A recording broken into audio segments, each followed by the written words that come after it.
Chapter 1, The heroine doesn't follow the script, how can I be a licker? You really did everything you could to force me to get engaged. Hearing the sound of gnashing teeth in his ears, Gufei opened his eyes in confusion and looked at the beautiful goddess in front of him with a cold expression. This is a hospital ward? Is that him in the mirror? Just then, a memory that did not belong to him flooded into his mind. Gufei, the uneducated and dissolute young master of the Gu family, is the only son in 3 generations of the Gu family. He was born with a silver spoon in his mouth and had everything he wanted. But he fell in love with the heroine Yun Rushue. After 3 years of pursuit without any response, he resorted to a stupid move and deliberately fell from the upstairs while attending a banquet at the Yun family. Intent to commit fraud. Who knew that Gufei, who had the same name as him, would be thrown over? So, the beautiful lady standing in front of me is Yun Rushue, the heroine in the popular novel The Return of the Super Rich? I have traveled into a book? Fuck you, just because I complained that the brainless lickspittle villain in the book has the same name as me, I became a lickspittle? After figuring out the current situation, Gufei almost vomited blood. Others who travel through time become the protagonist and reach the peak of their life. Why does he have to be the villain? When Gufei thought of the scene where he was brutally tortured by the crooked-mouthed Dragon King, he felt like crying but had no tears. No, he must stay away from the heroine and the crooked-mouthed Dragon King. Ding, congratulations to the host, you have unlocked the ultimate villain system. After system testing, the host perfectly meets the potential of the villain in the novel The Return of the Godly Rich, and the host is specially invited to play the villain to help the male protagonist and complete the god-level reversal plot. When the story reaches its finale, the host can return to the original world and receive a reward of 10 billion yuan. Wait a minute, if you just follow the plot to the end, you can get 10 billion yuan? Oh my god, if I bring this back to the original world, wouldn't I just be able to eat and drink delicious food and lie down and enjoy life for the rest of my life? When? He is determined to be the villain, and no one can compete with him for the position. Gufei looked up at Yun Rushue, only to see that she was staring at him with a pair of shocked eyes. His heart couldn't help but skip a beat. What's that look in her eyes? Is she doubting me? Has she figured out that I'm not the same Gufei? When Yun Rushue heard this, she took a deep breath. Since a while ago, she has been able to hear a strange sound. The voice said that she was the heroine of the novel and also mentioned some time travel. This was already unbelievable enough, and now, this guy actually said that he was not the original Gufei. Are you kidding? Gufei, are you speaking ventriloquism? Or did you fall from the building and hurt your head? Gufei was stunned when he heard this. Your brain is damaged. I just traveled here and haven't adapted to the villain's identity yet. The most urgent thing is to get Yun Rushue to agree to the proposal first, so that the male protagonist can pretend to be awesome and slap Yun Rushue in the face at the engagement party and take her away. However, verbal coercion alone is not enough. The novel states that Yun Rushue resisted in every possible way until she was defrauded of everything by the CEO of Kangyun Group, causing the Yun family to almost go bankrupt, and then she had to agree to the marriage. So, he had to pretend to be affectionate first to consolidate his image as a dog licker. Then he just had to wait until the Yun family went bankrupt, and then he could threaten her. Yun Rushue's beautiful eyes narrowed and she looked at Gufei in disbelief. This is not ventriloquism. This seems to be Gufei's inner voice. But why could she hear his thoughts? No, none of this matters. What matters is that he actually said that the CEO of Kangyun Group cheated her and almost caused the Yun family to go bankrupt? Impossible. Absolutely impossible. Mr. Kong and my grandfather have been close friends for many years. Mr. Kong was very sincere in this cooperation. He signed a 10-year contract and gave up 2% of the profits. How could he lie to her? More importantly, on the night of discussing the cooperation, only she, her grandfather and Mr. Kong were there. How did this little bastard know? Just when her mind was in a mess and she was completely unable to sort out these things, Gufei began to act. Since you want to be the ultimate bootlicker of the heroine, you have to be good at bootlicking when facing the heroine. Now is the time to test his dog-licking skills. Rushue, I am crazy about you, why can't you accept my love? I have been pursuing you for 3 years. During these 3 years, I have never looked at other women. Just tell me what you want me to do. Even if you want a natural star, I will pick it for you. After saying this, Gufei himself was almost moved. It's a great performance. Definitely worthy of an Oscar. Yoon Rushue's mind was already in a mess, and seeing his hypocritical behavior made her even more angry. Liar, bastard. If you don't like her, why do you want to play with her? If she hadn't suddenly heard his thoughts, she would still be kept in the dark. However, what exactly does this novel he keeps talking about, and the male and female protagonists? If he is mentally ill and talking nonsense, then how did he know about the cooperation between the Yoon family and Kang Yoon group? This kid must know something. He said that he was not the original Gu Fei, and that Gu Fei was just a villain in the novel, and she was the heroine in the novel. There must be something else going on. This concerns the fate of the Yoon family, she must find out.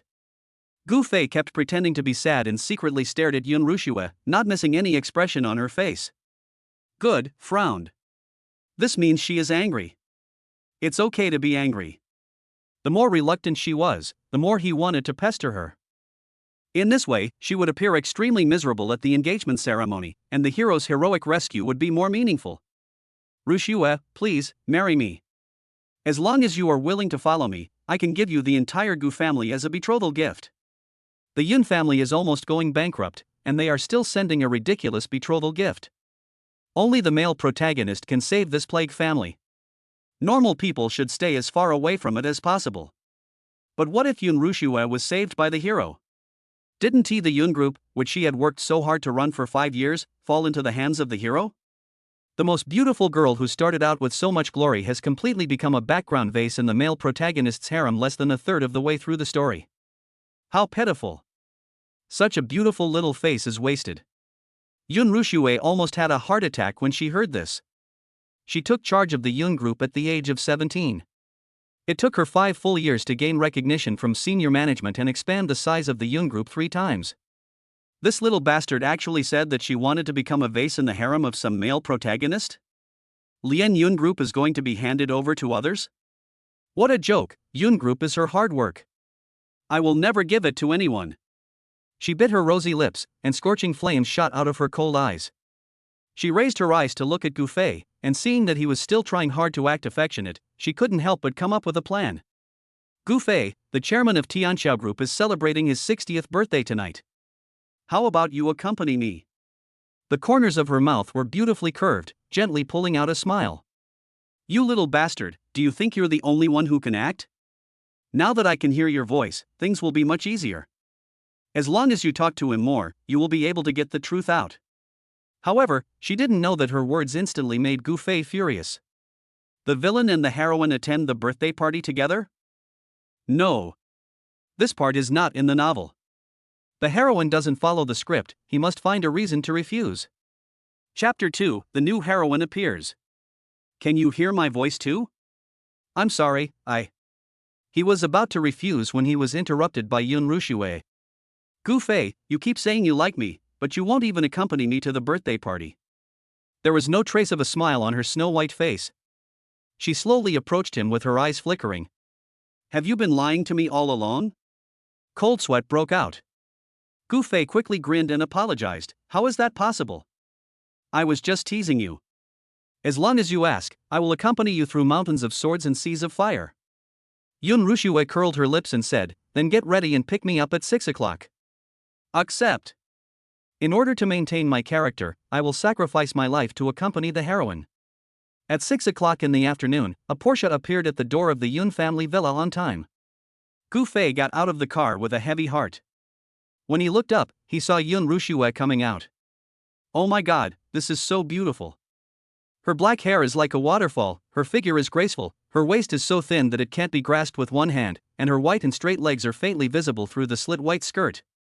Even her jade feet wrapped in black high heels are so white.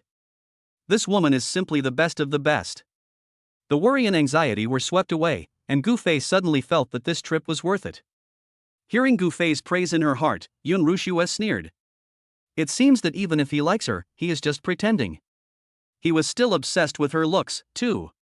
As expected, men are all the same, only knowing how to look at legs, so boring. Let's go. After getting in the car, Yoon Rushue pretended to be nonchalant and played with her phone, but in fact her mind was full of how to trick him into talking. Especially the matter regarding Kang Yoon Group. At this time, they happened to drive past Kang Yoon Building, and Yoon Rushue asked. Kang Yoon Building is quite impressive. By the way, has the Gu family ever thought about cooperating with Kan Yun Group? Gu Fei chuckled. You asked the wrong person, didn't you? I'm a well-known prodigal son. I'm idle all day and don't care about family affairs. You know that. How about I call my dad and ask? Of course I haven't thought about it. Kan Yun Group has been in trouble for a long time.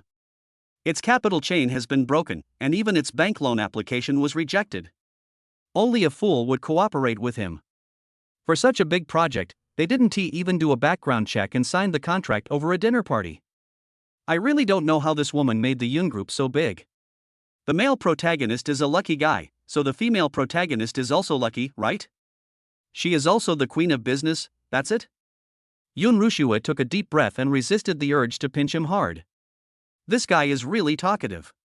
Just talk to Kan Yun Group in a nice way. Why are you always squeezing her? Mr. Kong is Grandpa's good friend. Grandpa was also there when the contract was signed, but he didn't say a word. Would she dare to overstep her boundaries and offend the elder? But why does Grandpa trust Mr. Kong so much? Half an hour later, the Porsche stopped in front of the Jinlai's hotel. Yun Rushua attracted everyone's attention as soon as she got off the car. That's normal, after all, she is the most beautiful girl in Sioux City. Who wouldn't want to take a second look? Except Gu Fei. It would be tiring to act all the time, so as long as Yun Rushua had her back to him, Gu Fei would choose to relax and enjoy the scenery. The person hosting the birthday party tonight is the chairman of Tianxiao Group. He couldn't remember who he was right away, but he always felt that he sounded familiar. Like snow. Suddenly, a gentle voice came. It's great that you can come to celebrate Dad's birthday. Dad will definitely be very happy to see you. Why did you come with Gu Xiao? Don't you hate him very much? Gu Fei stood behind Yun Rushua and wanted to keep a low profile as much as possible. After all, the original novel didn't even mention the villain coming to attend the birthday party. But hearing the obvious contempt and surprise in the woman's tone, he couldn't help but glare at her. This glare made him stunned. Lin Yuro. One of the male protagonist's concubines. She was the male protagonist's confidant in the early days and was considered the woman the male protagonist had been pursuing for the longest time. But even if it takes a long time, in the end, you still pledge your love to me? According to the plot, she and the male protagonist have already met. 3 days ago, the male protagonist returned and encountered Lin Yuro's father being poisoned. After using acupuncture and massage to detoxify her father, he was invited to attend the birthday banquet. Wait a moment. Didn't she just say that this was her father's birthday party? In other words, the male lead will come tonight. Gu Fei took a sudden breath of cold air. No way. Just by following his own villain plot, he was beaten to the point of being in agony by the male protagonist. Don't get involved in other matters anymore. He is the hero of this novel. The most powerful man in the return of the most powerful man. What he didn't know was that while he was extremely shocked, the two stunning beauties standing in front of him were also stunned where they were. Especially Lin Yuro, her eyes trembled, her lips slightly opened, and for a moment she completely forgot about the etiquette of a wealthy family. Because she didn't understand why she could hear Gu Fei's thoughts. At first, when she heard his voice, she thought he was talking, but she stared at him for a long time and made sure that he definitely didn't open his mouth. She also suspected that she was too tired from taking care of her father these days and had hallucinations. Until he said that 3 days ago, the male protagonist detoxified her father. During the detoxification process, only she, her father and brother Yu were present. Dad hasn't found the murderer yet, so he can't tell anyone. Brother Yi promised to keep the secret, so he won't tell anyone either, and she is even less likely to tell anyone. So, how did he know? Moreover, why did he say that Brother Yi was the male protagonist? What is going on? She was totally confused. Meeting Lin Yuro's eyes, Gu Fei became even more nervous. Don't look at me. The hero fell in love with you at first sight. He usually pretends to be just a close friend of yours, but in fact, he secretly wiped out all the villains who coveted you. It's dangerous enough for me to just be Yun Rushua's liquor, please stay away from me. Hearing this, Yun Rushua almost laughed out loud. But the smile on the corner of his mouth quickly disappeared. Very good. Tonight she can finally meet the man who was said to have snatched the Yun group from her and put her in his harem as a vase. But she didn't expect that this male protagonist not only deceived her, but also took over her good sister Lin Yuro. So shameless. She would definitely teach this greedy man a lesson when she found an opportunity. Lin Yuro shook her head slowly and took a step forward unconsciously. Mr. Gu, I heard that you were injured at Rushua's house, are you okay? He actually said that Brother Yi likes her? How is this possible? Brother Yi is obviously such an upright person. He must be deliberately slandering Brother Yi. Gu Fei had no idea that all his thoughts were exposed. When he saw Lin Yuro talking to him, he wished he could disappear immediately. But in order to maintain his image, he could only smile awkwardly and said, I have to come even if there is something going on. After all, I am Rushua's best friend. Calm down. Thinking carefully, it seems that I have nothing to do tonight. If I remember correctly, the person who provoked the male protagonist tonight was a little cannon fodder named Lin Jixuan, a distant relative of the Lin family. After provoking him, Lin Jixuan was not only beaten half to death by the male protagonist, but was also expelled from the Lin family. How miserable. I just need to stay far away and be a bystander. Gu Fei secretly laughed in his heart, not noticing that Lin Yuro had become stiff all over. Chapter 3 The Sky is Falling, Why do the two heroines have to pester me? Just when Lin Yuro was completely shocked by Gu Fei's inner voice, her cell phone rang. Hello? Dad, yes, I'm picking up Rushua. Okay, I'll be right there. After hanging up the phone, she frowned slightly and said, Rushua, Dad has something to talk to me about. Let's go in together. Yun Rushua nodded and deliberately walked to the side of Gu Fei. Unexpectedly, the little bastard not only knew about her affairs, but also knew everything about Yuro. Let him talk a little more. She would find an opportunity to remind her best friend how terrible the male protagonist is. But she didn't know that what she could hear, Lin Yuro could also hear it. So she walked to the other side of Gu Fei tacitly and tried to get some words from him. Does Mr. Gu have any familiar friends in the Lin family? I can ask him to entertain you later. He really knows the Lin family too well. Perhaps there was a traitor in the Lin family. These inside stories were secretly revealed to him. Gu Fei said absent-mindedly, I don't know them, not a single one. I am just one of the villains in the novel, and I am a villain that only belongs to Yun Rushua's line. It would be strange if you can recognize me. The villain in your line is someone else, a fool named Liang Yu, who will appear soon. Also, can you please stay away from me? I want to keep a low profile. It's already eye-catching enough to walk with Yun Rushua, and you're joining in the fun. It's not that he doesn't want to walk with beautiful women. There are simply too many people watching. Moreover, those discussions were not avoided at all around him, so he couldn't pretend not to hear them. That can't be the prodigal son of the Gu family, Gu Fei. He was walking beside Goddess Yun, but he wasn't slapped away by her bodyguards? Haven't you heard? This kid deliberately fell down the stairs of the Yun family in order to get close to Goddess Yun, and scared the couple so much that they went to the Gu family to apologize every day. TSK. This bastard has lost all his dignity in order to chase after a goddess. But why is even Goddess Lin by his side? Goddess Lin and Goddess Yun are good friends. She is probably afraid that the boy will take advantage of Goddess Yun, so she is secretly protecting her. Yes, that's right.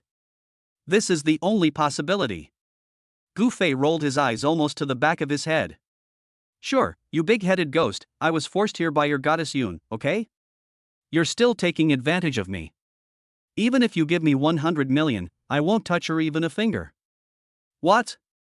When Lin Yuro heard this, she opened her eyes wide in surprise. It wasn't him who pestered Rushua to come here, but Rushua invited him to come alone? Moreover, it seems like he dislikes Rushua from both his words and actions. This is too abnormal. She couldn't help but look at Yun Rushua, but she saw that there was no warmth in Yun Rushua's eyes, and there was even a hint of anger brewing. As soon as the three of them entered the hotel, an old man hurried over and said, Miss, you are finally here. The master is waiting for you. After saying this, the old man nodded to Yun Rushua again, then left with Lin Yuro. As soon as she left, Gu Fei breathed a sigh of relief. Finally, this plague god has been sent away. When he turned his head, he met Yun Rushua's cold eyes. Not bad, not bad, this look is very good, keep it up, remember your cold goddess persona, don't pay any attention to me. Snort. Yun Rushua pursed her red lips, feeling extremely unhappy. What does it mean that even if you give him 100 million, he won't even touch her? She just didn't believe that he really didn't want to. An impulse of not admitting defeat surged up, and she deliberately grabbed his wrist and said, I'm tired, let's go sit over there. After saying that, she walked towards the sofa with him. This action not only scared Gu Fei, but also made the men who had been secretly watching them jealous. Fuck.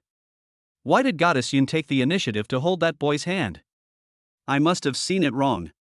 Goddess Yun has misophobia. She won't even touch others through their clothes, let alone the dog she hates the most. Fuck, man, I'm really going to break down. This dick won't lick me till the end. Will he have everything he wants? The men at the scene looked at Gu Fei with eyes full of jealousy.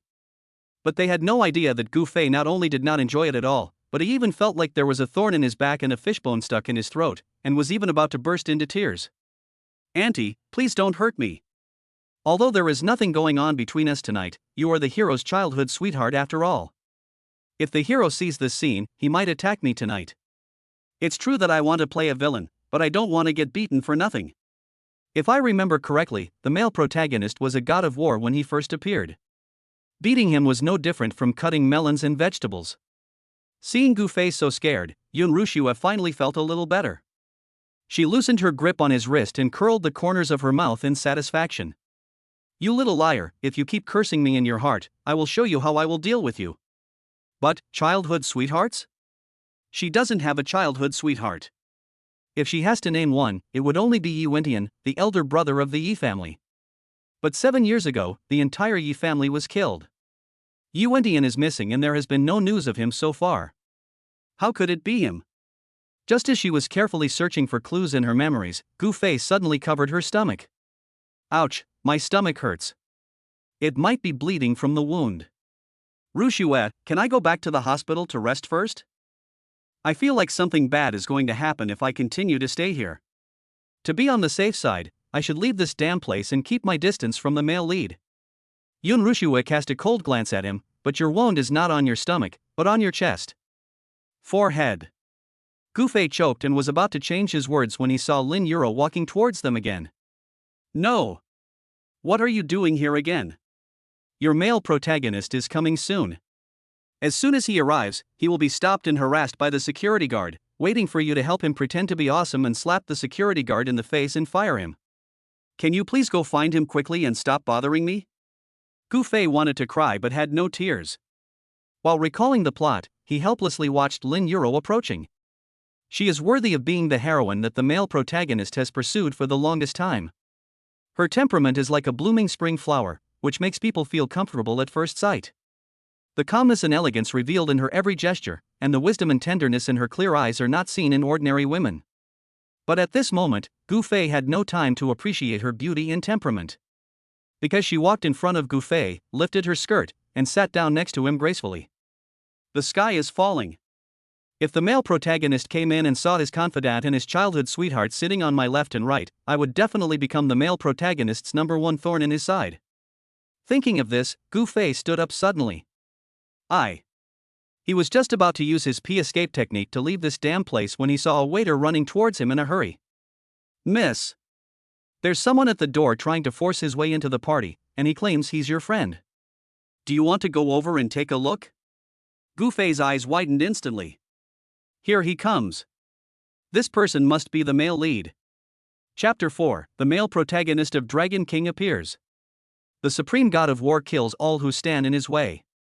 Brother Yi is here? Upon hearing the news, Lin Yuro suddenly became nervous. It's not that he is nervous about the male protagonist Yi Wentian, but if he really has a conflict with the security guard and is provoked by Lin Jixuan again. That means that what Gu Fei said is true. At the same time, it shows that Brother Yi is not as good as she thought, and she is afraid that he has ulterior motives in detoxifying her father. She frowned slightly and stood up. Rushua, Mr. Gu, I'll go over and take a look first, and come back to you later. No, you have nothing to do but go accompany the hero, and come to us to cause trouble? Gu Fei was helpless. After watching Lin Yuro leave, he turned to Yun Rushua and said, why don't you join in the fun? As long as Yun Rushua is not by my side, the male lead will never notice me. I just want to be a nobody. Yun Rushua pursed her red lips to hold back her smile. You want to be an unknown person, right? I won't let you have your wish. It's rare for us to come out and relax, why should I join in the fun? Gu Fei, there's a dance over there, why don't you dance with me? Dance? Gu Fei almost vomited blood. Originally, half of the audience were secretly staring at her, and the other half were glaring at him hatefully, but she still thought that was not ostentatious enough and asked him to dance with her. Why didn't she just tell him to run naked? Gu Fei sat back on the sofa. No, my injury hasn't healed yet, I feel dizzy and can't jump. Dizziness? Yun Rushue leaned closer to him. Let me rub it for you. Gu Fei. Are you crazy? Your childhood sweetheart is right at the door. Why are you rubbing him when you don't want to see your male protagonist? He was roaring madly in his heart, but due to his personality, he couldn't push Yun Rushue away. In front of the dimly lit sofa, Gu Fei seemed to be lying lazily on the sofa, but in fact his whole body was tense because Yun Rushue was almost lying on him. Cool, soft fingers gently massaged his temples, and the subtle fragrance from his neck kept blowing onto his face. At this distance and angle, the whiteness under the neckline is clearly visible. Even their legs were pressed tightly together. The body temperature was transmitted through the thin pants, making him feel irritated all over. Too close, too fragrant. Why is the tip of my nose a little itchy? I'm not going to have a nosebleed, I must not. But it doesn't matter if I bleed from my nose. I'm a dog after all, and having a nosebleed is quite in line with my personality. Besides, it's normal to have a nosebleed when you're so close to the most beautiful woman. It's not shameful. Hearing Gu Fei's thoughts, Yun Rushue curled up the corners of her mouth in pride. I give you 100 million, and you still don't bother to touch me? Oh. The little bastard really says one thing and means another. The more she listened to Gu Fei muttering in his heart, the more she wanted to tease him. So she moved closer and closer to him, and when her fingers slid towards the back of his head, they even touched his arm. Gu Fei was completely numb. Author. System. Wake up. Look at how your heroine's character has collapsed. She actively invites, actively massages, and actively approaches. Is she still the ice queen who hates the villain and wants to kick him away? No, I can't just sit there and let her do whatever she wants. The reason she's so bold is probably because she saw me injured and thought I couldn't do anything to her. I have to scare her and let her know how powerful men are so that she won't dare to touch me again. Thinking of this, Gu Fei took a deep breath, and when Yun Rushue's fingertips pressed on the back of his neck and his body felt numb, he suddenly opened his arms and pounced towards her. But unexpectedly, the hug was empty. Yun Rushue seemed to have completely predicted his movements. The moment he opened his arms, she suddenly stood up. I'll go get you a cup of hot water. Wait here for me. The crisis was resolved, and Gu Fei should have been happy. But looking at Yun Rushue's departing figure, he felt a little disappointed. I just don't know how Lin Yuro is doing. It doesn't matter if the plot of one heroine is a little broken, as long as the other plots are stable, the overall plot will be fine.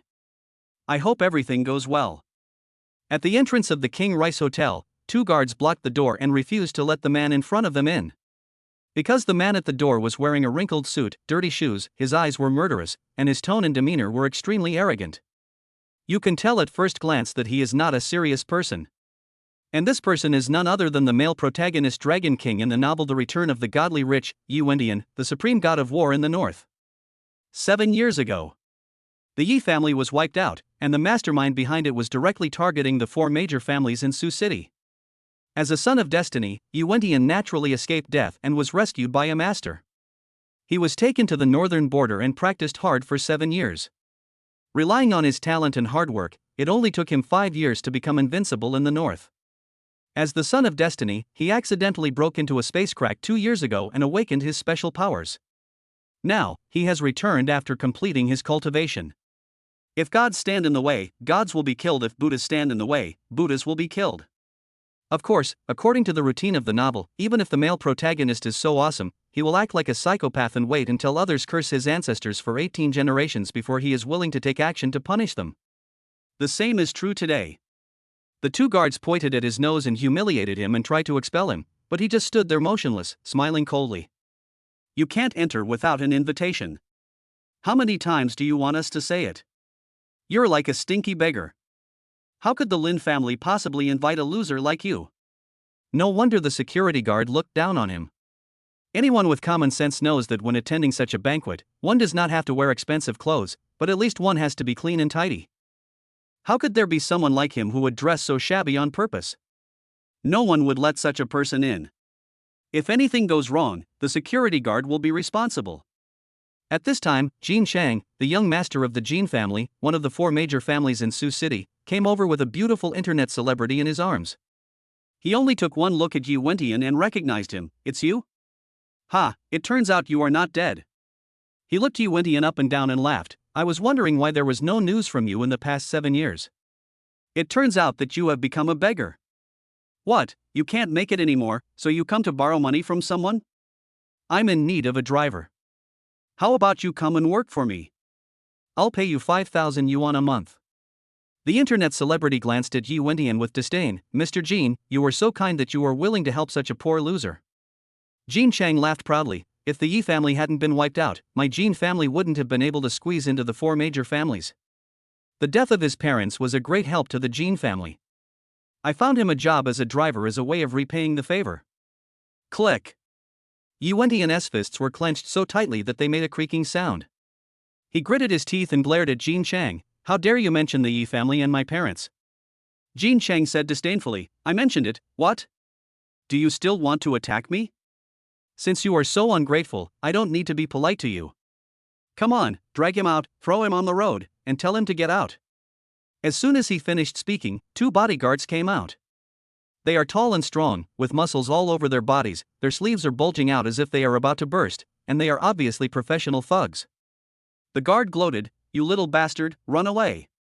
If they hit you, you will stay in bed for at least a month." Jin Chang walked up to Yi Wentian and said arrogantly, "Kneel down and apologize to me now, and kowtow to me 3 times, and I will let you go. Otherwise, don't even think about leaving standing today." Chapter 5. The hero slaps the villain, but the heroine remains indifferent. He. Yi Wentian smiled coldly and clenched his fists. There is murderous intent in his eyes. "Kneel down for you, are you worthy?" An awakened power flowed along his arm, and just as it was about to explode at his fingertips, a soft voice suddenly came. "Stop it." Lin Yuro frowned slightly and walked forward quickly. "Mr. Jin, this gentleman is my father's friend. Please don't make things difficult for him." Hearing this, the 2 guards were dumbfounded. Was this poor loser really invited by the Lin family?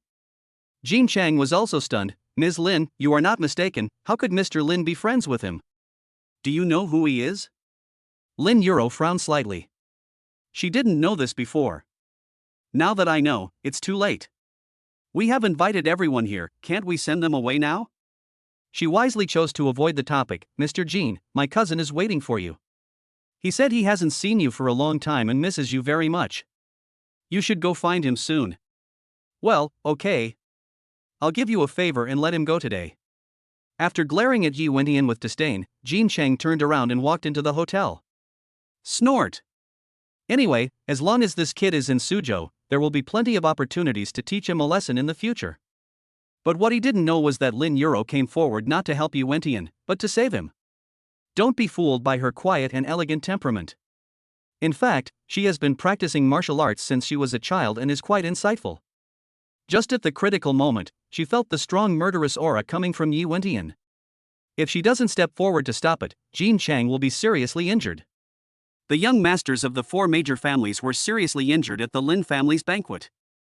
The perpetrators were VIPs invited by the Lin family. The Lin family is definitely not unrelated. When the time comes and the 4 major families collectively attack the Lin family, how will they respond? Lin Yuro complained in her heart, but she didn't show it on her face. She just smiled and said, "I'm sorry, brother Yi, I made you feel wronged." Yi Wentian looked at her deeply and said, "It's okay. I won't take such a scumbag as a bully in the eyes of others. Brother Yi is really magnanimous. Let's go in." Turning around, Lin Yuro looked at the 2 guards with sharp eyes. "You don't know how to judge people, you don't know how to report when you encounter a situation, and you act on your own. Go back and write a 5,000-word self-criticism, and deduct this month's bonus." The guard nodded his head rapidly. Yes, thank you very much, miss." "Sorry, sir. It's our fault that we didn't recognize the real talent." Yi Wentian frowned slightly and looked at Lin Yuro in confusion. They were so rude to him, and she just deducted their bonuses? Shouldn't he be fired directly? Forget it. This woman is soft-hearted by nature. I won't bother with her about it. Inside the hotel, most of the guests have arrived and the banquet is about to begin. Gufei drank the hot water that Yun Rushue asked for him and gradually calmed down. The male protagonist Dragon King went to the engagement party to grab the bride because he saw Yun Rushue at the party. Seeing that his childhood playmate had grown up to be so beautiful, he naturally would not let her fall into the hands of another man, and the author would not allow it. But in the original plot, the villain didn't come to the party, but I did. I don't know how the plot will develop next. If he gets the urge to cause trouble for me, I will fight him head-on, raise the hatred level, and make him beat me to death at the engagement party. This way, I can die in the line of duty, return to my own world immediately, and maybe even get work injury compensation. Perfect. Yun Rushue was holding a glass of red wine, and was no longer surprised by the words like male protagonist and villain used to describe him. The little bastard insisted that this world was a novel, and she and Lin Yuro were the heroines of this novel. She was skeptical about this statement. What is puzzling is that this world is obviously very rich and real, so how can it be like a novel? What I believe is, he really knows a lot of things that he shouldn't know. Now, we just need to wait for the so-called male protagonist to come in and see if he will have a conflict with Lin Jishuan, and then the truth will come out. Suddenly, there was a commotion at the door. Gufei immediately sat up straight, and Yun Rushue also cast a curious look at him. A moment later, Lin Yuro and a tall man appeared in front of everyone side by side. Oh my god. Who is that guy? He's dressed like a loser, and he's standing next to Goddess Lin? I don't know, maybe he came here to beg for food, and was brought in by Goddess Lin to collect some trash. Goddess Lin is known to be beautiful and kind.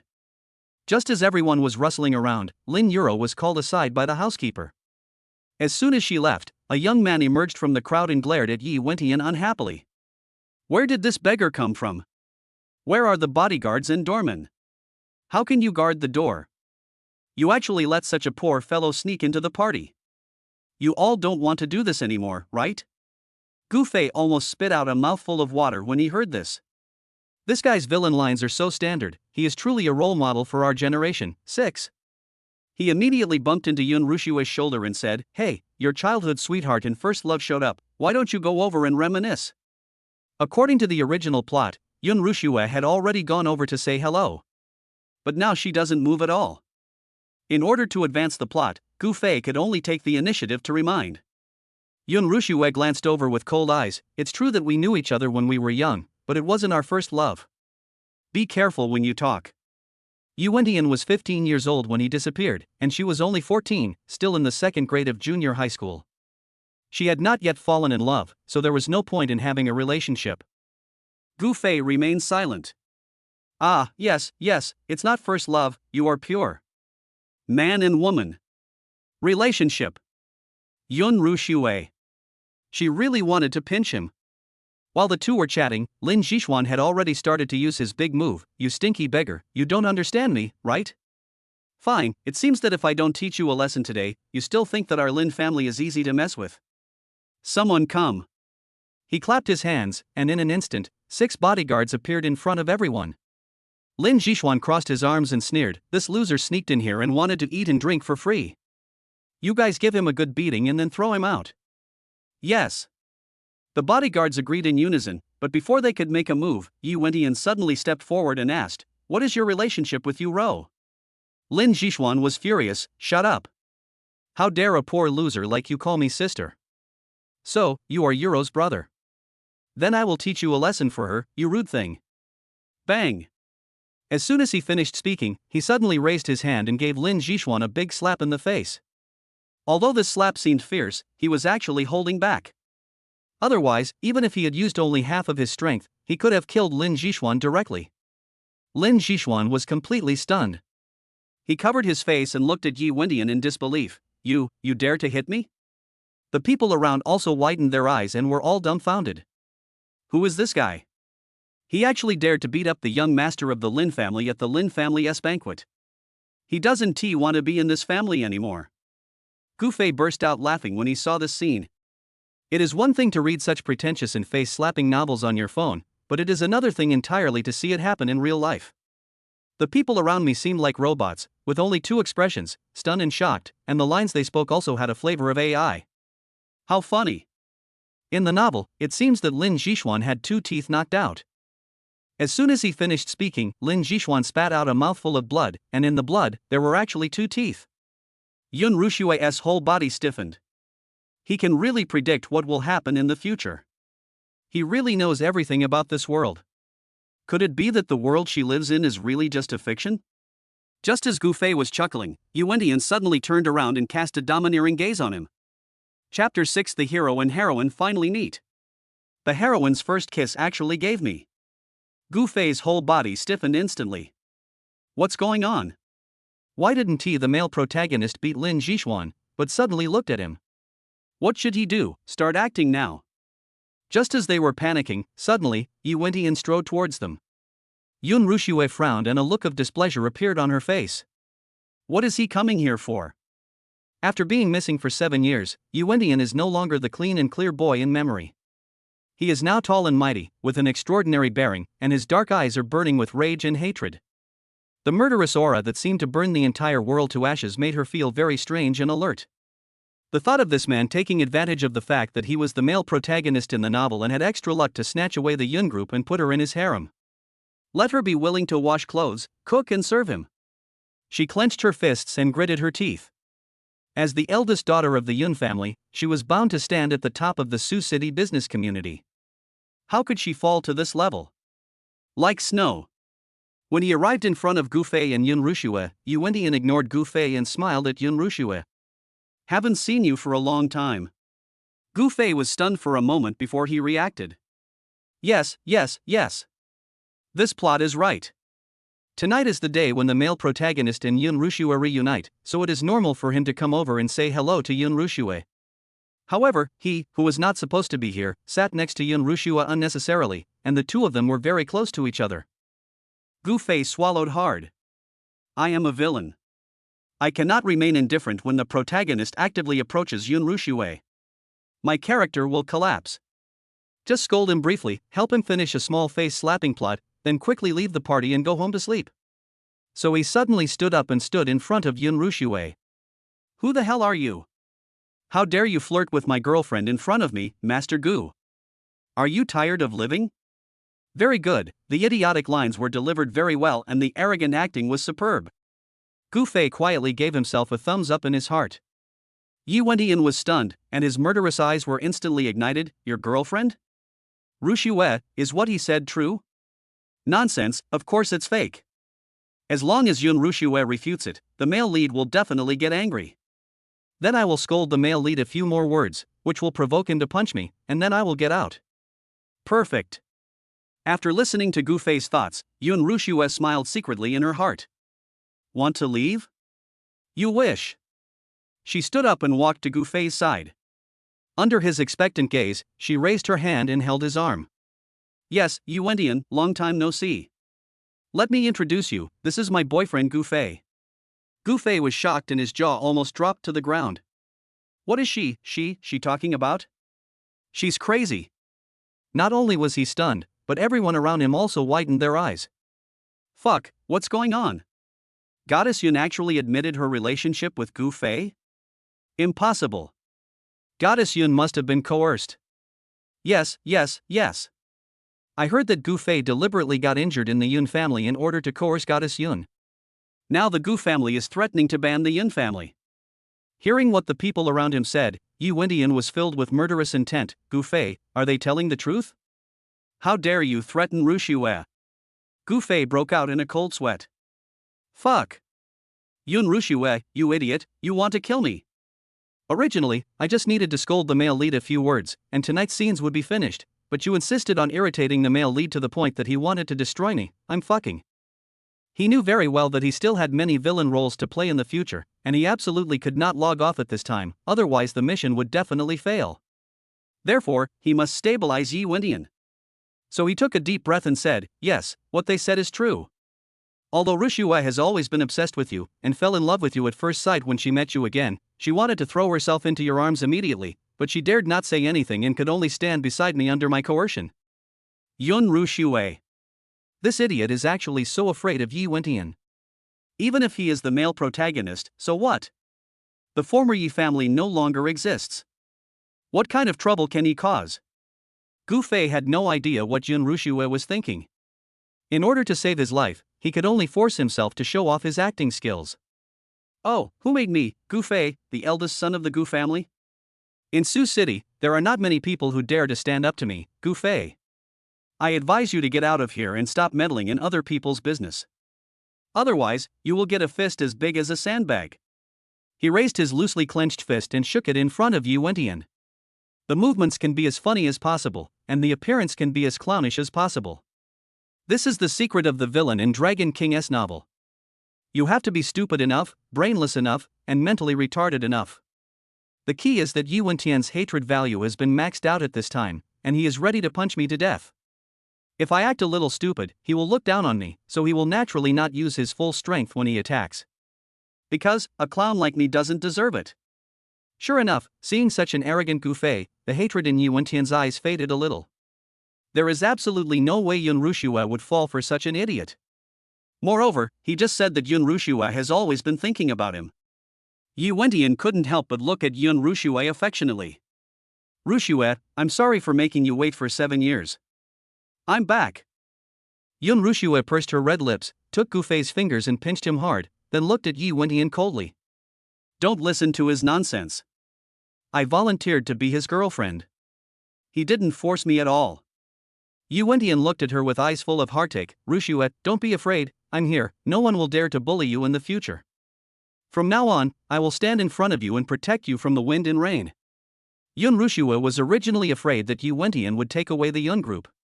When she heard him say that he wanted to stand in front of her, her beautiful eyes were filled with coldness. I, Yun Rushua, have been working at the Yun group since I was 16 years old. It has been 5 years since then, and I have never relied on the help of others. Yu Wentian, don't be so self-righteous. Get out of my way. You are blocking my way. After saying that, she grabbed Gu Fei's arm and pulled him forward. Gu Fei grabbed her arm and smiled obscenely. Rushua, are you afraid that I will deal with him, so you deliberately took me away? Don't worry, as long as you are my woman, I promise not to hurt him at all.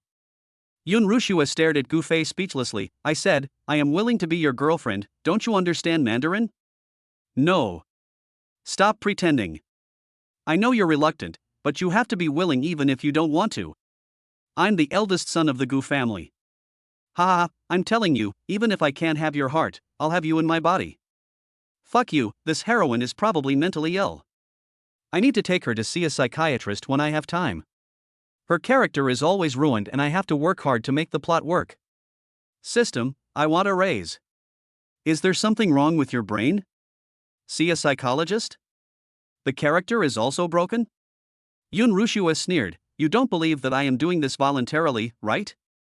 Well, I will prove it to you. After saying this, under the stunned gaze of everyone around, in the midst of Yu Wentian's rage and murderous intent, and in front of Gu Fei's deliberately evil smile, Yun Rushua suddenly let go of his arm and held his face instead. She stood on tiptoe and kissed him on the lips. Chapter 7, the male protagonist who was supposed to be cool and arrogant suddenly became a dog who ignored. In an instant, the entire banquet hall was silent. Even Lin Yuro, who had been watching all this silently not far away, covered her mouth in surprise. Rushua actually kissed Gu Fei? She and Yun Rushua grew up together and know this woman best.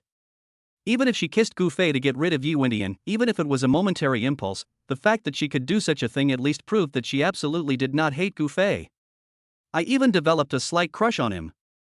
On the other side, feeling the faint fragrance coming from his nose, Gu Fei's eyes widened instantly, and he felt as if his whole body was trapped in a ball of cotton, extremely soft. No. I can't sink into depravity. The hero is still watching from the side. However, I can't push the heroine away, otherwise my character will collapse. According to the villainess logic, he has to take over. Gu Fei didn't have time to think about it. He raised his hands and was about to hug Yun Rushua and kiss her back. But he didn't expect that as soon as he raised his hand, Yun Rushua pushed him away and held his arm again. Gu Fei. If you want to kiss me, then kiss me. If you don't want to kiss me, then don't kiss me. Who do you think I am? Did you see clearly, Yu Wentian? Do you still think I was forced? A kiss. Yun Rushua blushed and felt a little regretful. In order to get rid of Yu Wentian, and to avenge the little bastard who kept cursing her in his heart, she actually gave him her first kiss. But now that things have come to this, she can no longer care about so much. Being taken advantage of by a little bastard is much better than having the Yun group taken away by Yu Wentian. Yi Wentian clenched his fists, making crackling sounds, and the fire in his black eyes was like volcanic lava. Ru Xiue. I'm asking you one last time, do you really want to be the girlfriend of this dandy young master? Do you know that your sacrifice is meaningless? With just one word from you, I can slaughter the entire Gu family and give you your freedom. Fuck you. I'm just a bootlicker, I didn't kill anyone, why do you want to kill the entire Gu family? This male protagonist must have super male syndrome. Seeing that Yi Wentian was about to lose control of himself and Gu Fei was about to be hit in the head by a punch, at the critical moment, Lin Zixuan suddenly rushed over. You stinking loser! Who the hell do you think you are? You showed off your power at our Lin family's banquet, attacked our distinguished guests, and even had the audacity to say that you wanted to destroy the Gu family. Today, I'll let you know what happens if you mess with me, Lin Zixuan. He suddenly pulled out a military dagger for self-defense from his sleeve and slashed at Yi Wentian regardless of anything. Gu Fei was shocked and quickly stopped him. Lin Zixuan, stop it. He actually dared to attack the male protagonist with a knife. Isn't this just seeking death? But it's too late. Yi Wentian was already extremely angry, and suddenly he ran into someone who was looking for death, and who even wanted to take his life. How could he tolerate this? He clenched his fist, exerted 50% of his strength, and suddenly punched out, hitting Lin Zixuan in the face. In an instant, Lin Zixuan's face looked like an inflatable bread that was deflated, with even the center of his face sunken. Cough. Blood spurted out and Lin Zixuan lost consciousness instantly. The whole scene was silent. Gu Fei, Yun Ruxue, and Lin Yuro all looked horrified. What amazing skills, what a ruthless attack. It was clear that he wanted to kill Lin Zixuan with this punch. Zixuan. Lin Yuro quickly rushed to Lin Zixuan and checked his breath. Fortunately, he was still breathing. Call an ambulance. After arranging for the housekeeper to rescue Lin Zixuan, she immediately stood up. Her usually elegant and gentle temperament was in turmoil, and the storm in her eyes became more and more intense. Brother Yi, my father kindly invited you to the birthday party. How could you hurt my family like this? Yi Wentian's face was gloomy. Can't you see that he was the one who came to provoke me first? Lin Yuro frowned in disapproval. Even if he provoked you first, his strength is just like an ant in front of you. You can just teach him a lesson. Why hurt his life? In other words, Lin Zixuan and her were not close, they were just distant relatives and they had only met a few times. Otherwise, even if Yi Wentian saved her father, she would make him pay the price. My Lin family doesn't welcome guests like you. Please leave. I won't see you off. After saying that, she turned around and walked straight to Gu Fei's side and stood with her back to Yi Wentian. Yi Wentian clenched his fists, gritted his teeth and glared at Lin Yuro. You want to chase me away? I can go, but as long as I, Yi Wentian, walk out of this door today, everything in the Lin family will have nothing to do with me in the future. Even if you kneel down in front of me and beg me, don't expect me to help you again. Lin Yuro remained silent after hearing this. After waiting quietly for a moment, a hint of unwilling anger suddenly flashed in Yi Wentian's eyes. He then turned around and looked at Yun Ruxue again. Ruxue, I'll give you one last chance, will you come with me or not? Yun Ruxue said calmly, my boyfriend is here, why should I go with you? Okay. Don't regret your decision today. After saying this, Yi Wentian looked around until everyone around him lowered their heads in fear, not daring to look him in the eye. Then he snorted coldly and strode out of the hotel. Gu Fei stared at his back, his mind almost exploded. This plot doesn't make sense. Shouldn't Lin Yuro help the male protagonist to teach Lin Zixuan a lesson tonight, and announce in front of everyone that he is the guest of honor of the Lin family, and then personally drive the male protagonist home, ask about his well-being, accidentally sprain his ankle, and take the initiative to let the male protagonist rub his ankle, and finally give him a villa? As a result, Yun Ruxue refused to cooperate, and Lin Yuro also looked at him coldly. The cool and awesome male protagonist suddenly became a fool. Is this reasonable? When Lin Yuro heard Gu Fei's inner thoughts, she immediately felt embarrassed and annoyed. She has been self-disciplined and respectful since childhood, strictly following the example of a lady from a noble family. How could I possibly let a man I had only met twice rub my ankles? No, he wasn't talking nonsense. He can predict the future. Is it true that this world is just a fiction? Yi Wentian is the male protagonist who possesses both luck and strength, and she and Yun Ruxue are just his concubines? No, she doesn't believe it. Even if this is true, as the daughter of the Lin family, she will never let others control her destiny. Thinking of this, she couldn't help but look deeply at Gu Fei. It seems that in order to prevent herself from being influenced by the plot, she must interact more with Gu Fei and listen to his thoughts. When he suddenly met Lin Yuro's eyes, Gu Fei's heart skipped a beat. What's that look in her eyes? She looks like she wants to eat me. Because Lin Jixuan was seriously injured, the birthday banquet that was supposed to be lively had to be shortened and ended simply. While Yun Rushua was called away by Mr. Lin to talk alone, Gu Fei took the opportunity to slip out of the Lin family villa. According to the development of the plot, Yun Rushua will be busy dealing with Kang Yun Group, while Lin Yuro and Yu Wentian will develop a tacit understanding. In short, everything has nothing to do with him. Until Yun Rushua had no other choice but to agree to get engaged to him. Before this, he was free. Cool. He immediately took out his cell phone, planning to call a few friends and find a group of beautiful escorts to have some fun. Chapter 8, Stealing the Male Protagonist's Childhood Sweetheart. Is this because she thinks she can't die fast enough? Unexpectedly, as soon as he returned to the villa, he received a system prompt. Congratulations to the host for completing the first round of villain plot. The character maintenance degree is 100 points. The reward has been sent, please check it. Award. Gu Fei didn't expect that in addition to the final 10 billion, there would also be phased plot rewards. He quickly checked it out. As long as you maintain your character setting above 60 points during the plot roleplaying, you can get a basic reward of 5 attribute points. Above 80 points, you can choose between additional skills and wound healing. 100 points, a set of ancient martial arts. What's more, the rewards can be stacked. In other words, Gu Fei won 3 grand prizes in total. He first clicks on attribute bonus. Instantly, a warm heat filled his whole body, and Gu Fei felt that his strength, mental state, vision and hearing had improved a lot. When the fist is clenched, the arm even takes on the shape of a layer of muscle. You know, Gu Fei is a playboy. He stays up late every day, smoking and drinking, never exercises, and his body is as weak as it can be. Now that I have muscles, you can imagine how powerful this attribute bonus is. Then, between additional skills and wound healing, he chose the latter without hesitation. The Gu family has no worries about food and drink, so why does he need skills? Of course, the choice is to quickly repair the wound after being beaten by the male protagonist and suffer less. As for the third reward, Gu Fei chose Lingbo Weibu among many secret books. As a villain, nothing is more important than quickly repairing yourself after being beaten, and grease your feet before being beaten again. After confirming the reward, Gu Fei tried to run from the sofa to the door, and it only took a moment. Very good. This way, even if the male protagonist wants to kill him in the future, he can at least escape and save his life. Although he is a bit cowardly, he is the villain after all. It's better than losing your life. After getting the reward, Gu Fei felt much more relaxed. He immediately took out his cell phone and called all his friends and beauties in his address book. A dandy life is incomplete if he doesn't enjoy the life of wine and women. It has to be said that Mr. Gu has great prestige. In less than half an hour, a large group of young men and women arrived at the villa. As soon as the man saw him, he nodded and bowed, saying, "Young Master Gu, you were so good, and young Master Gu's kidneys are like treasures."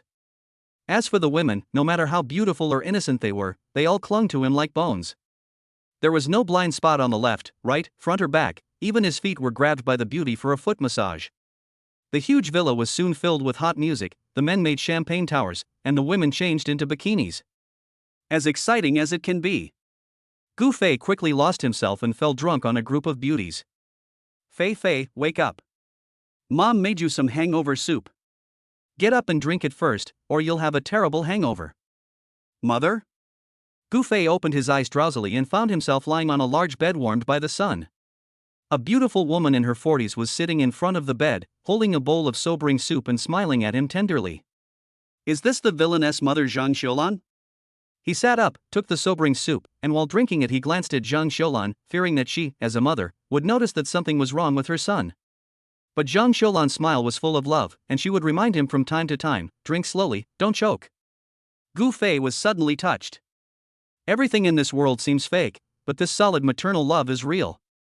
But in the original novel, her ending was not very good. The novel states, the Gu family went bankrupt, and Gu Fei's parents could only sweep the streets and wash dishes in the kitchen in freezing weather to earn a meager income. He couldn't help but look at Zhang Xiulan's hand.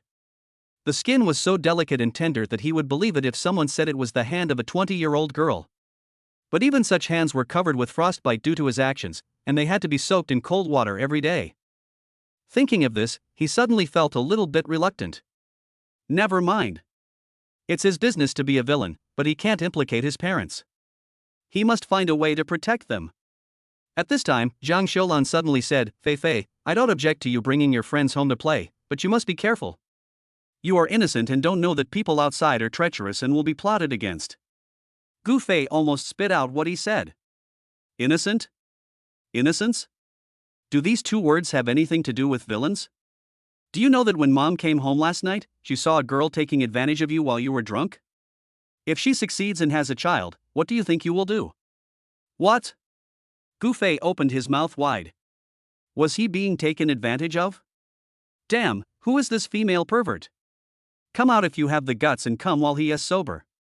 What kind of hero is it to take advantage of him when he is drunk and mess around?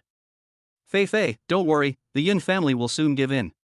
When Yun Rushue marries into the Gu family, Mom will make sure she is completely devoted to you. Upon hearing this, Gu Fei quickly stopped her. Mom, I don't like Yun Rushue anymore, please don't get involved in this matter. To save his parents, the first thing he had to do was to keep them away from Yun Rushue. Otherwise, sooner or later you will annoy the male protagonist and bring disaster upon yourself. Don't you like her anymore? Zhang Xiulan's eyes widened. Fei Fei, are you still drunk? You've been pursuing Yun Rushue for so long, and for her, you even stole the official seal of your father's company and gave it to her. How could you not like her? Gu Fei scratched his head awkwardly. People are always tired of the old and love the new. I'm tired of seeing Yun Rushue's poker face every day. I'm ready to change my taste. My son has always been willful and especially likes to make trouble. After being surprised for a moment, Zhang Xiulan actually accepted it. Well, since you don't like Yun Rushue anymore, then Mom will help you find a good partner. Well, this matter is not easy for Mom. What do you think of a full star moon? Puff. A mouthful of hangover soup sprayed directly onto the bed. Gu Fei's eyes widened. Who? Man Xingyue, the eldest daughter of the Man family, don't you remember? You two slept in the same bed for a while when you were young, and then she went abroad to study, didn't she? She came back a while ago, and the Man family is looking for a son-in-law all over the world. No. Full moon. Gu Fei unconsciously raised his hand and pressed it on his chest. This woman is not only Yi Wendian's childhood sweetheart, but also the female villain who has a love-hate relationship with him throughout the entire book. Of course, in the Dragon King novel, any woman has to fall in love with our Dragon King hero, and the villain is no exception. So, Man Xingyue said that she hated the male protagonist, but she always helped him secretly. In the end, he even passed on all the skills he had practiced for 20 years to the male protagonist, allowing the male protagonist to truly reach the pinnacle of strength. And his mother actually told him to go on a blind date with Man Xingyue? Is this because you think he didn't die fast enough? No, Mom, I just broke up with my boyfriend and I don't want to date anyone so soon. Give me a few days to rest. Zhang Xiulan was afraid that he would change his mind and go back to pursue Man Yun Rushue, so she immediately stood up and said, "It's settled. I'll contact the Man family now and arrange a meeting between you and Man Xingyue." Chapter 9. Lin Yuro suddenly invites guests and meets the male protagonist Dragon King again. Without giving him a chance to refuse, Zhang Xiulan happily walked out of the bedroom. Gu Fei wanted to cry but had no tears, so he quickly climbed out of bed. Just when he was racking his brains over how to change his mother's mind, his cell phone suddenly rang. He picked it up and saw that it was Lin Yuro calling. Why did this woman call him? He is the villain in the story of Yun Rushue. Logically, he should have no intersection with Lin Yuro. But she was the heroine after all, so Gu Fei didn't dare to slack off and had to bite the bullet and take the job. Mr. Gu, something went wrong at my father's birthday party last night, and I wasn't able to entertain you properly. I want to treat you to a meal alone at noon today to make up for it. Do you have time? What's the compensation for this? Gu Fei refused without even thinking. I'm sorry, Miss Lin, I have something to do at noon and can't go. I see. I heard that Mr. Gu is seeking cooperation with Xinghue Group and wanted to help you make some connections. If that's the case, forget it. Wait a moment. Xinghue Group, isn't that the multinational company that my dad has been trying to get for 3 years but has failed? Does Lin Yuro have this connection? It seems that she put a lot of effort into this dinner invitation and even prepared the bait. What does she want to do? Gu Fei hesitated for a long time, but finally agreed. It's just a private meal, and it won't affect the main storyline, so it should be fine. After comforting himself a little, he drove to the parking lot in front of the hotel according to the address provided by Lin Euro. Unexpectedly, as soon as I got off the car, I saw Yi Wendian striding into the hotel. Fuck. Gu Fei quickly squatted down and hid. Why is the Dragon King protagonist here? According to the plot of the original novel, the male protagonist Dragon King will not appear until the engagement party, and he should have been staying in the villa practicing martial arts for the past few days. Could it be that this woman Lin Euro cheated and made an appointment with both him and Yi Wendian at the same time? Probably not. He and Lin Euro have no grudge against each other, so why would she harm him? Thinking of this, Gu Fei calmed down again, but still called Lin Euro to ask her what was going on. Just as the call was connected, the phone rang from behind him. He turned around suddenly and saw Lin Euro standing behind him. Gu Fei was like a frightened bird and took a step back in fear. When he saw that it was her, he was speechless and said, "Why are you standing behind me without saying anything?" In fact, Lin Euro has been here for a while. I'm hiding on purpose for testing. Test why you can hear his inner voice and how to hear his inner voice. Now she was sure that if she wanted to hear his true feelings, she had to be by his side. The distance limit is about 10 meters. But she didn't show it on her face, and said innocently, "Why does Master Gu seem to be afraid of me?" Gu Fei laughed. "Why would I be afraid of you?" Nonsense. How can I not be afraid of you? Yi Wendian has so many women, and you are the most cunning one. The original novel has more than 5 million words in total, and you have kept Yi Wendian hooked for more than 5 million words. I've been fishing for 10 years, but I'm not as good at fishing as you are. Even a super masculine like Yi Wendian was fooled by you, let alone a villain like me? Well, Miss Lin, you asked me to have dinner with you today, didn't you invite someone else? I just saw Yi Wendian go in as well. It's just a coincidence. Lin Euro smiled faintly, her eyebrows and eyes like spring breeze. Don't worry, I only invited you. That's good. But he still didn't want to meet Yi Wendian. Can't we eat somewhere else? Lin Euro smiled and said, "This restaurant is the best restaurant owned by my father. I invited Mr. Gu to have a meal here to show my sincerity. Mr. Gu, please come with me." With no other options, Gu Fei could only follow. After entering the hotel, Lin Euro walked to the middle of the hall, pulled out a chair and wanted to sit down.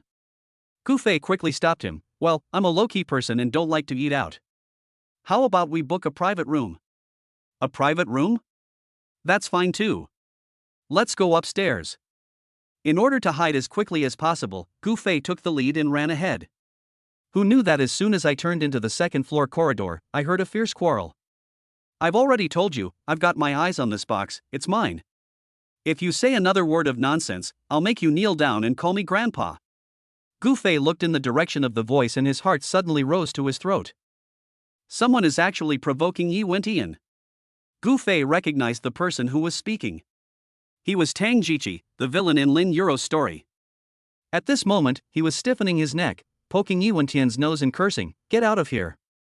You're fucking tired of living by trying to snatch the box from me." Yi Wendian was humiliated by him, but he did not get angry. Instead, he said calmly, "I have already booked this room in advance, and the hotel has agreed." "Why do you want to grab it just like that?" Tang Jiqi roared, "Why?" "Because my last name is Tang." Oh. Gu Feijian suddenly remembered. There is a plot like this in the novel, where the box booked by the male protagonist is snatched away by someone, so a cliché plot of counterattack and slapping the male protagonist in the face is staged. If I remember correctly, Mr. Lin gave the hero a black card, and the hero used this black card to slap the villain in the face. Thinking of this, he turned around and looked at Lin Euro. Now the male protagonist doesn't need that black card to show off, his little licker Lin Euro is here, he can just use Lin Euro to slap him in the face. But he has always disdained this kind of plot.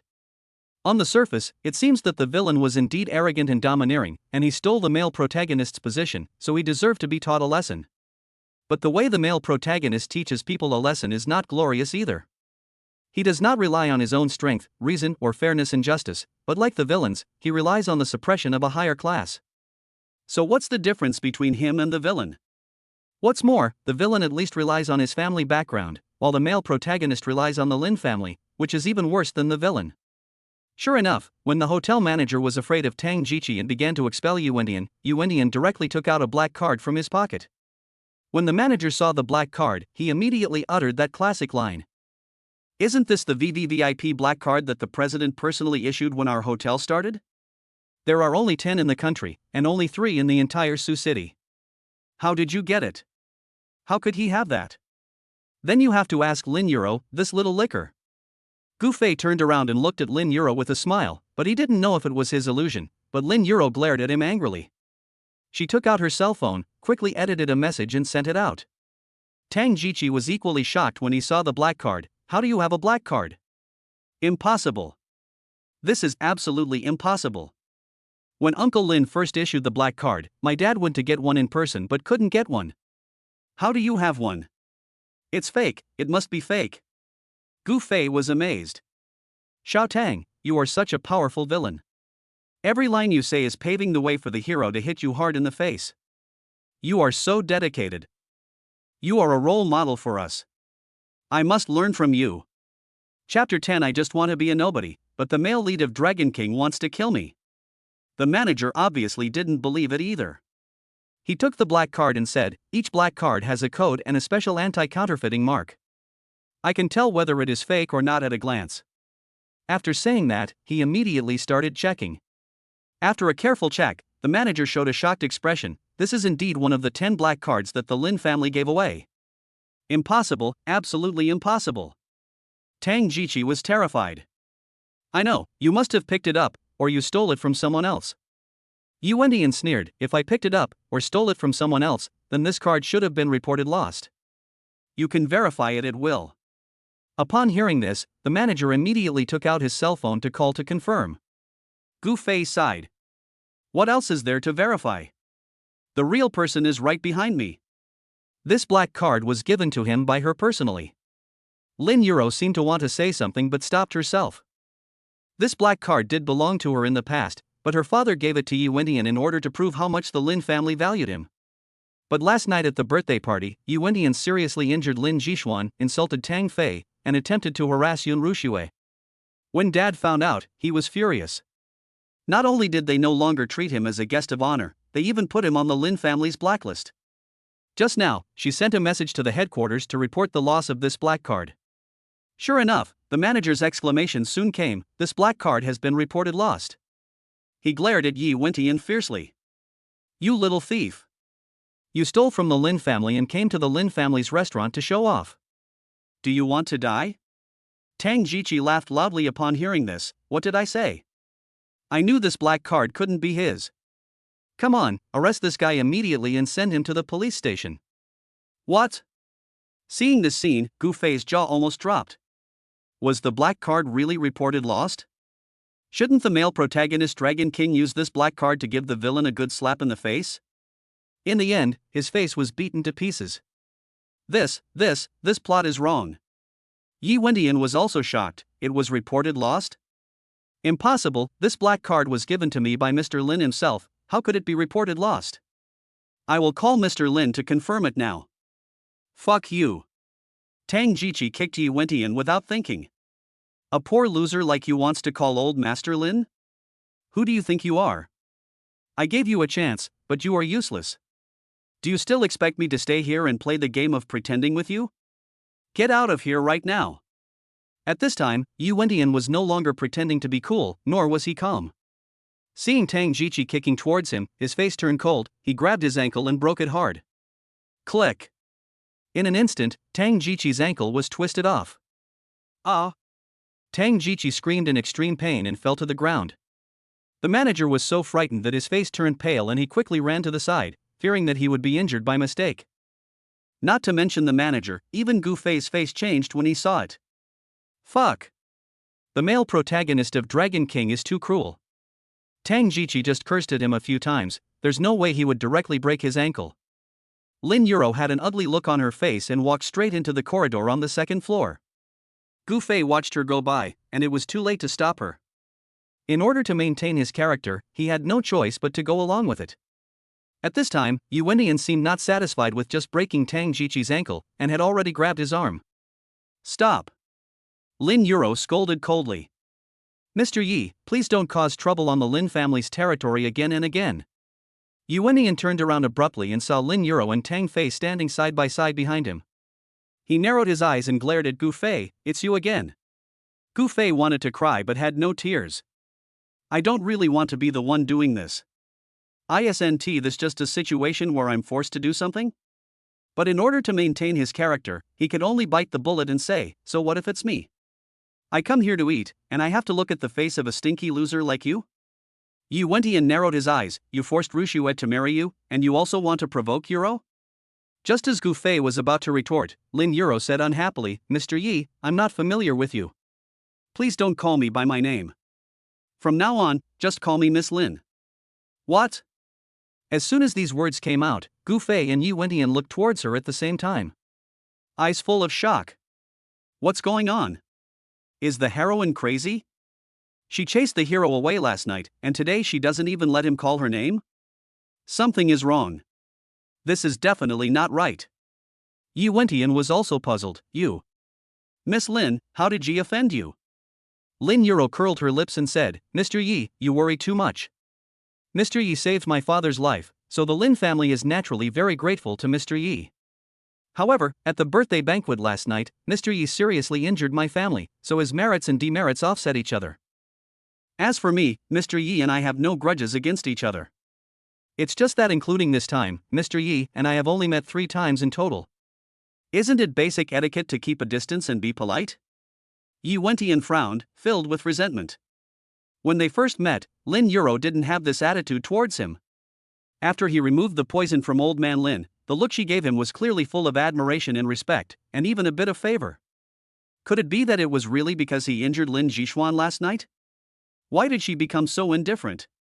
Yu Wendian opened his mouth, as if he wanted to explain, but before he could say anything, Lin Yuro began to command, What are you guys still standing there for? Send young Master Tang to the hospital. Yes. The hotel manager and others were like robots, as if they didn't take Tang Jiqi's life seriously at all. Only after hearing Lin Yuro's instructions did he start to move and help Tang Jiqi down the stairs. Ms. Lin, it was indeed my fault for injuring Lin Jishuan last night, but I didn't do it for no reason. You saw how he humiliated and provoked me at that time. Yu Wendian walked a few steps to Lin Yuro, speaking in an intense tone. I hated most in my life when people mention my family. He chose to make fun of my family. If it were you, would you be able to remain indifferent? Lin Yuro said expressionlessly, You can teach him a lesson, but you shouldn't have hit him so hard. Did you know that he was resuscitated for a day and a night, and the doctor said that he will have serious sequelae? Yi Wendian was extremely annoyed. He really didn't intend to hit him so hard at that time. He just wanted to slap him twice to teach him a lesson. However, Yun Rushue suddenly kissed Gu Fei on the lips, which stimulated him so much that his eyes turned red and he couldn't control himself for a moment. Thinking of this, he suddenly raised his head and glared at Gu Fei fiercely, his clenched fists making a crackling sound. It's all because of this kid. Last night, he watched Yun Rushue lose her first kiss, which caused him to offend the Lin family. Today, he came to get entangled with Lin Yuro again, and even watched him and Lin Yuro quarreling and gloated over it. He is the one who should be rescued in the ward. Gu Fei stood beside Lin Yuro, not daring to say a word, wishing he could become invisible. But even so, he suddenly felt the murderous aura coming from the male protagonist Dragon King. Chapter 11 I'm determined to lick her, I won't even watch the 7 fairies descend to earth. Wow, what's happening? Why do you want to kill him suddenly? Well, I suddenly feel like going to the bathroom. How about you guys talk first? Nema. Lin Yuro, you pervert, you suddenly called me to the hotel just to draw hatred for me, right? You are afraid that the hero will act too slowly and I will die too late, right? It's over, it's over. My main storyline hasn't even started yet. The previous part is just an appetizer. The male protagonist's hatred for me has already reached its maximum. How can I play from now on? Damn Yun Rushue and Lin Yuro, you guys have screwed me over. Lin Yuro heard his inner voice, and when she looked at Yi Wendian, she also noticed the murderous aura on him. So, she stood in front of Tang Fei calmly and said, I have nothing to talk to him about, Mr. Gu, let's go. After saying that, she pushed him forward a step, then deliberately took a step behind and stood behind Gu Fei. He was afraid that Yi Wendian would suddenly attack Gu Fei from behind. However, although Yi Wentian's plot is a bit distorted, he is still the male protagonist after all, and it is impossible for him to do such a despicable thing as a sneak attack on others. So he just stood there, staring at Gu Fei's back until he walked into the next box. After taking his seat, Gu Fei was so frightened that he broke out in a cold sweat. No, no. This absolutely cannot go on. Yi Wentian's martial arts skills are so powerful that he can kill him with just a flick of his fingers. Although I really want to die and leave this world, I can't go back empty-handed without even completing the storyline. You must persist until the end of the main storyline and claim your rewards. To hold on until then, I have to think of a way to protect myself. Lin Yuro ordered food while listening to his thoughts. When I heard him say that he wanted to return to his original world, my heart couldn't help but skip a beat. It turns out that he doesn't belong to this world of fiction.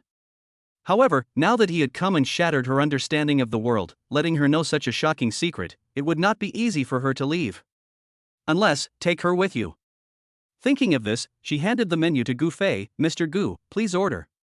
Gu Fei had no mood to eat. He ordered a few dishes and ate a few bites with Lin Yuro absent-mindedly before asking, "You said you could help my dad get Xinghui Group. Is that true?" Of course, Tang Jiqi is the son of Xinghui Group. He saw you speaking rudely to Yi Wentian just now, so he must have a good impression of you. With my help, it won't be a problem to get the cooperation. Good job. It turns out that Tang Jiqi came from such a high family. Gu Fei sighed secretly. What a pity, no matter how high his birth was, he still ended up with his family broken up and his loved ones destroyed. Mr. Gu, I have a question. You say. What do you like about Rushue? Gu Fei's face was embarrassed. Do you even need to ask? Rushue is beautiful, sexy, smart, has a good family background, and can manage the family business. She is a perfect woman. How can any man not like her? Lin Yuro put her hands on her chin and smiled gently. But I am not bad in the qualities you mentioned. Why don't you like me? Gu Fei was confused. What is she talking about? Is she kidding? Yes, she must be kidding. Even if her attitude towards the male lead is a little strange, she would never come to me. After giving himself a reassurance, Gu Fei laughed. Ms. Lin is excellent in every aspect. How can I be worthy of her? Rushue is worthy of you, but you are not worthy of me. What you mean is that Rushue is not as good as me? Lin Yuro showed a troubled expression. I thought Rushue was the best woman in your heart. Of course she is. Gu Fei was a little anxious for fear that his image would collapse, so he decided to just go for broke. I'm telling you the truth. I'm Yun Rushue's licker. I'm determined to lick her for the rest of my life. Apart from her, I'm not interested in anyone else. Even if the 7 fairies came down to earth, I wouldn't even look at them. Damn it! I thought I could play a villain easily and I just had to memorize the lines according to the plot, but who knew the plot would change and the heroine's character would collapse? I don't want to care about anything now. After finishing this meal, I will go home and wait for the famous scene of the engagement banquet. Don't create any more complications. After hearing his words and listening to his inner thoughts, Lin Yuro raised her slender eyebrows slightly. Even though he was not sincere towards Yun Rushue, she was still quite envious of Yun Rushue for having such a loyal supporter. But if he said that the 7 fairies were serving him food, he wouldn't even look at it. She doesn't believe this. Besides, she didn't want to believe it. With a chosen one who knows the development of the plot and the fate of everyone, how could she give it up to others? Even if she has to snatch it away, she will do it. Fortunately, he didn't really like Yun Rushue, so she could take her time. Let's eat first. After dinner, Gu Fei did as he said, found an excuse and ran away on the spot. I'm not afraid of Lin Yuro, but I'm afraid of Yi Wentian. There was clearly something wrong with the way Yi Wentian looked at him in the corridor. If they met him alone, he couldn't let his character fall apart, so he had to provoke the male protagonist, the Dragon King. Otherwise, wouldn't he be beaten half to death? Get as far away as possible. He kept his foot on the accelerator and sped home. Unexpectedly, as soon as I reached the door of the villa, I heard a burst of laughter coming from inside. Among them is Zhang Xiulan's voice. Mom invited friends over? He looked into the living room curiously and was stunned. My mother actually invited some friends to come over. Moreover, he knew the beautiful woman with big wavy curls and sexy red lips sitting in the middle of the sofa. That's the man Xing Yue that my mom insisted on matching people up with before. Oh my god, how come my mom was so quick? She said she would introduce him to someone in the morning, and she invited him home in the afternoon. Gu Fei was about to cry. He has already provoked the two female protagonists of the Dragon King male protagonist, who already hates him to death, and now another one has come. This is the rhythm of him dying without a burial place. Hey, Fei Fei? Why are you back so soon? At this time, Zhang Xiulan suddenly discovered Gu Fei standing in the corner of the door, so she immediately stood up, walked to the door and pulled him in. Speak of the devil, and here comes the devil. Fei Fei, come on, let me introduce you, this is your uncle man, come on and call him uncle. Gu Fei smiled awkwardly, hello, uncle. Man Changwan, right? I remember, he seems to have a heart disease, but it hasn't happened yet. It should be in the middle of the plot, and the male protagonist cured it by accident.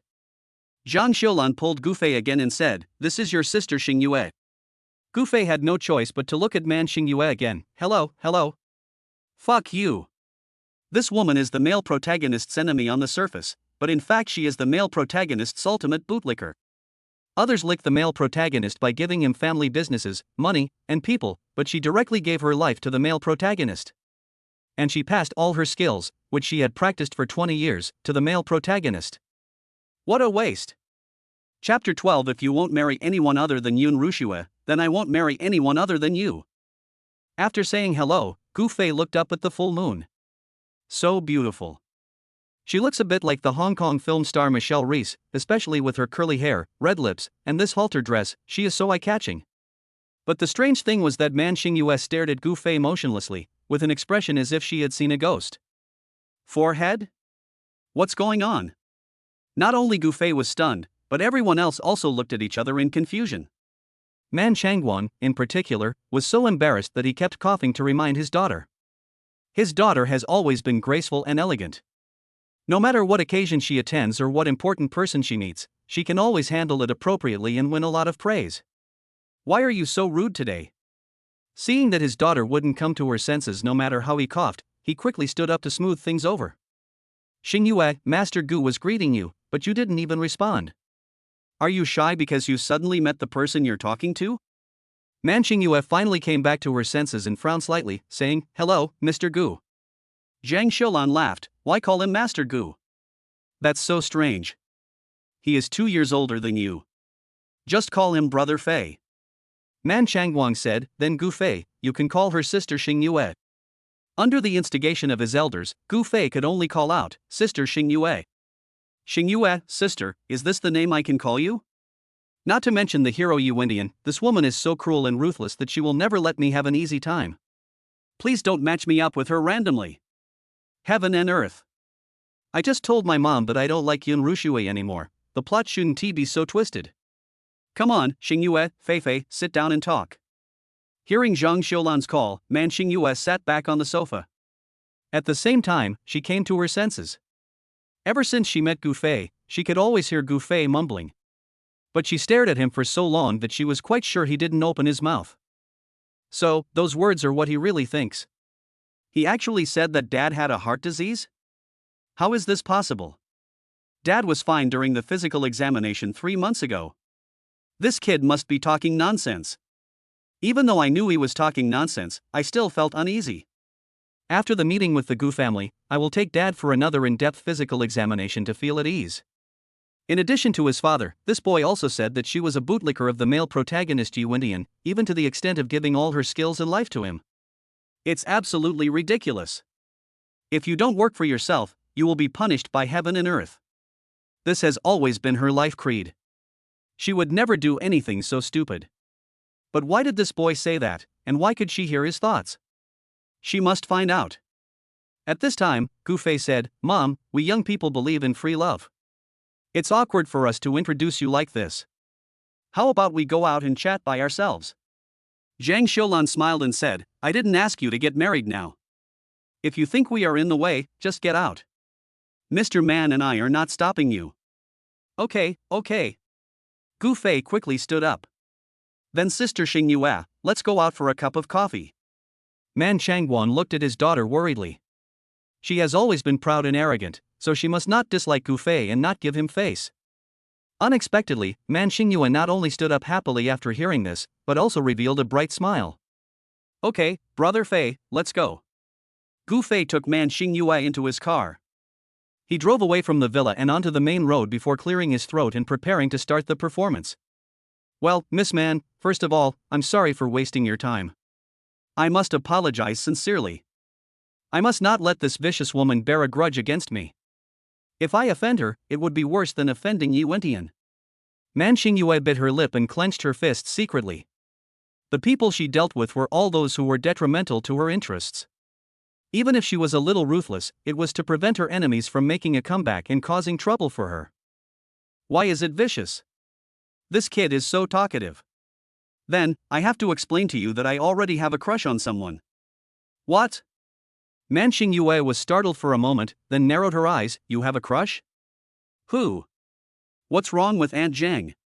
Why did she introduce her to someone when her son already has a lover? Are you treating her as a backup? It's Yun Rushue, the most beautiful girl in Sioux City.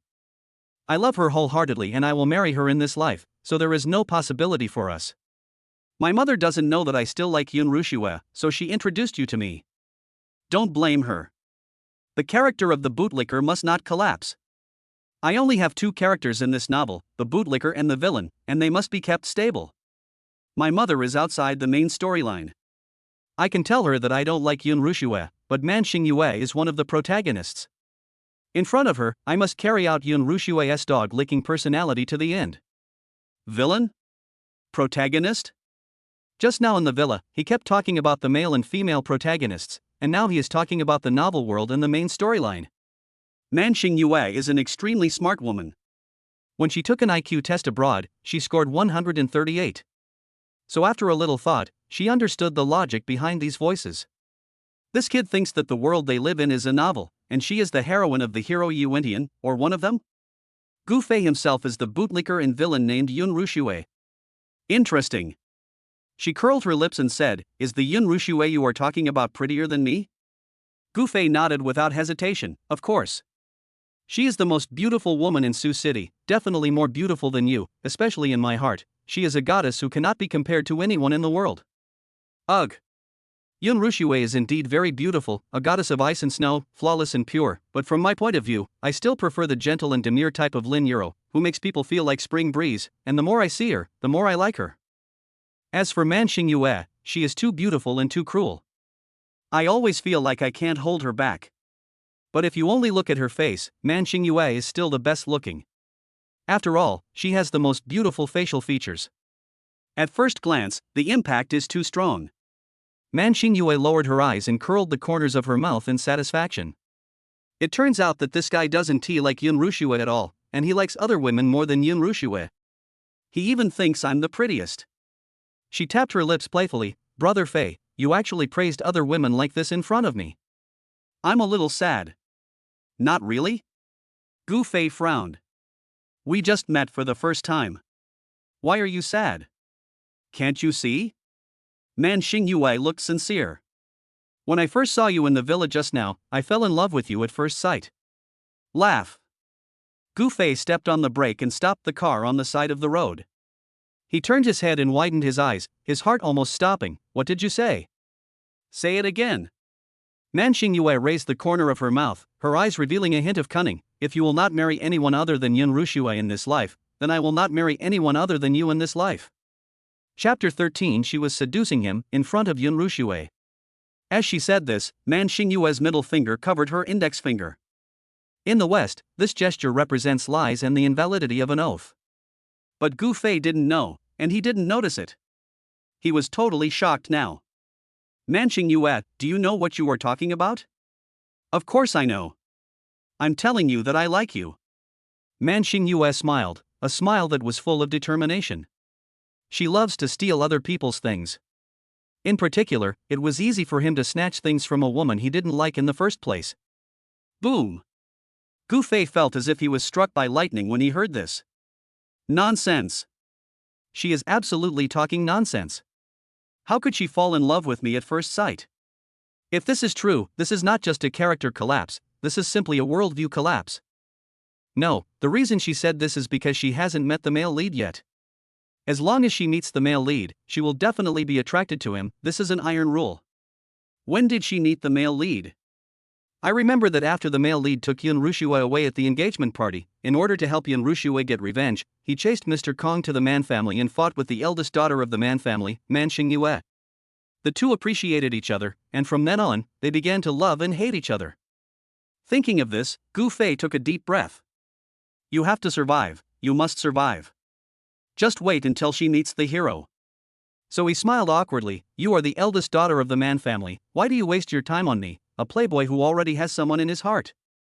How about this, I'll take you home first, and we'll contact each other later. Man Xingyue sneered. Are you going to send her home now? It's a nice thought. You drove out here and you send me home without buying me a cup of coffee? Is that how you treat guests? It seems so. Gu Fei patted his head, and he also felt that this was not very polite. It was all because of this woman's nonsense, which made him upset, and he just wanted to get rid of her immediately. Okay, I'll buy you a cup of coffee then. Seeing that there was a coffee shop nearby, Gu Fei parked the car nearby and took her into the coffee shop. Who knew that as soon as he sat down, his cell phone rang? I picked it up and saw that it was Yun Rushua calling. Damn, this isn't right. Why would this woman call him on her own initiative? Gu Fei was very nervous, fearing that something unexpected had happened that he didn't know about, so he quickly picked up the phone. Hello, baby Rushua, what's wrong? Like snow? Man Xingyue was stirring her coffee. When she heard these two words, she immediately raised her head. Gu Fei turned sideways, avoiding Man Xingyue's sight, and heard a cold voice from the other end of the phone. Can't I call you if nothing's wrong? Of course not. I'd love for you to call me. Isn't this so rare? Am I flattered? Man Xingyue picked up the coffee and took a sip, then listened to his flattering words expressionlessly and sneered. He is really a bootlicker. At this time, Yun Rushua just parked her car in front of the door of the cafe. While answering the phone, she got out of the car and walked towards the cafe. She didn't know why, but in the past, whenever she heard Gu Fei's flattering words, she would just feel annoyed. But now, she actually developed a sense of satisfaction and superiority. However, she knew very well in her heart that this little bastard must be licking her in public but cursing her in his heart. Let me tell you something serious. Yi Wentian just called me and asked me if I wanted to get rid of you. Gu Fei took a deep breath and felt like cursing. Fuck you, Yi Wentian. I have only been a bootlicker until now, and I haven't done anything to harm the world. What right do you have to get rid of me? You are considered a decent person? You are worse than a villain. But don't worry, I told him that I can handle our problems and I don't need him to meddle in our affairs. I don't think this will reassure me at all. Yi Wentian will want to kill me even more after hearing this, okay? And if you continue like this, your image will be completely ruined. Gu Fei felt like crying but had no tears when he heard this. I am investigating him. According to my subordinates, he is busy trying to take back the Yi family's original assets from his relatives. He will not cause trouble for you for the time being. However, you'd better be careful. No, why do you still care about me? System, are you still alive? Your heroine is in such a state, why don't you come out and take care of her? Unfortunately, the system is like a human machine. Except for telling him the rules of the game at the beginning and giving him rewards regularly, I am not there at other times. Suddenly, Yun Rushua's voice was as cold as ice tens of thousands of years ago. Gu Fei. Where are you now? Gu Fei glanced at Man Xingyue guiltily. I'm at home, what's wrong? You missed me. If you miss me, I'll come to you right now. Yun Rushua suddenly sneered. Home? What a coincidence, I just happened to pass by your house. Before Gu Fei could react to what she meant, the chair next to him was pulled away, and the next moment, Yun Rushua sat next to him. Gu Fei was stunned. Why are you here? Yun Rushua looked cold as she looked Man Xingyue up and down. Then, she turned her head and looked at Gu Fei. You can treat a coffee shop as your home. You really regard the world as your home. No, Rushua, listen to my explanation. I lied to you mainly because I didn't want you to be jealous. I didn't mean anything else. You are the only one in my heart. I just told her that I will never marry anyone else in this life. Man Xingyue leaned back in her chair with a smile. He did say that. Look. Gu Fei looked at Man Xingyue with gratitude and was extremely excited. She can vouch for me. However, Man Xingyue quickly changed the subject. My answer is that I will not marry anyone else in this life. Gu Fei was stunned. This woman. You like to watch the fun, don't you? Don't listen to her nonsense, Rushue. I know you as well as the heavens and the earth. In this life, I have chosen you and there is absolutely no other woman for me. Believe me. No. Why is Yun Rushue here? They hadn't seen each other before the engagement party. No matter what, he quickly found a way to drive Man Xingyue away and send Yun Rushue home. From now on, he will stay at home and won't come out until the engagement party. If the plot in the heroine's character continue to collapse like this, he is afraid that he will be killed by Yi Wintian before the finale. As I was thinking about it, I suddenly felt a chill on my ankle. He was startled and looked up at the starry moon with wide eyes. I saw Man Xingyue supporting her chin with both hands, blinking her charming big eyes and smiling at him. She even took her feet out of her high heels, raised her toes, and gently poked his ankle. It slid into the trouser leg and slid all the way up, then slowly rubbed down. It triggered waves of electric current, which made Gu Fei feel numb all over. Wipe. She was seducing him, and she was seducing him in front of Yun Rushue. Chapter 14. Tell me the truth, are you really willing to marry me? Gu Fei quickly retracted his legs, but the space under the table was limited and he couldn't retract much. While dodging left and right, he accidentally bumped into Yun Rushue's leg. Yun Rushue's face was icy cold, and she had obviously noticed the little movements of the two people under the table. A full moon, right? Although she has not yet accepted Gu Fei's proposal, who in the entire Sioux City doesn't know that this man is her bootlicker? She actually robbed her man right in front of her? A flash of cold light shot out. Yun Rushue raised her leg directly, blocking Gu Fei's leg, forcing Man Xingyue to retreat, and then spoke coldly. What's this lady's name? A full moon. Miss Man, since you already know Gu Fei's feelings for me, why bother to pester me? There are so many men in Sioux City, why do you have to compete with me for one? Man Xingyue crossed her legs, folded her arms and laughed. Competing with you? You make it sound like you are interested in him. Yun Rushue raised her eyebrows and said sternly, if he is not interested, will I give him my first kiss? What? Man Xingyue was stunned for a moment, then turned to look at Gu Fei. He actually kissed her? Didn't he say he didn't like her and that everything was just acting?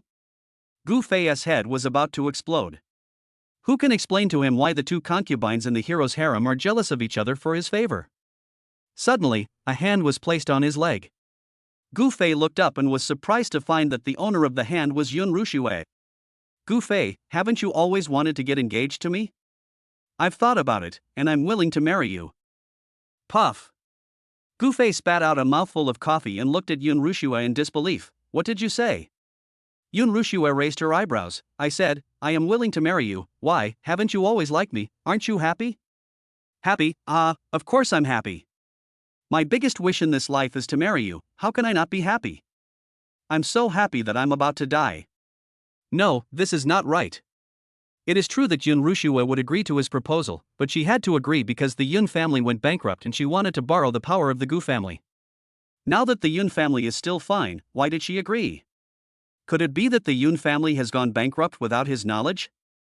Gu Fei's mind was in a mess. He had to think about this sudden situation, and at the same time, he had to get into character and act like a dog licking his ecstasy. He was almost going to explode. Man Xingyue's face darkened and he glared at Yun Rushue fiercely. She was sure that there was no love in the look this woman gave Gu Fei. She suddenly agreed to the proposal. She must have other intentions. If Gu Fei really marries Yun Rushue, it will be difficult for her to date Gu Fei in the future. Dada's illness and the things he said have not been clarified yet. How could she let Gu Fei leave with another woman like this? Thinking of this, she suddenly smiled charmingly. Gu Fei, you can marry her, it doesn't matter. I will stick with you all my life anyway. She will be your wife and I will be your secret lover. On Mondays, Wednesdays and Fridays, you stay at home with her. On Tuesdays, Thursdays and Saturdays, you can pretend to be on a business trip and come to see me. I promise that I will make you appreciate the indescribable beauty of women. As she spoke, she licked her lips deliberately. She is so charming and seductive. The air around Yun Rushue seemed to be frozen, and a terrifying light bloomed from her eyes, which were as cold as an icy winter night. It seems that Miss Man must be the third party. Man Xingyue smiled and said, you can say that. Ha! Yun Rushue grabbed Gu Fei's hand and intertwined her fingers with his. Then you should also see if you are qualified. Man Xingyue stood up and sat on the armrest of his chair without giving in. She then leaned over him and blew into his ear. You won't know if you're qualified until you try it, brother Fei. The rest of the words were secretly heard by Gu Fei, and Yun Rushue could hear nothing at all. But she could clearly see that Gu Fei's face, ears, and even neck were red. That's enough. At this moment, Gu Fei suddenly stood up. He pushed Man Xingyue away, walked behind Yun Rushue, and said excitedly, Miss Man, I'm really sorry, I already have Rushue, and I told you that she is the only one I want in my life. I won't even look at other women. Please don't harass me anymore. Wow. I finally have such a gorgeous lady throwing herself at me, but I can't even touch her. This villain system is too fucked up. Just now she just leaned over and whispered those words in my ear, and I was almost so hot that I almost exploded. If it really came true, I dare not imagine how great it would be. Unfortunately, in order to maintain my character, I can only continue to lick the cold Yun Rushue. It's so hard for me. Hearing this voice at the same time, Yun Rushue's face became colder and colder, while Man Xingyue's smile became more and more proud. Brother Fei, it doesn't matter if you reject me. I won't be discouraged. As long as you are lonely or hurt by this icy bastard, you can come to me anytime. After saying that, Man Xingyue picked up the bag beside her, blew a very erotic kiss to Gu Fei, and left the cafe with a smile. She really wanted to stay and continue fighting with Yun Rushue. But she was more worried about her father's health. Gu Fei said that her father had a heart disease and she had to take him for a checkup immediately. If what he said was true, then let alone Yun Rushue, even if she had to fight with the whole world for this man, she would definitely be the one. After watching Man Xingyue leave, Gu Fei sat down on a chair, feeling exhausted. Finally, this big Buddha was sent away. Yun Rushue looked at his expression, and deep in her heart, a hint of sourness emerged. Unexpectedly, Gu Fei was really moved by Man Xingyue. She is not as good at pleasing men as Man Xingyue, nor is she as charming and sexy as Man Xingyue. But can she be blamed for this? She lost her mother when she was young. Her father was strict and harsh to her and only trained her as a tool to inherit the family. If she behaved in the slightest way, she would be locked in a dark room and forced to face the wall for 12 hours. Gradually, she lost all her emotions and only cared about learning and making progress. He only knew to inherit the Yin family's business and develop and expand the Yin family. Gu Fei was secretly regretting the unreasonable development of the plot when he suddenly discovered that there were tears in Yun Rushue's eyes. No way. Gu Fei was confused. Why did the Ice Queen look like she had suffered a great injustice and was about to cry? Rushue, baby, what's wrong with you? Are you mad at what Man Xingyue said just now? Don't be angry. If you don't like her, I'll teach her a lesson for you. I'll vent your anger for you. Don't take it to heart. I'll be there for you even if the sky falls. Yun Rushue took a deep breath, raised her eyes to look at Gu Fei, and held his hand again. Then tell me the truth, are you really willing to marry me? Chapter 15, If there is such a male protagonist, she will take the initiative. Gu Fei answered without hesitation, yes, of course. My greatest wish in this life is to marry you, how could I not want to? What happened to her? Wasn't she the indestructible Ice Queen, the strong woman who wouldn't even blink an eye when the sky fell? Why did she suddenly look so fragile? Could it be that she collapsed because she couldn't be with Yi Wentian? Yun Rushue was moved for less than a second after hearing his answer, and then she heard his voice again. The feeling of being touched was instantly shattered, leaving only depression. This little bastard is still so hypocritical. But it doesn't matter, even if he is acting, at least he must choose her unconditionally now. Otherwise, as he said, his image will collapse. With this point, Man Xingyue can't even think of competing with her. On the other side, Man Xingyue left the cafe and persuaded Man Changguang to be brought to a private hospital. I've already told you that I'm in good health and there's nothing wrong with my heart. Why don't you believe me? Besides, if you don't believe me, do you also not believe Dr. Li? She just examined me a few months ago. Man Xingyue also felt that there would be no problem, but in this kind of situation, one should always be prepared for the worst.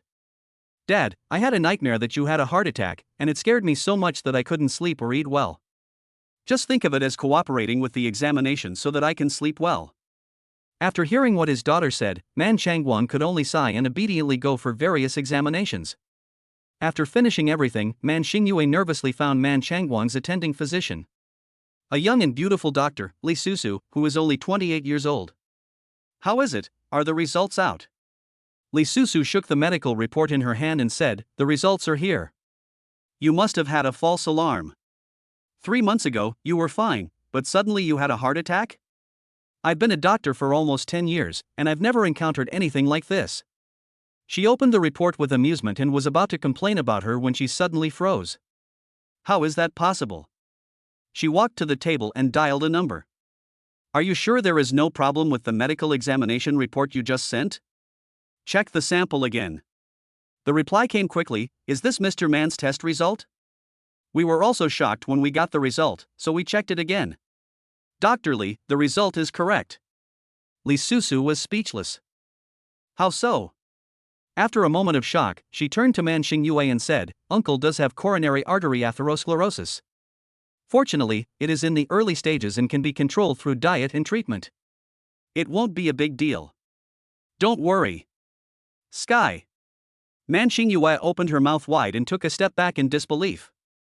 That guy's voice is genuine. In other words, will she really give all her skills and her life to a man named Ji Wintian in the future? No, she would never allow this to happen. There was a strong murderous look in his eyes and Man Xingyue clenched his fists. If there really is such a person in the world, she would rather take the initiative and kill him to eliminate the trouble forever. At this time, Yu Wentian had no idea that his fate had quietly changed. After settling accounts with the relatives who refused to bury his parents properly and embezzled their inheritance, he turned his attention to Gu Fei. For some reason, he always felt that this person was not as simple as he seemed. If he was really just a playboy who fawned over Yun Rushue as the rumors said, why did Lin Euro favor him? This woman is not so easy to fool. Just as he was thinking about this, his cell phone rang. It was a call from my subordinates. God of War, I just received news that Kong Longxing has transferred the money to the West Coast and successfully smuggled it last night. His current whereabouts are unknown. The Yun family's money cannot be recovered. New. It seems that the Yun family is about to go bankrupt. At that time, Gu Fei will definitely threaten Yun Rushue to marry him. It's time for him to be a hero and save the beauty. This time, he must let Yun Rushue know that he not only has the ability to save her, but also the ability to revive the Yun family. Otherwise, she would be intimidated by the Gu family's power and would have to please Gu Fei and distance herself from herself. The news that the Yun family was cheated by Kang Yun Group soon spread in Sioux City. But strangely, the Gu family did not take advantage of the opportunity to force Yun Rushue to marry Gu Fei. Instead, the Yun family took the initiative to come to Gu Fei and ask Gu Fei to marry Yun Rushue. In the living room of the Gu family villa, Gu Zhenhai looked at Yun Tai who was kneeling in front of him, his face full of helplessness. Master of the Yun family, please stand up quickly. If you have something to say, we can talk. There is no need to kneel down. This is not the first time we have interacted with each other. Why do you have to be like this? Zhang Xiulan helped Yuntai up inside. It's not that we despise the poor and love the rich, it's because Feier really doesn't like your daughter anymore. How about this, we lend you some money to help you through the difficult times, but forget about the marriage. Yun Rushue at the side was extremely surprised. Gu Fei doesn't like me anymore? This is impossible, auntie, unless he comes out and tells me in person, I won't believe it. Well, since you don't believe me, I'll call him out and tell you in person. If she really has to choose a daughter-in-law, Zhang Xiulan would rather choose Man Xingyue. At least this girl is open and frank with Gu Fei, unlike Yun Rushue who has looked down on Gu Fei for a long time. Treat him like a dog, call him when you want and send him away when you want.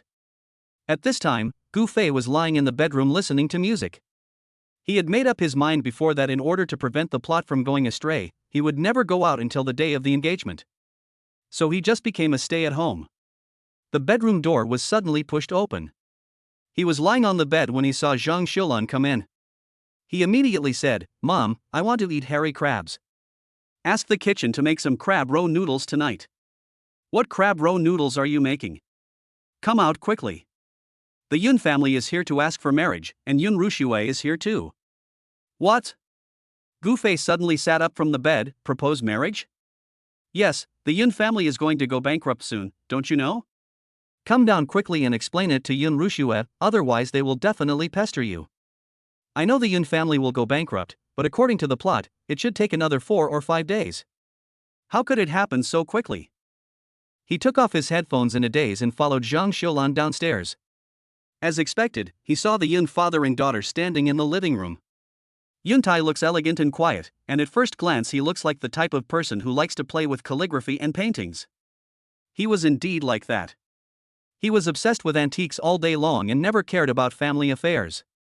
Whenever there were problems in family affairs, he would blame Yun Rushue for being useless. In fact, he is the most useless person in the Yun family. Yun Rushue was wearing a white dress with long flowing hair. On her fair cheek, one could clearly see red palm prints, which must have been caused by Yuntai. Oh, poor thing. No wonder she looked like she was about to cry when I saw her in the coffee shop 2 days ago. Having been cheated so badly by Taikang Group, the Yun family must have put all the blame on her. She must have had a hard time these past 2 days. Zhang Xiulan pushed Gu Fei and reminded him, Fei, tell them quickly that you don't like Yun Rushue anymore. Chapter 16. The highlight begins, the engagement party begins. Hearing this, Yun Rushue immediately glared at Gu Fei. Even if he really didn't like her, he would never dare to show it. Despite this confidence, Yun Rushue's heart still felt as if it was being stabbed by needles. He actually told his mother at home that he no longer liked her. This shows that he really doesn't like her at all. Is she really that bad? Facing the gazes of everyone in the room, Gu Fei had no choice but to go ahead and perform. Mom, what nonsense are you talking about? How could I not like Rushue? I tell you, even if I don't like money, alcohol, or gambling in this life, I can never dislike Rushue. She is my life. What? Zhang Xiulan was confused. But didn't you tell Mom a few days ago? Gu Fei quickly interrupted, I was drunk at that time, and I said it in anger. Don't take it seriously. Yuntai was overjoyed and took a few steps forward to grab Gu Fei's hand. Mr. Gu, since you like Rushue, that's great. How about we quickly hold an engagement party and finalize the marriage? The day after tomorrow is an auspicious day, so how about setting the engagement party for the day after tomorrow? Hearing this, Gu Zhenhai was speechless. No, isn't this a bit too hasty? The Gu family is one of the top families in Sioux City, and they only have one son, Gu Fei. There are so many things to do for an engagement party, it will take at least a week to plan and prepare. 2 days is too crowded. But the Yun family could no longer bear it. If Yun Rushue and Gu Fei's marriage is not announced quickly, those cooperative manufacturers will definitely come to terminate the contract. By then, the Yun family will not only go bankrupt, but also be in debt. Seeing that the Gu family was unwilling, Yuntai could only cast a threatening look at Yun Rushue. He knew that Yun Rushue had always looked down on Gu Fei, but now it was not her turn to be picky. She has to agree whether she agrees or not. Yun Rushue has been in charge of the Yun group since she was 16 years old and has never bowed her head in front of others. At this time, she actually asked others to marry her. Although she was willing to get engaged to Gu Fei, she still felt insulted in terms of her dignity. She pursed her lips and took a step forward. But just as she was about to speak, Gu Fei said before her, I do. I am willing to get engaged to Rushue right away. Mom and Dad, it's rare that Rushue agreed to the proposal. In order to avoid unnecessary trouble, let's hold the ceremony the day after tomorrow. Forget it, Yun Rushue looks like she's about to cry, so I'll help her. Although she's the male protagonist's brainless licker, she hasn't done anything bad. She ended up like this because of the plot. She's innocent. Ah. I hope that after she enters the male protagonist's harem, the male protagonist can pamper her more. This poor girl has lacked the nourishment of family affection since she was a child, which is why she has become so cold. If she follows the male protagonist, she won't even be able to enjoy equal love, which is too pitiful. You are pitiful. Yun Rushue lowered her head and bit her lips hard. I don't care about family or love. I can take care of myself and become very strong. I can do it. I don't care. Suddenly, a big hand patted her shoulder. Gu Fei walked up to her without her noticing. Rushue, you will be my wife from now on. I will take good care of you and will never let anyone bully you again. I will never let you suffer any grievance or harm again. Gu Fei's affectionate voice came to my ears. Even though she knew he was acting and that what he said was not genuine at all, Yun Rushue still felt a warm feeling in her heart. It is easy to add icing on the cake, but difficult to provide timely assistance. She clenched her fists, gritted her teeth and said in her heart, Gu Fei, I don't care whether you are sincere or not, you made this promise in front of me, you must do what you say. The engagement was settled. After sending the Yun family father and daughter away, Gu Zhenhai frowned in dissatisfaction. Why did you agree so rashly? The Yun family is about to go bankrupt. They don't have a penny. They will definitely become vampires in our family in the future. Do we have to support the entire Yun family forever? Zhang Xiulan sighed. It can't be helped. Who made your son choose Miss Yun? Oh, what a sin. Hearing the old couple's complaints, Gu Fei felt extremely guilty. In fact, just supporting the Yun family is a good ending. The fact is, they are not worthy of being raised at all. At the engagement party the day after tomorrow, the future daughter-in-law Yun Rushue will be snatched away by someone, and the Gu family's reputation and face will be completely ruined, and they will become the laughingstock of Sioux City from then on. And this was just the beginning of the Gu family's tragedy. It won't be long before Yi Wendian mobilizes his connections to cause unrest in the Gu family and make Gu Fei constantly embarrass himself in front of the rich second generation in Sioux City. Until this time, Gu Fei was still infatuated and wanted to get Yun Rushue. So Yi Wendian could no longer bear it and completely destroyed the Gu family, leaving Gu Fei with nothing. He then beat him to a cripple, making him suffer every minute and every second of his life as long as he was alive. Originally thought he could keep his parents away from this dispute. But now it seems impossible. The engagement party the day after tomorrow is unavoidable, and my parents must confront Yi Wendian head-on. The thought of this made him worried. In the blink of an eye, 2 days have passed. The engagement day has arrived. Since the Yun family was already unable to take care of themselves, the engagement banquet was basically organized by the Gu family, who paid for it and invited all the important and influential people, and were very busy. But the busier the Gu family is, the more pressure Gu Fei feels. It wasn't until the day of the engagement party that his mood eased a little. Never mind. If you stick your head out, you will get a knife. If you shrink your head, you will also get a knife. He will just get through the engagement party first, and then find a way to make it up to his parents and the Gu family. Today's scene is the highlight of the opening of the novel, and he must not let it down. The engagement party was surrounded by pure white lilies, which were fragrant, holy, and beautiful. Celebrities and dignitaries from Suzhou gathered together, greeting each other in groups of 3 or 4, and the scene was filled with constant laughter. No one could have imagined that someone would dare to cause trouble in such an occasion. Wow, it's so beautiful. That must be Yun Rushue, the most beautiful girl in Sioux City, right? Oh my god, this is the first time I see her in person. Is she this beautiful? No wonder Master Gu licks her like that. If I were qualified to lick her, I would do the same. Master Gu is a role model in our dog-licking world. He gets everything he wants in the end. We should learn from him. Following the sounds and gazes of the crowd, Gu Fei immediately saw Yun Rushue, who had just walked in from the door. She was wearing a snow-white floor-length gown sparkling with diamonds, and a pink and white rose was inserted in her ear, which made her snow-white skin look even more crystal clear. Today, she is less cold and more charming. Especially her rosy cheeks, which made her look as young and shy as a young girl. Gu Fei was stunned for a moment. I knew she was beautiful, but I didn't know she could be so beautiful and feminine. Chapter 17. The male protagonist arrives to grab the wedding. The plot finally gets back on track. Seeing such a beautiful Yun Rushue, Gu Zhenhai and Zhang Xiulan, who had originally not been in favor of this marriage, looked at each other and smiled approvingly. The Yun family can't do it, but Yun Rushue can. With such a beautiful daughter-in-law, the children in the Gu family will definitely be handsome boys and beautiful girls in the future. Under everyone's astonished gaze, Yun Rushue walked over to Gu Fei and sat down. Suddenly, she was a little afraid to look him in the eye. Gu Fei was a little afraid to look at her directly, mainly because she was too beautiful today. He felt a little embarrassed. Damn it, when I think about this beautiful wife being snatched away by Yi Wendian, I want to hit someone. No, what right does Yi Wendian have to do this? Since crossing over to this world, Gu Fei had the idea of going against the male protagonist, going against the system, and changing the plot for the first time. But he was just thinking about it. After all, the male protagonist is the god of war in the north and has unlocked superpowers. Let alone beating him, he is invincible in the world. Going against him is like hitting a rock with an egg. He sighed deeply and clenched his fists, unable to calm the resentment in his heart.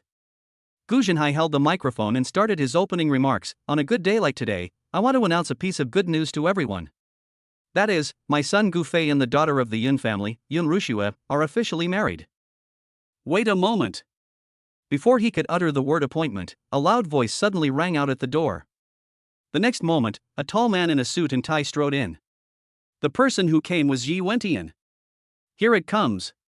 The male lead is finally here. Gu Fei waited for this day for a long time and prepared for it for a long time.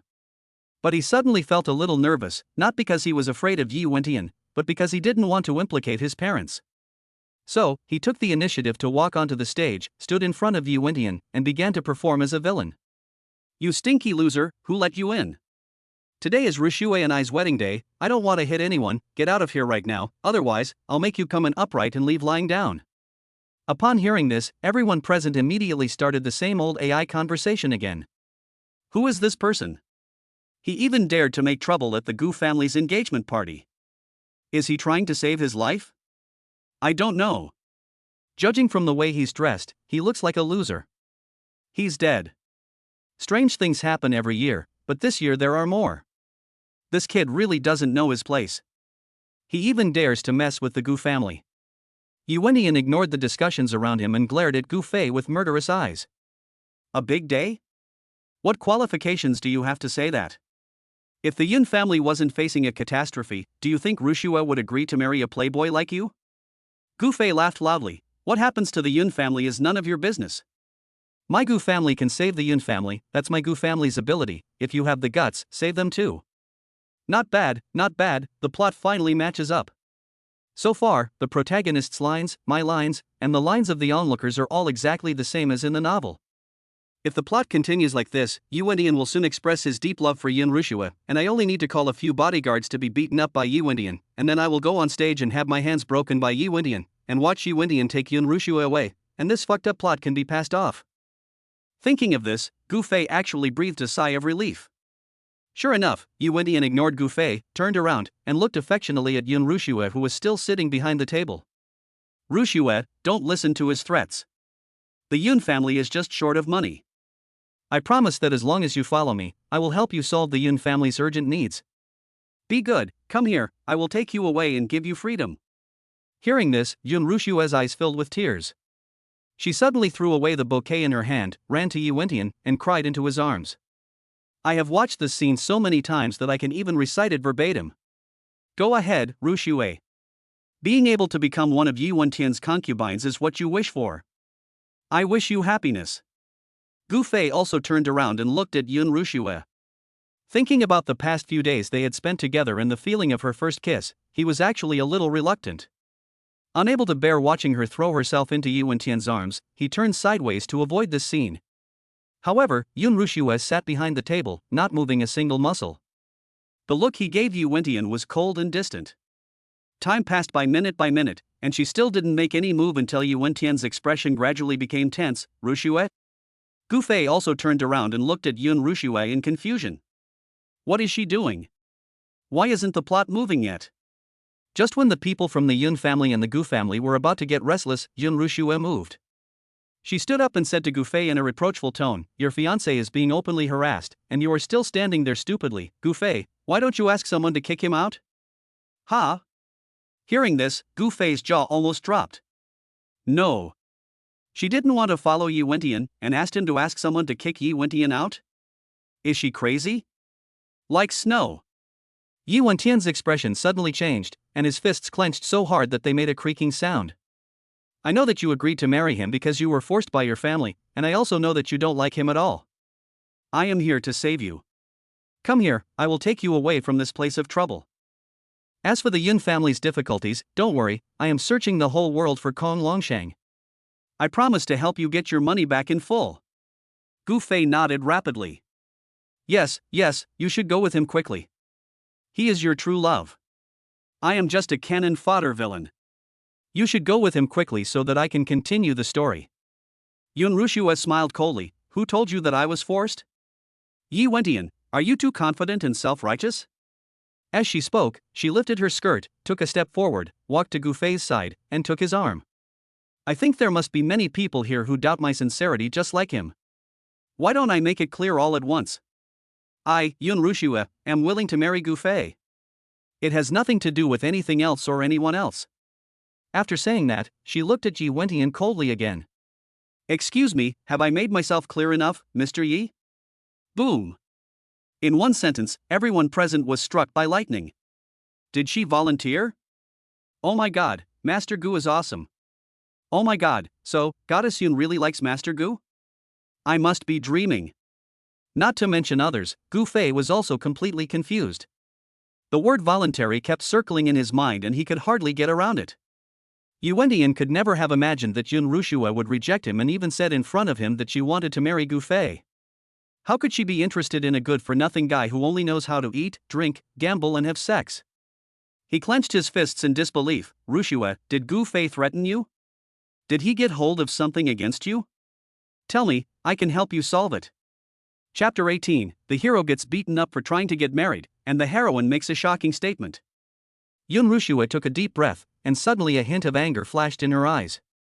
I same VBX line 4, GR0 this equals or JVV files EHFD4AA2AXAZC10FUEBXN7M8N8LN8 at 104HNCC, E5 hashtag, 4.L2, BA5P BBC4KFL8HCC43EI, 3 at M4F7RX7SK. Where does he get his confidence from?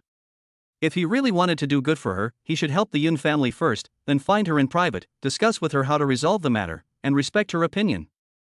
Instead of directly snatching the marriage in such an occasion.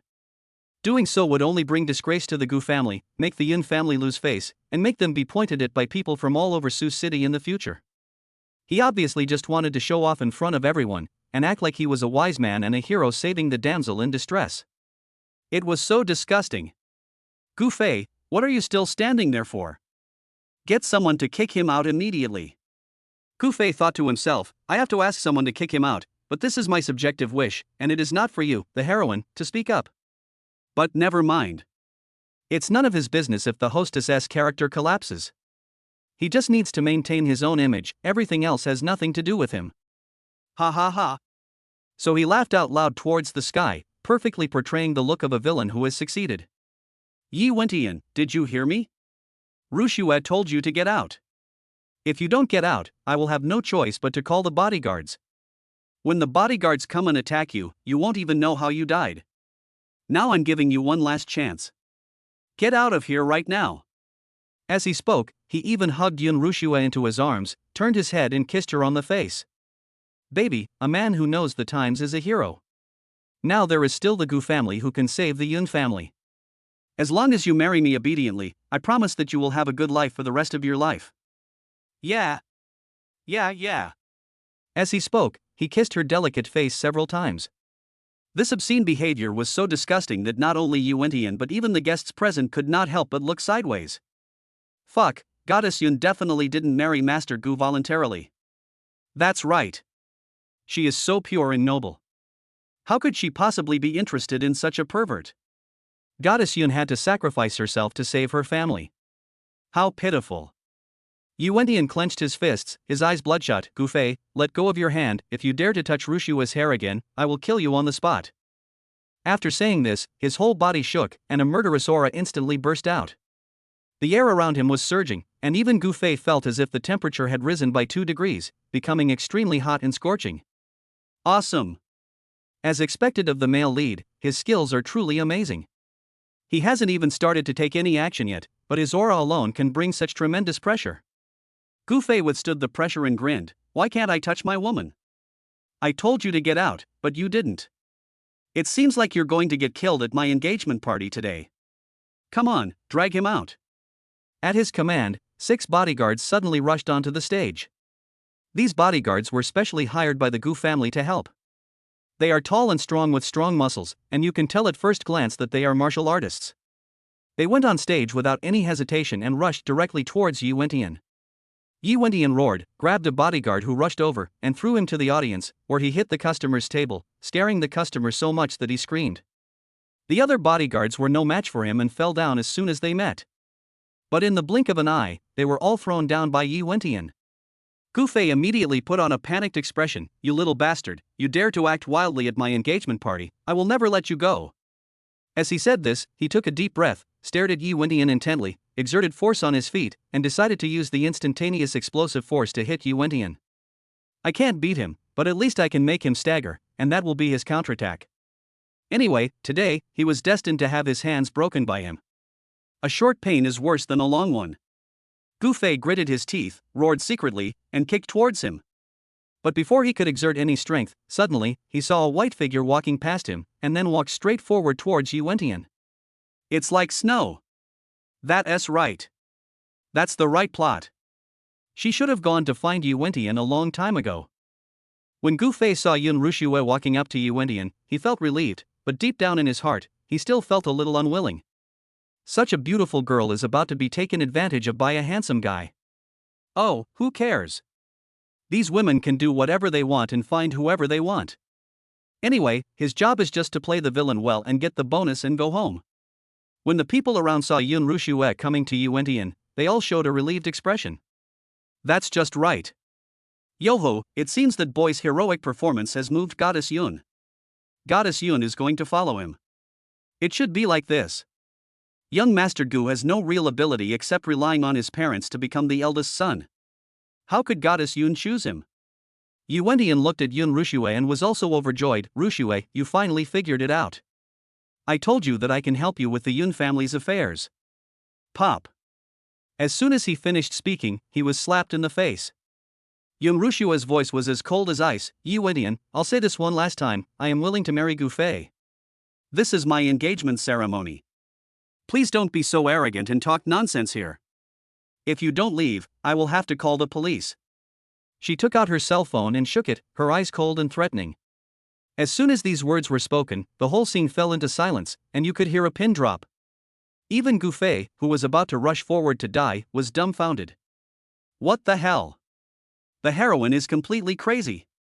Not only did she drive the male protagonist away, she also slapped him in the face, and now she wants to call the police to arrest him. Yuentian's face flushed, his eyes full of disbelief. After a long while, he said in a trembling voice, Are you really going to marry Gu Fei? Yun Rushue said coldly, How many times do you want me to say it? If I don't really want to marry him, then I'm going to marry you? Who do you think you are? Gu Fei. Wait, is this line definitely directed at Yuentian? It's almost the same as telling him. Although he didn't know what Yun Rushue was doing, Gu Fei knew that if he continued to be dazed, his character would be ruined along with the heroine. So he rushed forward and hugged Yun Rushue. That's right, who do you think you are? My wife told you to get out, did you hear me? Go away, don't go looking for trouble on such a happy day. Good. Yuentian took a deep breath and looked at Yun Rushue intently. Don't regret it. After leaving these 4 words, he turned and left. Walk? No, the male protagonist you were trying to steal the bride from is gone. How can I, a villain, continue to play the role? Gu Fei immediately shouted, You stinky loser, don't run away if you have the guts. You came back, you want to rob the bride, go ahead, is that all you can do? Stop right there, you want to run away after injuring my bodyguard, you coward, you. But no matter how he scolded, Yuentian didn't even turn his head and just walked out of the hotel. This time, Gu Fei was completely dumbfounded. The heroine beats the hero, and the hero runs away. This plot is so fucking terrible. Chapter 19 The system rewards arrived as promised, this time it was a great harvest.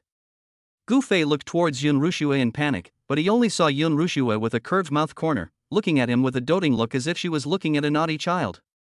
Are you happy with your scolding? Can we continue with our engagement ceremony? Gu Fei. Do you want to continue?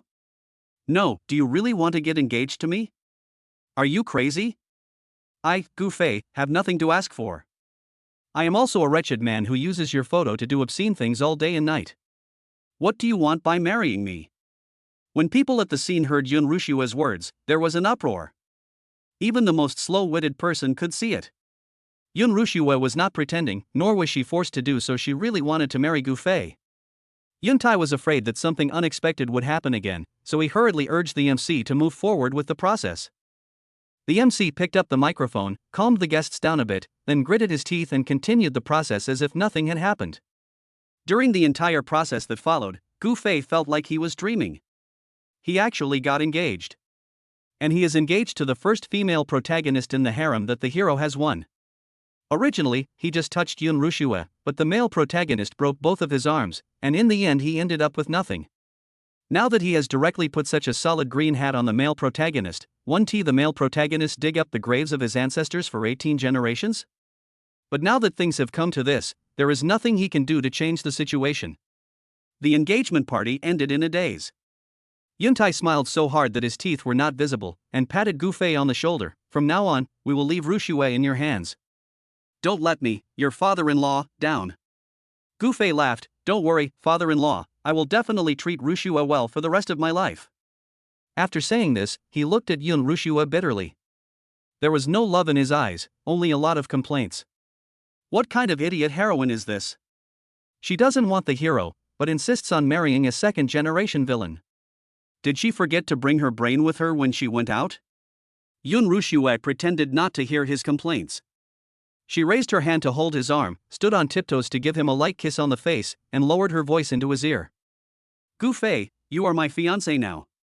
If I see you drinking coffee with another woman at home again, I will not let you off easily. Is this the time when he and Man Xingyue were pointed at each other? He, you don't need to remind me, Man Xingyue is also Yi Wentian's woman. Just the fact that I snatched you from Yi Wentian is enough for him to deal with me. If I snatch Man Xingyue from him, it would be strange if Yi Wentian doesn't skin me alive. Hearing his sincere words, Yun Rushue felt relieved. Thanks to Uncle Gu, the Yun Group has been revived. The company still has a lot of things to deal with, so I'll go back to the company first. Gu Fei nodded his head. You go ahead and do your work. Yun Rushue couldn't help but laugh when she saw how much he wanted to get rid of her. Let's have dinner together tonight? Tonight Gu Fei subconsciously wanted to refuse, but Yun Rushue immediately kindly reminded him, you like me so much, but you still refuse my invitation. Is this reasonable? Gu Fei wanted to cry but had no tears. I'll pick you up at your company in the evening. Yun Rushue curled her lips and smiled. That's pretty good. After finally seeing Yun Rushue and her family off, Gu Fei felt physically and mentally exhausted. When he got home, he collapsed on the sofa and looked at the ceiling blankly. The plot is so broken, how should I act from now on? I can't possibly marry Yun Rushue, have kids, and live a happily ever after, right? Congratulations to the host for completing the second round of villain plot. The character maintenance degree is 100 points. The reward has been sent, please check it. Suddenly, a system voice came from above his head, and Gu Fei sat up at once. What the hell? Is the character maintenance rate 100%? It hasn't collapsed yet and no points have been deducted. How can I still get a perfect score? Gu Fei was confused for a long time before he slowly figured out what was going on. In other words, no matter what changes occur in the personalities of the hero and heroine, as long as he carries out the villain's qualities to the end, he can still get the reward. Awesome! From then on, the heroine can do whatever she wants to her own death, and it's none of his business. He just needs to make the two characters of Yun Rushue, the bootlicker, and the male protagonist, the roadblock, bigger and stronger. All of a sudden, Gu Fei felt relieved and was no longer worried at all. He quickly checked the reward. The rewards for the climax plot are different from those for the general plot, and the prizes are exceptionally generous. 60 points of reward, 8 attribute points. A reward of 80 points will increase the wound healing speed by 10. A reward of 100 points, 2 sets of ancient martial arts. In addition, there is an extra reward for the climax of the plot, a resurrection pill that can bring the dead back to life. So many rewards, so cool. Gu Fei quickly added attribute points. Last time he only added 5 attribute points, and he felt that his ears and eyes were sharper and his body was much stronger. 8 more attribute points were added this time. All of a sudden, he felt a surge of abundant power emanating from his dantian and flowing to all parts of his body, making him gradually feel as light as a swallow. He clenched his fists and swung them out again. The whooshing sound revealed that he was a master. As for the speed of wound healing, he has not been able to experience it yet. But last time I got the buff that accelerated wound healing, and this time it was increased by another 10 points, so the speed will definitely be faster. As for the 2 sets of ancient martial arts, Gu Fei studied them carefully. Last time I chose Lingbo Weibu, so that I could escape when in danger. Now that my physical fitness has improved, it's time to choose something useful. Forget about sword and knife skills. In this day and age, carrying a sword with you when going out is so stupid. It is better to major in martial arts. Among the countless kung fu skills, Gu Fei finally chose the Wudong unique skills 8 trigrams Dragon Palm and linking mysterious kicks. The former emphasizes using softness to overcome hardness, while the latter emphasizes being as fast as lightning. They are all ancient martial arts that do not rely on strength. More suitable for his current physical condition. Finally, he carefully put away the resurrection pill. This thing could save lives at the critical moment. Just after he finished sorting out all the rewards, Gu Fei's phone rang. He picked it up and saw that it was Man Xingyue calling, and he frowned immediately. Why did this woman contact him when she had nothing else to do? He hesitated for a long time before answering the phone. Hello, I'm engaged. It's not convenient for me to contact other women for the time being. I'm hanging up first. Yi Wentian is investigating you. With just one sentence, he successfully stopped Gu Fei from wanting to hang up the phone. He swallowed hard. How did you know? Man Xingyue leaned against the swimming pool on the rooftop, overlooking the entire Sioux City, with an ambitious smile on her lips. The subordinate who was in charge of helping him happened to be my friend. She asked me about you, but I didn't tell her. Instead, I called you to reveal the news. Gu Fei, how did I treat you? To be honest, that's very nice. But the nicer she was, the farther he would stay away from her. I can only say thank you, but my wife won't let me get too close to other women. Before he could finish, Man Xingyue interrupted him again. My friend also told me that Yi Wentian is going to take action against the Gu family. Chapter 20. He is obviously a little pervert. Why is he pretending to be infatuated? This sentence played a decisive role, and Gu Fei finally stopped hanging up the phone. He even wanted to talk more with Man Xingyue. It was normal for Yi Wentian to want to kill him, and he could accept it calmly. However, if Yi Wentian wants to touch the Gu family, that is absolutely impossible. So at around 3 o'clock in the afternoon, Gu Fei came to the rooftop of the building as Man Xingyue had requested. Man Xingyue was the only one in the huge swimming pool. She was wearing a bikini, lying leisurely on the unicorn's swimming ring, floating in the sun. Her snow-white skin was particularly dazzling under the sunlight, and her slender waist was so plump that she looked like Marilyn Monroe walking out of a magazine.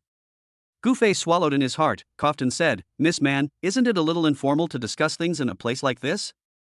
Man Xingyue took off her sunglasses with amusement, swam to the side and hooked her finger at him.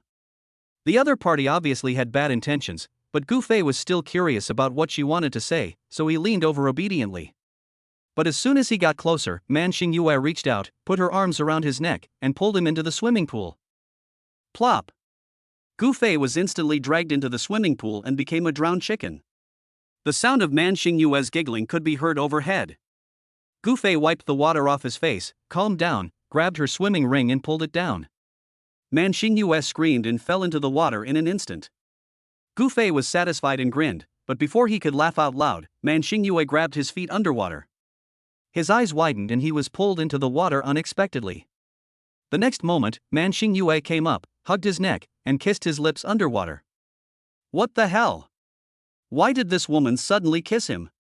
Is she crazy? Gu Fei struggled hurriedly, but he had no strength in the water, and Man Xingyue was very good at swimming. She swam her legs around him like a little mermaid, and didn't let go until she had sucked all the air out of his mouth, and then she was the first to climb ashore. By the time Gu Fei climbed ashore, she had already dried her hair with a towel and was sitting on a lounge chair on the shore drinking juice. Hey, I already have a fiancé, and you kissed me so casually. Aren't you a bit shameless as a woman? Although he said this, he remembered it very clearly in his heart. Man Xingyue looks sexy and beautiful, but she is actually very innocent. She has been concentrating on practicing martial arts and taking care of family affairs since she was young, and she disdains men. It is precisely because of this innocence that she is moved by the male protagonist without realizing it. But now she came up to him and hugged and kissed him, her personality changed drastically. Fortunately, Gu Fei is no longer surprised by the fact that the heroine's character is broken. As expected, Man Xingyue didn't care at all even when she was scolded for being shameless. She sipped her juice, glanced at him and said, You got it the other way around. I kissed you because I took you too seriously. When she saw the news about his engagement with Yun Rushue on her mobile phone just now, she was so angry that she almost threw her phone. I thought that with her beauty, it would be easy to snatch him away from Yun Rushue. Who knew Yun Rushue would act so quickly? If she doesn't reveal some explosive information, she may never have the chance to get close to Gu Fei again. No, why do you take me seriously? Just as Gu Fei was about to ask, Man Xingyue interrupted him, the way Yi Wentian wants to attack the Gu family. Hearing this, Gu Fei quickly shut up and listened to her attentively. But she stopped halfway through her sentence and said, My legs are a little sore, help rub them for me. Gu Fei. He finally realized that this woman was using this incident to control him. Okay. You can do whatever you want, even if it crashes, as long as my own character doesn't collapse. Gu Fei walked over, squatted down, and pinched her calf resignedly, saying as he pinched, "It's no use trying to seduce me. I've told you, I've only got Yun Rushue for my whole life, and I don't want anyone else except her. But to be honest, these legs are really good, white, straight, fragrant and soft. Just pinching them can make people feel numb all over." Hearing his thoughts, Man Xingyue almost laughed. He is obviously just a little pervert. Why is he pretending to be a love-struck big shot? A little higher, and a little higher. Gu Fei glared at her with a red face. How can we go any higher? This is almost the end. Are you doing this on purpose? Man Xingyue looked innocent. What are you saying? I don't understand what you are saying. Female pervert. Gu Fei sighed and said helplessly, "Don't play with me, just tell me directly, what exactly does Yi Wendian want to do to the Gu family?" Seeing that his patience was about to end, Man Xingyue stopped while she was ahead. He just saved the Gu family's largest partner, Changning Group. It is estimated that the day after tomorrow, Changning Group will take action to terminate the cooperation with your family, and may even unite all their friends to ban the Gu family. Changning Group. This is a large multinational company, and the total business volume it cooperates with the Gu family accounts for 1/10 of all Gu family's business. Once the cooperation is terminated, it will be a huge blow to the Gu family. What's more, he is not just going to terminate the cooperation, he is even going to ban the Gu family. Those small companies that are sitting on the fence may follow suit and terminate the contract. By then, the Gu family would be in dire straits. Because of an engagement, my parents have been in so much trouble. Gu Fei clenched his fists, his heart filled with anger. Yi Wendian, you are going too far. According to the original plot, I forced Yun Rushue to marry me, and you hated me, but now Yun Rushue is marrying me voluntarily, so why are you targeting me? Is this the righteous hero? How is this different from killing innocent people? When Man Xingyue heard this, she couldn't help but nod. That's true. Gu Fei did not provoke Yi Wendian. Instead, it was Yi Wendian who went to Gu Fei's engagement scene and made a big scene. Come to think of it, if anyone is to blame, it's Yi Wendian himself who was looking for trouble. Why did he cause trouble for Gu Fei? She became even more unhappy when she thought about the fact that she had given her skills to such an unreasonable person. The chairman of Changning Group will attend an auction tomorrow at noon. If you are interested, I can take you to meet him and try to get a chance in person. If you can win him back, you will have helped the Gu family resolve a major crisis. Even if you can't win him back, you won't lose anything. What do you think? Gu Fei agreed without hesitation. As long as he can help the Gu family, he is willing to do anything. What's more, the system has verified today that no matter how these people's personalities collapse or how the plot collapses, it is enough as long as his personality as a villain does not collapse. At around 6 o'clock in the afternoon, Gu Fei finally got rid of Man Xingyue, changed into a clean set of clothes, and drove a brand new Porsche to the downstairs of the Yun Group's building. As soon as I got off the car, I saw Yun Rushue and Lin Euro walking out of the building together.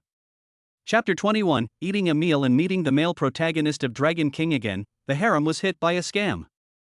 Seeing Gu Fei, Lin Euro immediately greeted him with a smile. Gu Fei, congratulations on getting engaged to Rushue as you wished. But she smiled and her eyes narrowed. Yun Rushue, my best friend, is really cunning. They got engaged suddenly while she was out of town on business, leaving her with no time to stop it. She could only accept it silently and even give her blessings in person. However, it is just an engagement, not a marriage, so everything is still uncertain.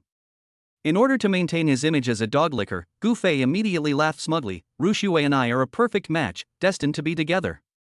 Just wait and come to our wedding party. Congratulations. The plot has gone so far as to deviate from Java. I have inexplicably become the fiancé of one of the heroines in the hero's harem. I must have become a thorn in the hero's side. I don't know how the hero will deal with me. Congratulations. Hearing his thoughts, Lin Euro lowered her head and held back her laughter. Did you come here specially to pick up Rushue to have dinner together? It just so happens that I haven't eaten either. How about we join in? Yun Rushue raised her eyebrows and looked at Lin Euro. You came to see me just when I was off work. You didn't come just to get a free meal, did you? How could that be? Lin Euro's eyes were full of smiles. As your closest friend, I want to congratulate you and Gu Fei in person. Yun Rushue sneered, that's better. As soon as you saw Gu Fei, your eyes seemed to be attached to him, and you smiled like a little fox. Do you really think I don't know what you are planning? She just doesn't understand. Although Lin Yuro is gentle and always greets everyone with a smile, in fact, she is more cruel and cold than anyone else. I am considered to be a person who appears cold on the outside but is warm on the inside, while Lin Yuro is completely warm on the outside but is cold on the inside. How could she be so fond of Gufei? When Gufei heard that he was going to have dinner with the hero's two concubines, he suddenly felt overwhelmed. Ms. Lin, today is a good day for Rushue and I to get engaged. We want to celebrate in the evening. Otherwise, how about we get together another day? Please. You are the heroine of another storyline, and have nothing to do with me. And I remember that your pharmaceutical company is about to run into trouble. Your cousin poisoned your medicines in order to seize power from you. It will happen in less than 2 days. Go home quickly to deal with your problem and wait for the hero to make an antidote to save you. Don't come and cause trouble for me. What? Are pharmaceutical companies' drugs poisoned? Lin Yuro froze and opened her eyes wide in disbelief. Well, cousin, you really did everything you could to frame me and seize the management of the pharmaceutical company. Well, you two can go on a date alone tonight, and I'll recruit you another day. Leaving this sentence, Lin Yuro hurried away. Any problems with the medicines are a big problem. She must race against time to get back and deal with it immediately. Her trip was not in vain. As expected, meeting with Gufei more often brings endless benefits. Watching Lin Yuro leave, Gufei breathed a sigh of relief, opened the car door with a smile, and invited Yun Rushue to get in. Yun Rushue was very satisfied with his action of driving Lin Yuro away. After all, Lin Yuro was one of the 4 great beauties in Sioux City. Her beauty and temperament were unique and unrivaled. Countless men regarded her as their dream wife. The fact that Gufei could resist the temptation of such beauty at least showed that his self-control was extraordinary. When they arrived at the restaurant, Gufei and Yun Rushue sat down and had a romantic candlelight dinner. With a beautiful woman by your side, even food becomes much more delicious. Gufei suddenly felt that if he was not a villain, if there was no threat from the male protagonist, it would not be bad for him to stay in this world, be a playboy, and live with Yun Rushue, the most beautiful woman in Sioux City. Just as I was thinking about it, there was a sudden commotion not far away.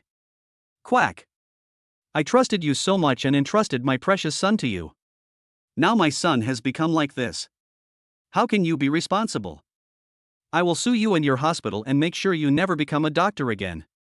What's going on? Since coming to this world, Gufei has always been conscientiously following the plot, playing the villain, and has never watched other people's fun.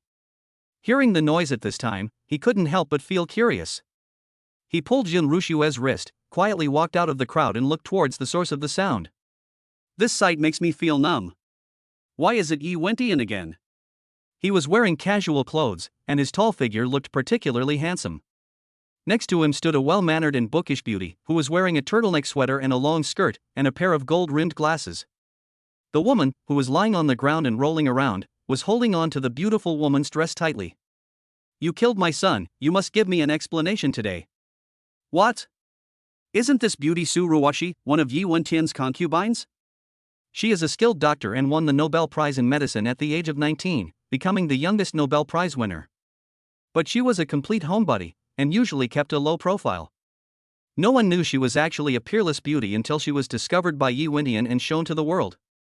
But just after she became famous, she was taken into Yi Wentian's harem and became Yi Wentian's exclusive doctor. From then on, she could only be the little woman behind Yi Wentian for the rest of her life. As soon as Gufei saw Su Ruwashi, he remembered her story and couldn't help but complain in his heart. She was originally a genius female doctor. She was supposed to save the dying and the wounded, become the savior of the world, and be remembered forever. Just because she met Yi Wentian, she immediately abandoned her previous ideals and aspirations and was willing to be Yi Wentian's little follower. Isn't this love-brained? What? Su Ruwashi was shocked and couldn't help but turn around and look around. Who is speaking? Who is scolding her?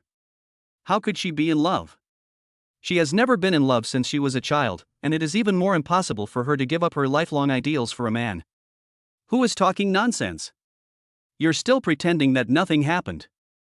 You're such a pervert. You killed my son, give me back my son's life. My son, Woo-woo, your life is so miserable, you had such a quack doctor, and you left this world at the age of 8. Don't worry, even if mom dies, I will take her with me to be buried with you. The woman who was lying on the ground and making a scene was shouting louder and louder. The 8-year-old boy in her arms had a blue and purple face, as if he had been poisoned, and looked like he was indeed dead. The people around looked at Tsuruwashi and pointed, "That woman is so young and she's already working as a doctor. Isn't that harming people?" "Yes. She worked so hard to raise the child, but she ended up killing him.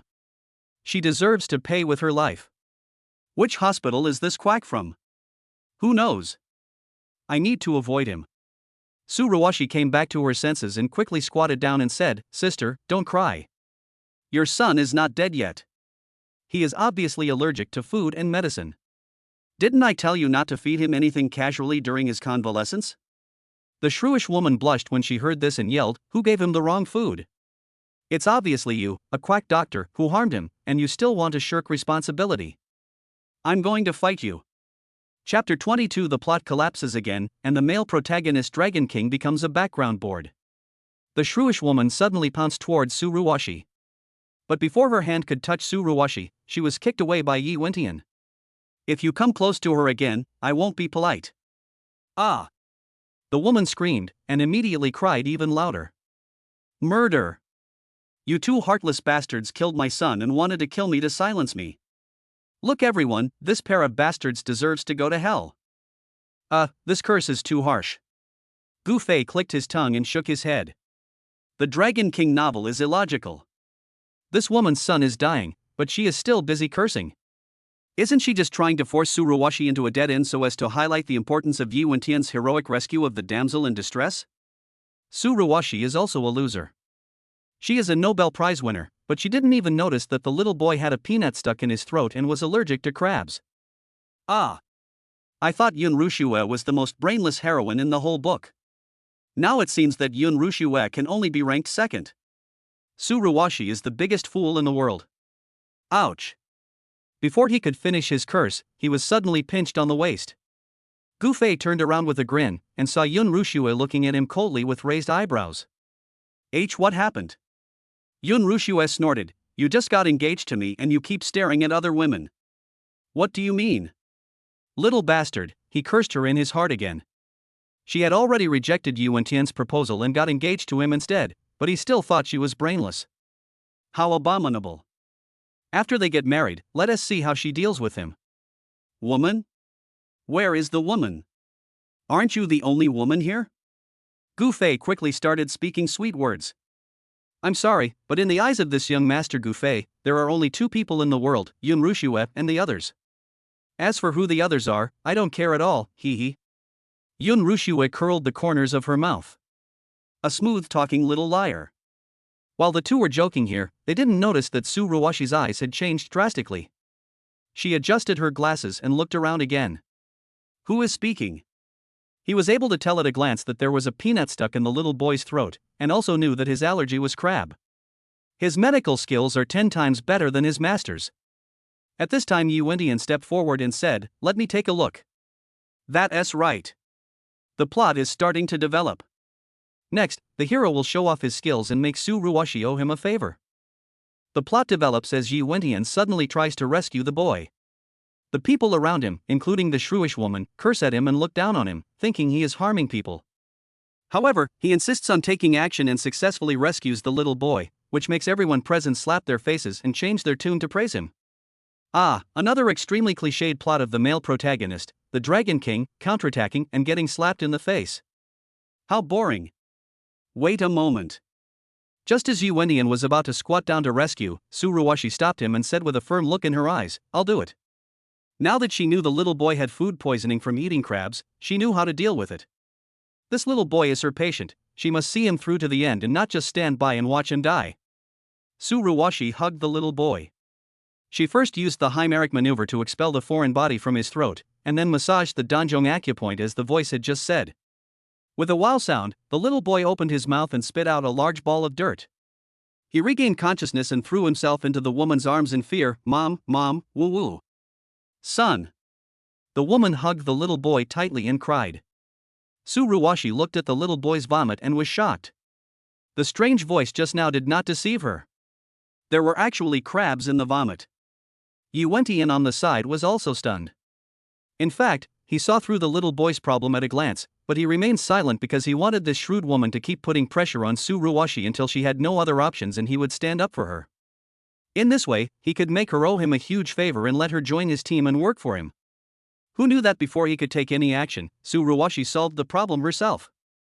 In this way, from beginning to end, his presence was almost zero. It can be said that the effort was in vain. When the onlookers saw this scene, they immediately praised Tsuruwashi like fence-sitters. She is indeed a miracle doctor. You can tell whether there is a cure or not with just one move. Awesome, he came back to life so quickly? She looks young, but she's quite capable. Which hospital is she from? I want my relatives to go see her. Hearing the praises around her, Tsuruwashi breathed a sigh of relief. Fortunately, it was not embarrassing and did not bring trouble to the hospital. Gufei, who was standing in the crowd, was so shocked that his jaw almost dropped. What's going on? Why did the plot break down again? Shouldn't Yi Wendian come to the rescue and help the heroine out of trouble? How come the heroine has to solve the problem by herself, and Yi Wendian becomes a background figure? Don't tell me that Tsuruwashi's character is going to collapse. But fortunately, I have nothing to do with Tsuruwashi. My only task tonight is to be Yun Rushue's bootlicker. Yun Rushue is a dog licker? When Tsuruwashi heard this, her eyes suddenly lit up. She knew that Yun Rushue was the most beautiful girl in Sioux City. She heard that she got engaged at noon today, and her fiancé was the ultimate licker who had licked her for a long time, the playboy Gufei. Could it be that these words were all said by Gufei? She quickly looked towards the crowd. Although she didn't know Gufei, she immediately spotted Yun Rushue, whose whiteness was particularly eye-catching in the crowd. At this moment, she was leaning slightly on a man. The man was looking at him straight, his lips tightly closed, and he didn't say anything, but the same voice as before was coming from him. What the hell is going on? Why is Tsuruwashi staring at me? Why is she still staring at me? What are you looking at?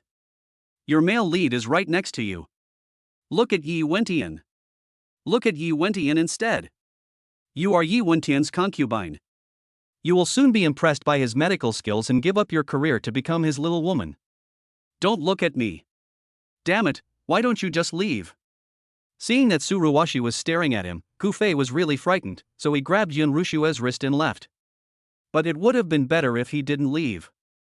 His leaving, combined with his inner voice, made Tsuruwashi even more certain that the person who made that voice was him. Moreover, this is not the voice of his speech, but the voice of his heart. Tsuruwashi frowned thoughtfully. The male protagonist, Dragon King, counterattacks and slaps her in the face? What does all this mean? It seems that she needs to think carefully after returning. This Gufei seems to know a lot about her. Ruwashi. Suddenly, Yi Wendian's voice came to her ears.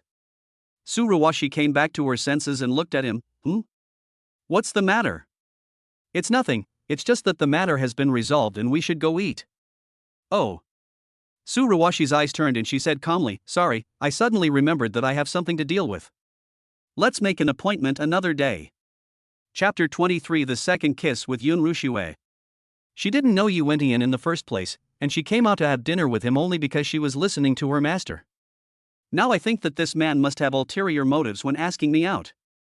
She felt so sick that she wanted to vomit if she knew he wanted to ruin her career, make her work under him, or even be his little woman behind his back. She is gifted in medical skills and has achieved such high achievements at a young age. She is not meant to be a wife and mother. Yi Wendian was stunned when he heard this. Before he could reply, he watched Tsuruwashi walk away indifferently. Why did she just leave like that?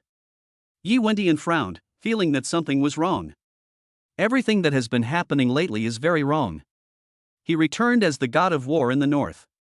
Logically, he should kill gods and Buddhas who stand in his way. But when he went to attend Mr. Lin's birthday party, he was driven away by Lin Euro. When I went to the hotel for dinner, I found out that my black card had been reported lost. I went to my childhood sweetheart's engagement party to try to steal her away, and got slapped hard in the face. Today, the meeting with the miracle Dr. Tsuruwashi that he had finally requested seemed to be out of his control, and he became just a background figure. He is the god of war in the north, so why does he run into obstacles everywhere? What went wrong? He can't figure it out. It's right that you can't figure it out, because Gufei couldn't figure it out either. He didn't figure it out until he finished having dinner with Yun Rushue. If other plots were caused by my arrival, causing fluctuations in the world and resulting in some character collapse and plot deviation, it would be understandable. But Tsuruwashi's storyline had nothing to do with him. He didn't even say hello, he just watched. How come such a big change happened? Could it be that the system is playing tricks on him? Wouldn't this world have collapsed long ago? Gufei. Suddenly, Yun Rushue's beautiful voice came to my ears. Gufei came back to his senses and remembered that he had already sent Yun Rushue to her doorstep. At the moment, it was pitch black all around, and the door to the Yun family villa was tightly closed. Gufei immediately smiled and said, "I'll help you knock on the door." He walked up and rang the doorbell while sighing in his heart. Hey, it's not easy to act a lickspittle. Yun Rushue refused to pay attention to me, so I could act like a clinging lickspittle. But now Yun Rushue is so nice to him, what should I do? Could it be that I'm really in a love relationship with her? Just when I was worrying, I suddenly felt warm on my back. Gufei was stunned for a moment. Because Yun Rushue actually hugged him from behind. Gufei, I know I made you suffer a lot in the past, but since I've decided to get engaged to you, it means I've accepted you.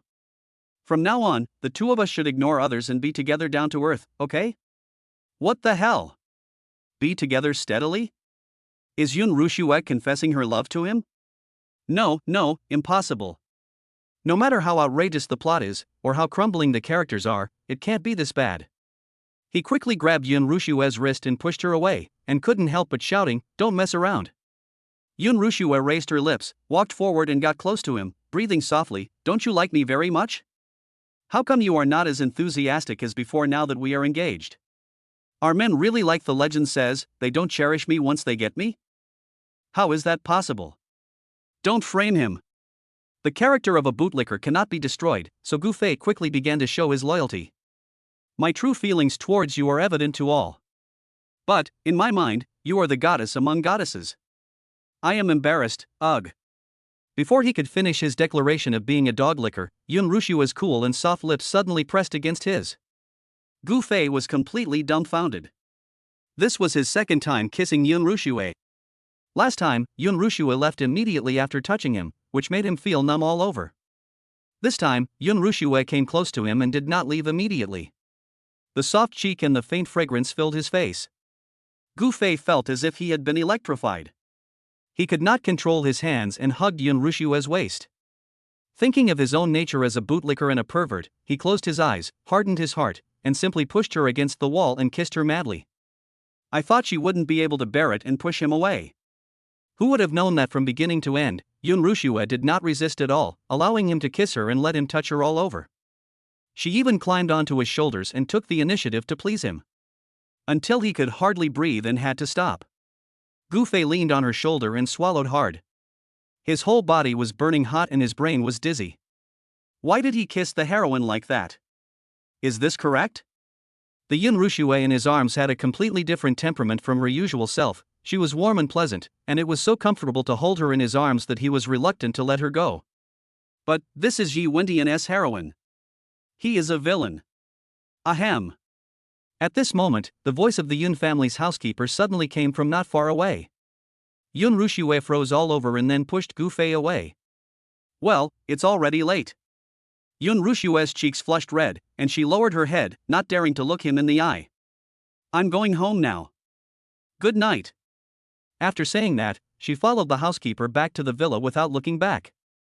Gufei stood in the cold wind for a long time before returning to the car and sitting down. After a while, he couldn't help but raised his hand and touched his lips. It feels really good. That night, Gufei felt dizzy and even dreamed about being with Yun Rushue. Originally, he was not interested in Yun Rushue, but because of this kiss, he started to fall in love. Even when he was eating breakfast, he couldn't help but recall the kiss. Alas, beauty is a disaster. Fortunately, he received a call from Man Xingyue in the morning, asking him to go to the auction together to meet the chairman of Changning Group. Only then did he temporarily put Yun Rushue aside and started to get down to business. Since it concerns his parents and the Gu family's property, Gufei dared not be vague. He changed into a formal suit and went to the auction site to meet Man Xingyue. See?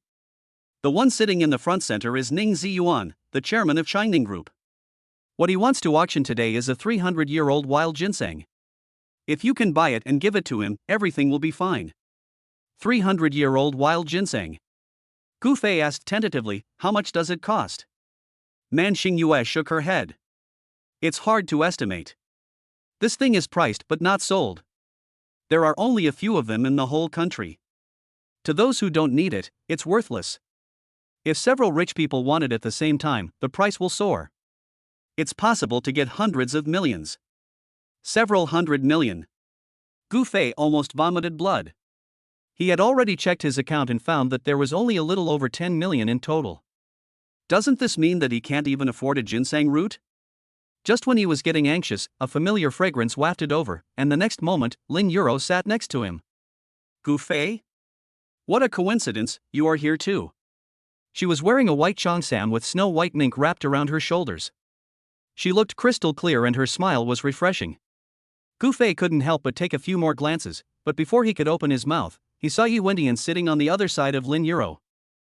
Ha! How come the male protagonist Dragon King is here too? Chapter 24, the male protagonist is emo, why does the female protagonist dislike him? Lin Yuro saw Gu Fei's surprise and explained with a smile, my family's pharmaceutical company had an accident. Thanks to Mr. Yi for helping to make the antidote, I personally brought him to this auction as a thank you. I see. Gu Fei suddenly realized. It seems that the plot is back. Something happened to Lin Yuro's family's pharmaceutical company, and Yi Wendian helped to solve it. The relationship between the two took a step further. Later, Lin Yuro brought Yi Wendian to participate in the auction. It turns out that the auction described in the novel is the one I attended. TSK, this Sioux city is too small. You can encounter this at any auction. A lot of things happened at this auction. First, Yi Wendian bought the earrings that Lin Yuro liked, and then Lin Yuro helped Yi Wendian buy the herbs he needed for his practice. Then Yi Wendian slapped the villain Tang Jiqi in the face. But I remember Tang Jiqi's leg was broken last time in the hotel, I don't know if he can come today. If you can avoid coming, then don't come. If you come, you will be beaten and thrown out anyway. Gu Fei sighed and shook his head. Fortunately, everything today had nothing to do with him. He came here to watch the fun with Man Xingyue. Moreover, according to the development of the plot, Yi Wendian and Man Xingyue have not yet officially met each other, and the two have no intersection. Today he is only responsible for doing his own thing and watching the fun. It is relatively safe for now. Thinking of this, he secretly glanced at Lin Yuro. Her character has collapsed but not completely, and she has temporarily returned to the main storyline. That's good, hold on. Just Yun Rushue is enough to keep me busy, so please don't come and make things worse. When Lin Yuro heard his thoughts, she immediately curled the corners of her mouth, but her eyes were filled with cold disdain. Return to the main storyline? Did he mean that he wanted her to go back and be Yi Wendian's concubine? Oh, there is no such possibility. In fact, the reason why she asked Yi Wendian for help was because when she heard Gu Fei's inner thoughts and returned home to check the medicine, she found that there was something wrong with the medicine. She was helpless and could only seek help from Yi Wendian. However, even if she asked Yi Wendian for help, it did not mean that she affirmed Yi Wendian. On the contrary, she felt sick to her stomach whenever she thought about the fact that she would encounter so many setbacks just to pave the way for the so-called Dragon King male protagonist to counterattack and slap her in the face. That's why she brought him to the auction and helped him bid for the red bloodgrass to repay the favor. In addition to Lin Yuro, Man Xingyue, who was sitting on the other side of Gu Fei, also heard these thoughts. She looked at Lin Yuro with interest, and it turned out that she was also one of Yi Wendian's concubines. She is indeed a great beauty. But, how could this damn bastard Yi Wendian have the ability to have so many beauties as his harem? Damn it. It would be best if he died suddenly now. As the focus of the three people's attention, Yi Wendian was also feeling uneasy at this moment. Because he saw Gu Fei. This disaster star would bring him misfortune every time it appeared, making everything he did go wrong. He didn't know if he was cursed, but now he even felt nervous when he saw Gu Fei. Because he always felt that something unhappy was about to happen again. Just when the four people were each preoccupied with their own thoughts, the auction began. The first thing to appear was Lin Yuro's favorite jade earrings. Gu Fei yawned without much interest and glanced at Yi Wendian vaguely. Start your performance. Spend a huge amount of money to buy this pair of earrings, and give them to Lin Yuro later, so that her favorability towards you will increase by 10, and she will become your confidant, and enjoy the ambiguous scenes between the two of you. Sure enough, as soon as the host started to announce the bid, he raised the sign in his hand. 300,000. As people at the scene continued to raise the price of the earrings quickly climbed to 1.6 million. Gu Fei yawned again and couldn't help but complain. It's just a pair of jade earrings. Why are these people so crazy? They are setting up a trap for the male protagonist and letting him show off. There's no logic here. Even if it's imperial green jade, the earrings are just scraps. It doesn't cost that much. The richer a person is, the more he understands the value of it. How can a person be so stupid and rich? The author doesn't care about his brain at all just for fun. Man Xingyue, who was standing by, couldn't help but burst out laughing when she heard this. The little pervert's words are harsh, but his point is true. The true value of that pair of earrings is only 400,000 or 500,000 at most, but now it has been sold for nearly 2 million. Who is bidding? Either he is mentally retarded or he is a shill. At this moment, Yuentian raised the sign again, 2 million. When the price was announced, the whole audience was shocked. Gu Fei held his chin and looked at Lin Yuro listlessly. Come on, say your lines, Brother Yi, do you like this pair of earrings? Then Yuentian answered, I don't like them, but someone likes them. Since she likes them, I will give them to her no matter how much it costs. Lin Yuro. First of all, I wouldn't call him Brother Yi. Secondly, she took a deep breath and slowly raised the sign in her hand, 2,200,000. If the whole audience was in an uproar just now it can be described as so quiet that you can hear a pin drop.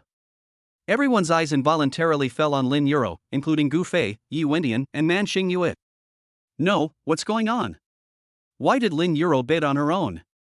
This earring was what she wanted, and Yuentian bought it for her. She's bidding against Yuentian, isn't that just pure brain hole? When Lin Yuro heard this, she couldn't help but roll her eyes at him. You have a hole in your brain. It's true what I want, but I will buy the things I want myself. I don't need others to give them to me, let alone people I don't like to give them to me. Not only Gu Fei was shocked, Yuentian was also surprised, hesitant to say, Yuro, I bought this pair of earrings to give as a gift. Lin Yuro smiled and said, I know.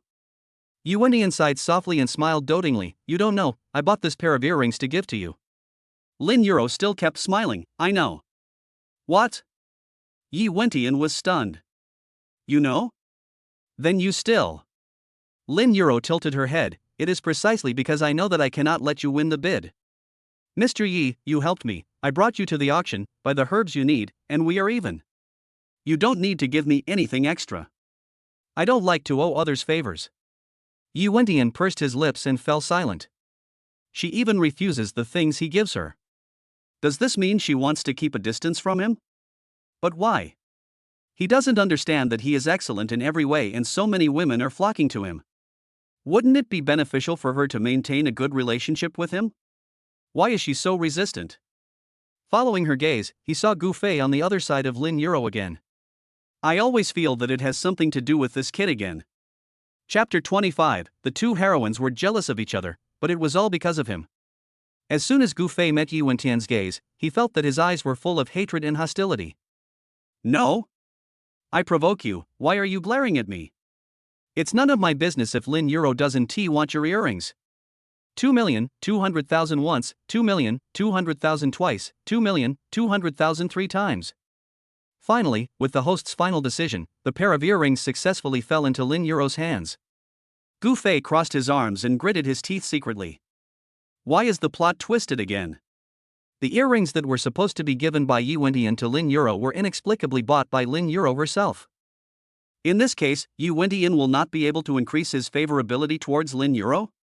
Can the two of them still be close friends? Just when he was full of doubts, the herbs that Yuentian needed were brought onto the stage. Red blood grass. Fortunately, everything went well this time. Lin Yuro actively bid and finally won it at a price of 10 million and gave it to Yuentian. Yuentian looked grateful, thank you Yuro, this herb is the key to my inability to break through my ability training. You helped me a lot. Lin Yuro still had a smile on her face, but even Man Xingyue could hear the alienation and indifference in her tone. Mr. Yi, you don't have to be polite. We are just exchanging courtesies. The smile froze on his lips, and Yuentian couldn't help but clench his fists. Ever since he entered the north, his strength had greatly increased, and the women around him had been flocking to him. Even if he did nothing, those women would still come to him one after another. But since coming to Sioux City, everything has gone wrong. When he reunited with his childhood sweetheart, she didn't respond to him at all and kissed another man right in front of him. When he met the eldest daughter of the Lin family by chance, she was surprisingly cold to him. Sometimes she drove him away, sometimes she traded with him but kept her distance. What is going on? Is there something wrong with his charm? In the past, he did not take women seriously and just waited for them to throw themselves at him, but now, he suddenly had a strong urge to conquer Lin Yuro. The auction continued, but Gu Fei became increasingly sleepy. He had no interest in anything on the stage, and the repetitive bidding was really boring, causing him to lean back in his chair, his head nodding, and he almost fell asleep. Suddenly, a fragrant breeze blew past his nose, and then his arm was shaken. Gu Fei came to his senses, turned around and met Lin Yuro's smiling eyes. Why are you sleepy? Try the Lin family's special refreshing mint candy, which can keep you awake for an hour. Ah, thank you. He needs it so much. Just as Gu Fei was about to take it, he saw Lin Yuro peeling off the candy wrapper with a smile, and then took the initiative to hand it to his mouth. Gu Fei was stunned for a moment, and just as he was about to say I'll do it myself, he was interrupted by Lin Yuro. Open your mouth. Under the double stares of Yi Wendian and Man Xingyue, he could only open his mouth and let Lin Yuro put the candy into his mouth. It was not known whether she did it intentionally or unintentionally, but when she put down the candy and took her finger out, her fingertips pressed his lips. It was quite provocative, and made Gu Fei's face turn red. Man Xingyue saw this scene, snorted coldly, and suddenly rested her head on his shoulder. I'm sleepy, let me lean on you for a while. Now Man Xingyue and the male protagonist have not officially contacted each other. Gu Fei is not afraid of her messing around, so he casually said, just rely on it. Lin Yuro glanced at Man Xingyue, smiled slightly, and suddenly approached Gu Fei and said gently, I am a little sleepy too, can I lean on you? Ha? Are you coming too? No. Gu Fei frowned awkwardly and said, just forget it. But just as he was about to speak, Lin Yuro laughed, I'm just kidding, I come from a famous family, I can't do such a thing that disregards my status and etiquette. Oh. Hearing this, Man Xingyue suddenly laughed disdainfully. You and Gu Fei are not familiar with each other, and you don't have a good relationship with him, so you naturally can't just lean on him casually. I'm different. Gu Fei and I just had a frank conversation yesterday afternoon, and his hands have touched many unspeakable places on me. Just leaning on my shoulder is nothing new to both of us. As soon as she finished speaking, Lin Yuro looked towards Gu Fei with a cold and sharp gaze. If I remember correctly, Gu Fei, you seem to be engaged, right? You let other women lean on your shoulders casually outside.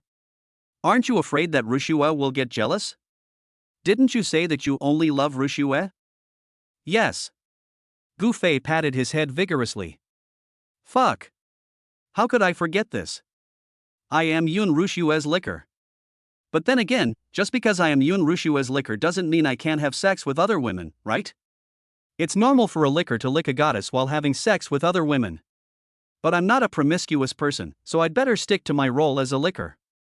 Thinking of this, he pushed Man Xingyue away. I'm sorry, Sister Xingyue. My goddess would definitely be angry if she knew you were leaning against me like this, so it's better for us to keep some distance. Seeing this, Lin Yuro smiled triumphantly, but Man Xingyue frowned and looked unhappy. Just then, the 300-year-old wild ginseng was brought onto the stage. I heard that this wild ginseng can be used as a guide to many medicinal herbs and can be a lifesaver for many people, so it instantly set the whole audience off. There was a constant stream of people bidding. The price of this wild ginseng quickly increased from 1 million to 20 million. And when it came to the 20 million level, people were still bidding one after another, without end. Gu Fei originally wanted to get this wild ginseng so that he could win the heart of the chairman of Changning Group. But 20 million exceeded his upper limit. I can't afford it. I can't afford it at all. Why? The strange thing is that Gu Fei does nothing on weekdays.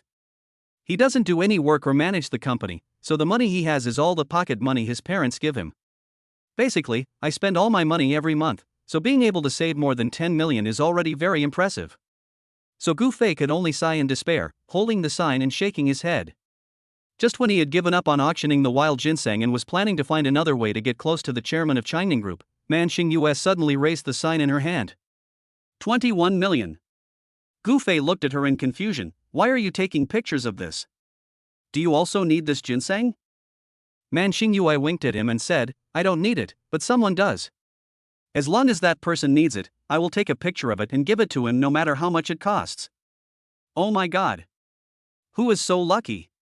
Is it worth her spending so much money to please him? No, Gu Fei suddenly came to his senses. Why does this line sound so familiar? Isn't this the line that Ji Wentian should have said to Lin Yuro? How come Man Xingyue said it to him? Chapter 26, How can he be a foil to a dandy? 23 million. 26 million. 28 million. This ginseng is indeed a hot commodity, and the bidding was definitely the most intense of the entire event. Although, it is not as precious as red blood grass. But there are few people who want to buy red blood grass, and few people who know it, so the competition is not that fierce.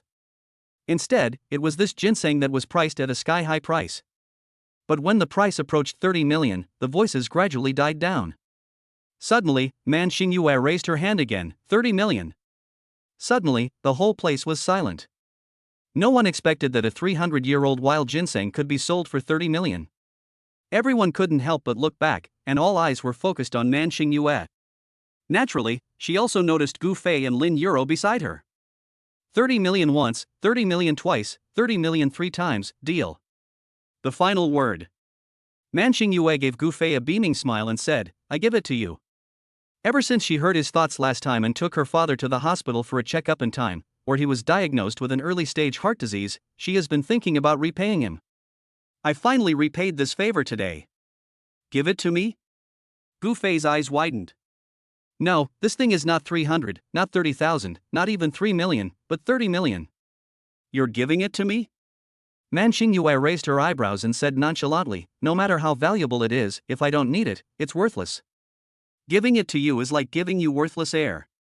You don't have to feel psychologically pressured. 30 million to deliver air. It's a pity she could say that. However, Gu Fei really needed this ginseng. Okay, then I'll thank you first. At worst, I can find a way to return the 30 million to her later. Lin Yuro looked at the sweet interaction between the two, and the smile on her face gradually stiffened. What does a full moon mean? She knew that Gu Fei was engaged, but she still seduced him so blatantly. Did she want to be Gu Fei's mistress? Or is he more ambitious and wants to snatch Gu Fei away from Yun Ruxue? No matter which one it is, she can forget about it. Isn't that goddess Lin? She's at the auction? And the guy sitting next to her should be Gu Fei, who just got engaged to goddess Yun yesterday. Damn it, what kind of shit luck does Gu Fei have? He just got engaged to Yun Ruxue, the leader of the Four Beauties, and now he's coming to the auction with Lin Yuro. What's the right for him to do that? I don't accept it. Not only goddess Lin, look at the other side of him, that beautiful lady seems to be Miss Man who won the Miss Universe title not long ago. Two extremely beautiful women accompany this dandy young man to attend an auction? Are they blind? Even after getting engaged, he's still so popular with women. He's a role model for our generation. There were gradually whispers of discussions around him, and Yu Wentian's brows furrowed deeper and deeper. As the only surviving son of the Yi family and the god of war in the north, he should be the one who wins the favor of all the beauties and the attention of everyone. Why did he become Gu Fei's foil? After the auction, Gu Fei got the ginseng and was very excited. Next, he just had to find a way to get close to the chairman of Changning Group, use this ginseng as a gift, and seek his help. So he and Man Xingyue went to the gate and waited for Chairman Ning to come out. Soon, the white-haired Mr. Ning and Tang Jiqi walked out side by side. However, before Gu Fei could speak, Tang Jiqi suddenly burst into laughter. Who was it I thought? It turned out to be the Yi family kid who used a fake black card to show off in the hotel last time. Forehead. No way? Gu Fei quickly hid to the side. Tang Jiqi, do you really have to use your ultimate move at this time? However, he quickly remembered that the male protagonist did do 3 things in this auction plot.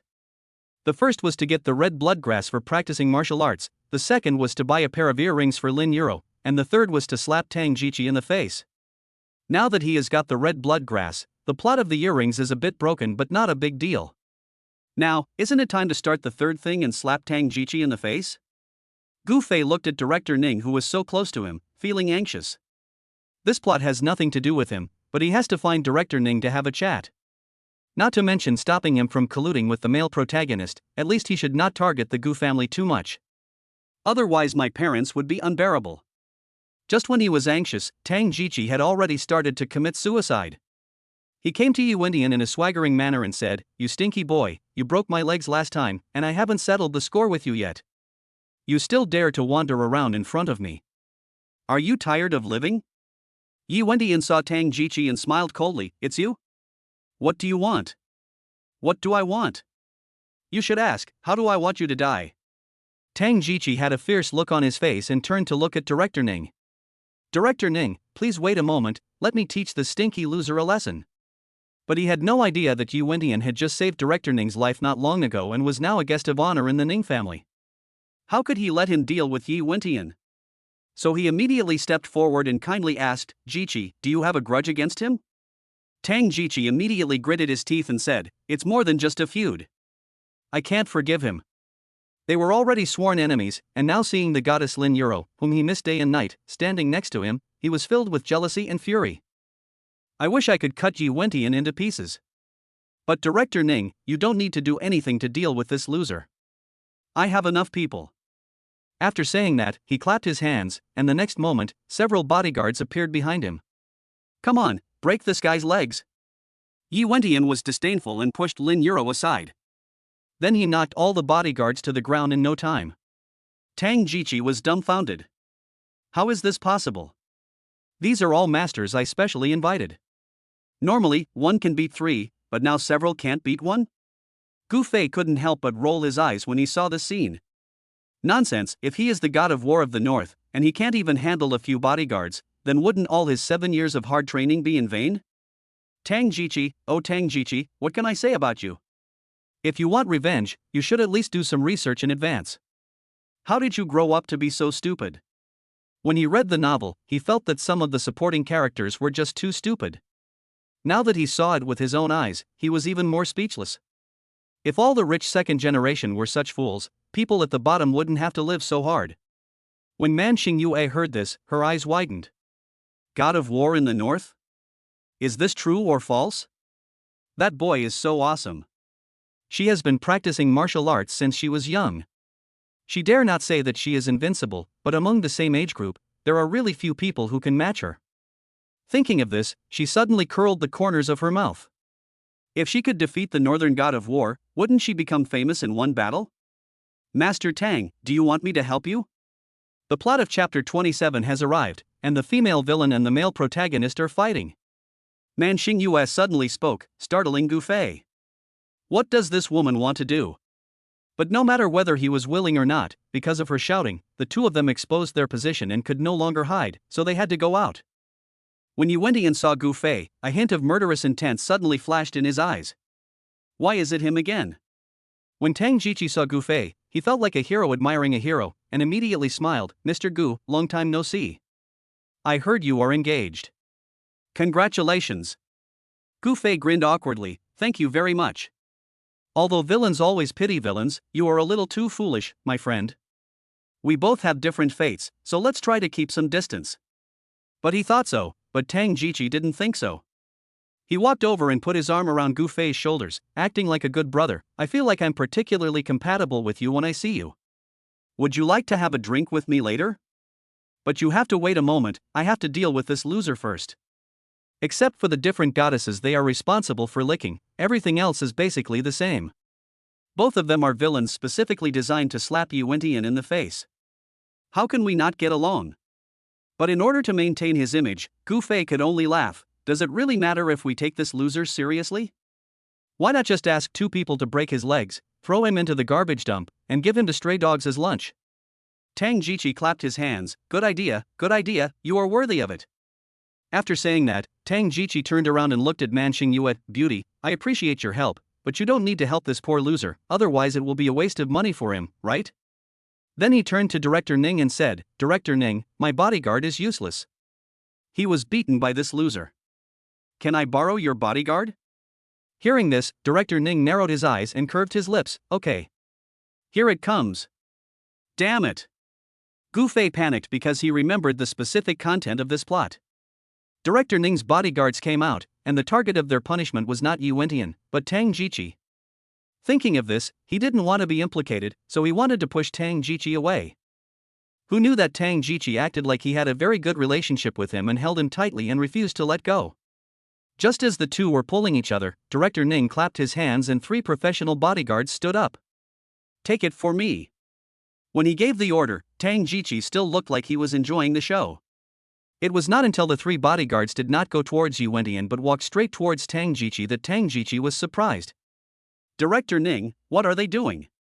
Director Ning sneered, "He is a guest of honor in my Ning family." "What do you think he is doing?" "Guest of honor?" Hearing these 3 words, Tang Jiqi was completely dumbfounded. How could that be? How could a mere Yi Wentian become a guest of honor in the Ning family? He couldn't believe it, but he didn't have time to think about it, because the 3 bodyguards had already come in front of him and reached out to grab him. Yi Wentian on the side breathed a sigh of relief. Finally. The development of this incident was not out of control, everything was within his expectations.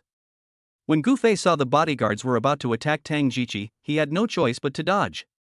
However, Tang Jiqi was so cunning that he kept trying to get behind Gu Fei, causing the 3 bodyguards to think that Gu Fei was more and more of a nuisance.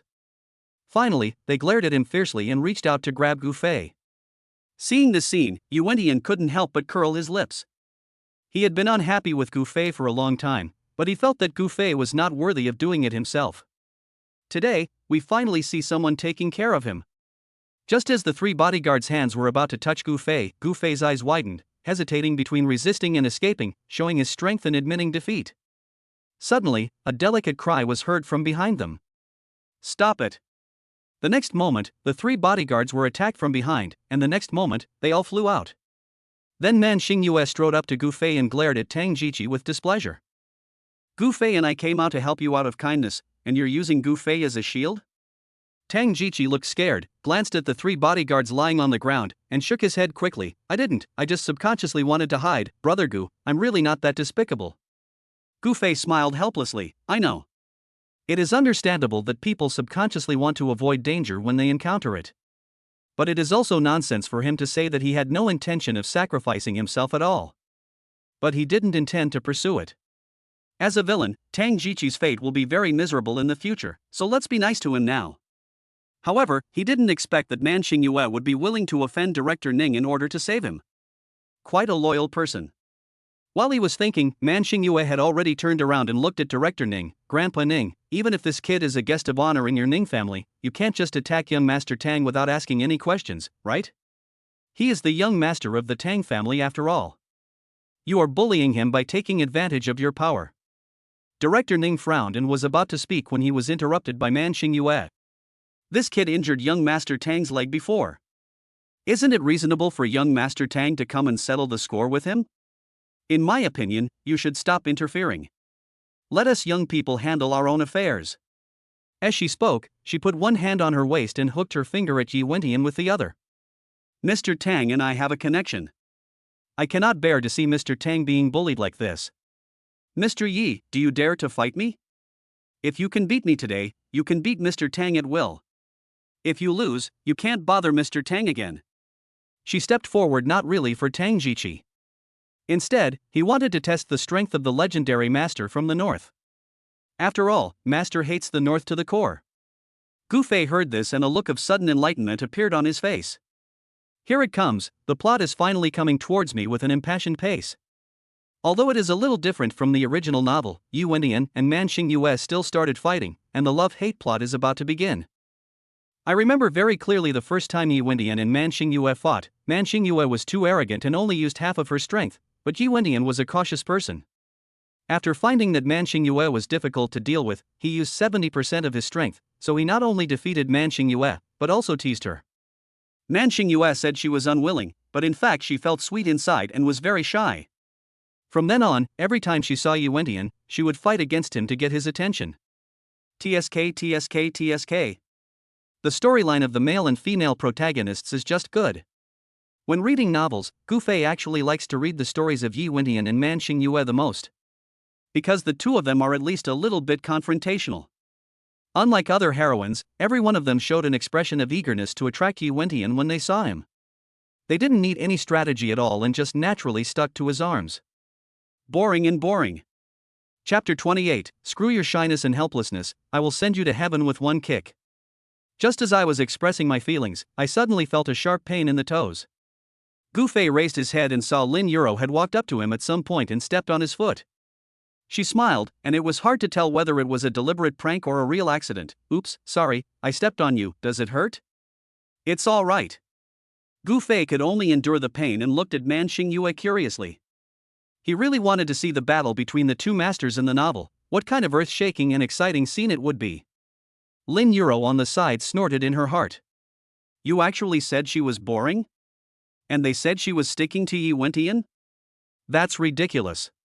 She didn't know what she was like in the novel, but she, Lin Yuro, was an independent woman with an independent personality, and would never give herself to anyone. However, when she saw Gu Fei staring at Man Xingyue without even looking at her, she still felt a little sour in her heart.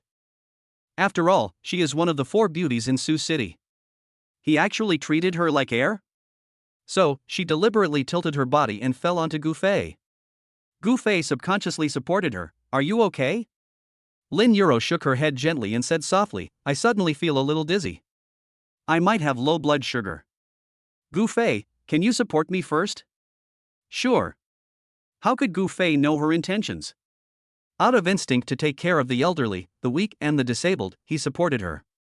However, when Lin Yuro moved closer to his arms, his heart began to beat rapidly and uncontrollably. Is she leaning too close? Isn't she afraid that the male lead will get jealous? Man Xingyue, who was not far away, saw the scene and immediately rolled her eyes. While she was away, he went to seduce Gu Fei. I really underestimated you, Lin Yuro. It seems that she has to make a quick decision, otherwise, that silly boy Gu Fei might really be tempted by Lin Yuro's invisible temptation. After all, she had hurt his heart. He likes Lin Yuro more than Yun Rushue. Thinking of this, she used her full strength when she attacked. When Yu Wentian accepted the attack, he cautiously used 70% of his strength, thinking that it was more than enough to deal with a woman, especially a proud and arrogant woman who didn't take him seriously. But as soon as they started fighting, he felt something was wrong. This woman was either more powerful than him, or she had used all her strength. Because he was actually unable to resist. Director Ning, who was standing by, was also greatly surprised when he saw the 2 men fighting. He didn't expect that the youngest daughter of the Man family was so powerful that she could beat his savior and make him retreat step by step. When launching the last move, Man Xingyue was merciless. She kicked Yu Wentian in the thigh while he was unable to defend himself. Right in the heart. Hiss. As bystanders, Gu Fei and Tang Jiqi couldn't help but gasp. That is a pain that only men can empathize with and experience personally. It's so painful. Sure enough, Yu Wentian's face changed, and suddenly turned red and white. He stood there in an extremely strange posture, unable to move. Man Xingyue curled the corners of her mouth and raised her chin proudly. It seems that I have one. The god of war in the north is nothing more than this. As soon as these words came out, Yu Wentian's expression suddenly changed. How do you know? You investigated me. Seeing his panic-stricken look, Man Xingyue became even more proud. Go away your shyness. Go to hell with your teasing. Go away and I'll give you my life and my skills. This girl is ambitious and vows to win the title of God of War. Why should I give the opportunity to you?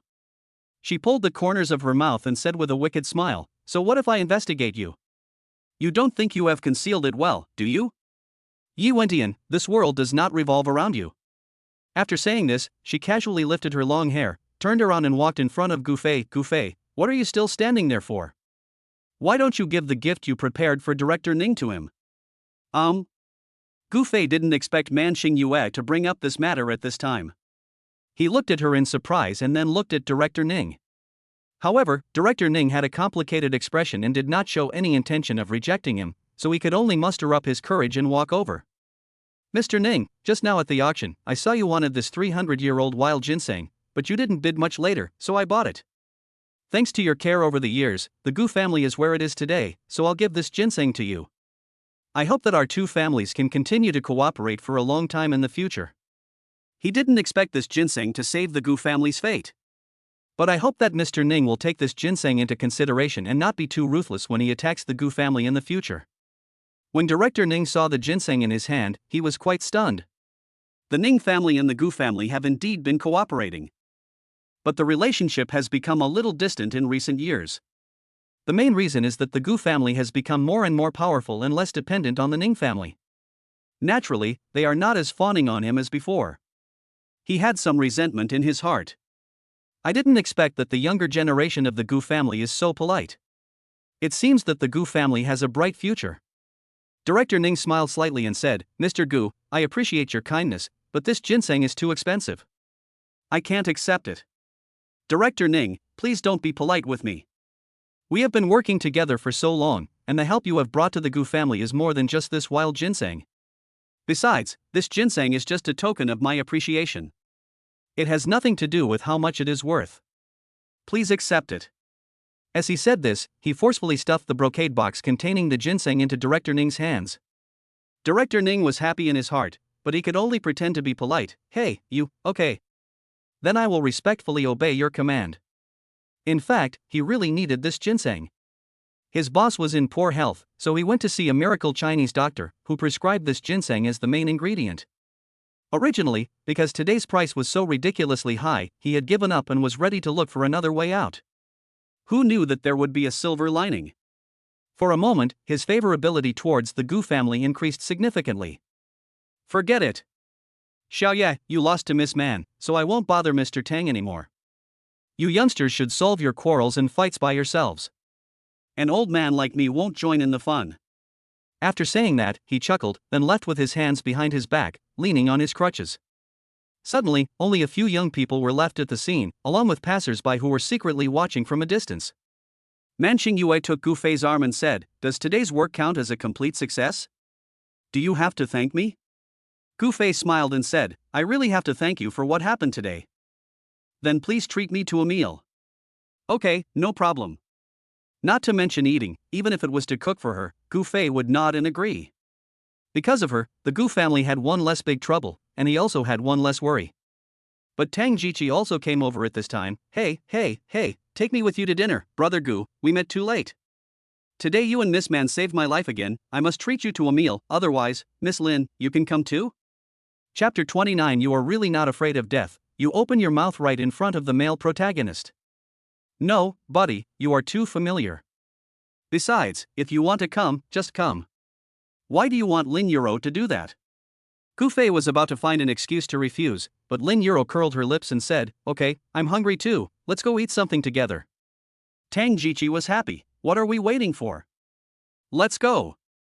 He would brag for a year about having lunch with two of the top beauties in Suzhou.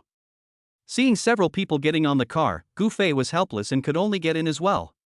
Just as he walked towards the car, he caught a glimpse of Yi Wentian out of the corner of his eye. He saw that he was still standing there, maintaining that strange posture, and the painful look on his face became increasingly uglier.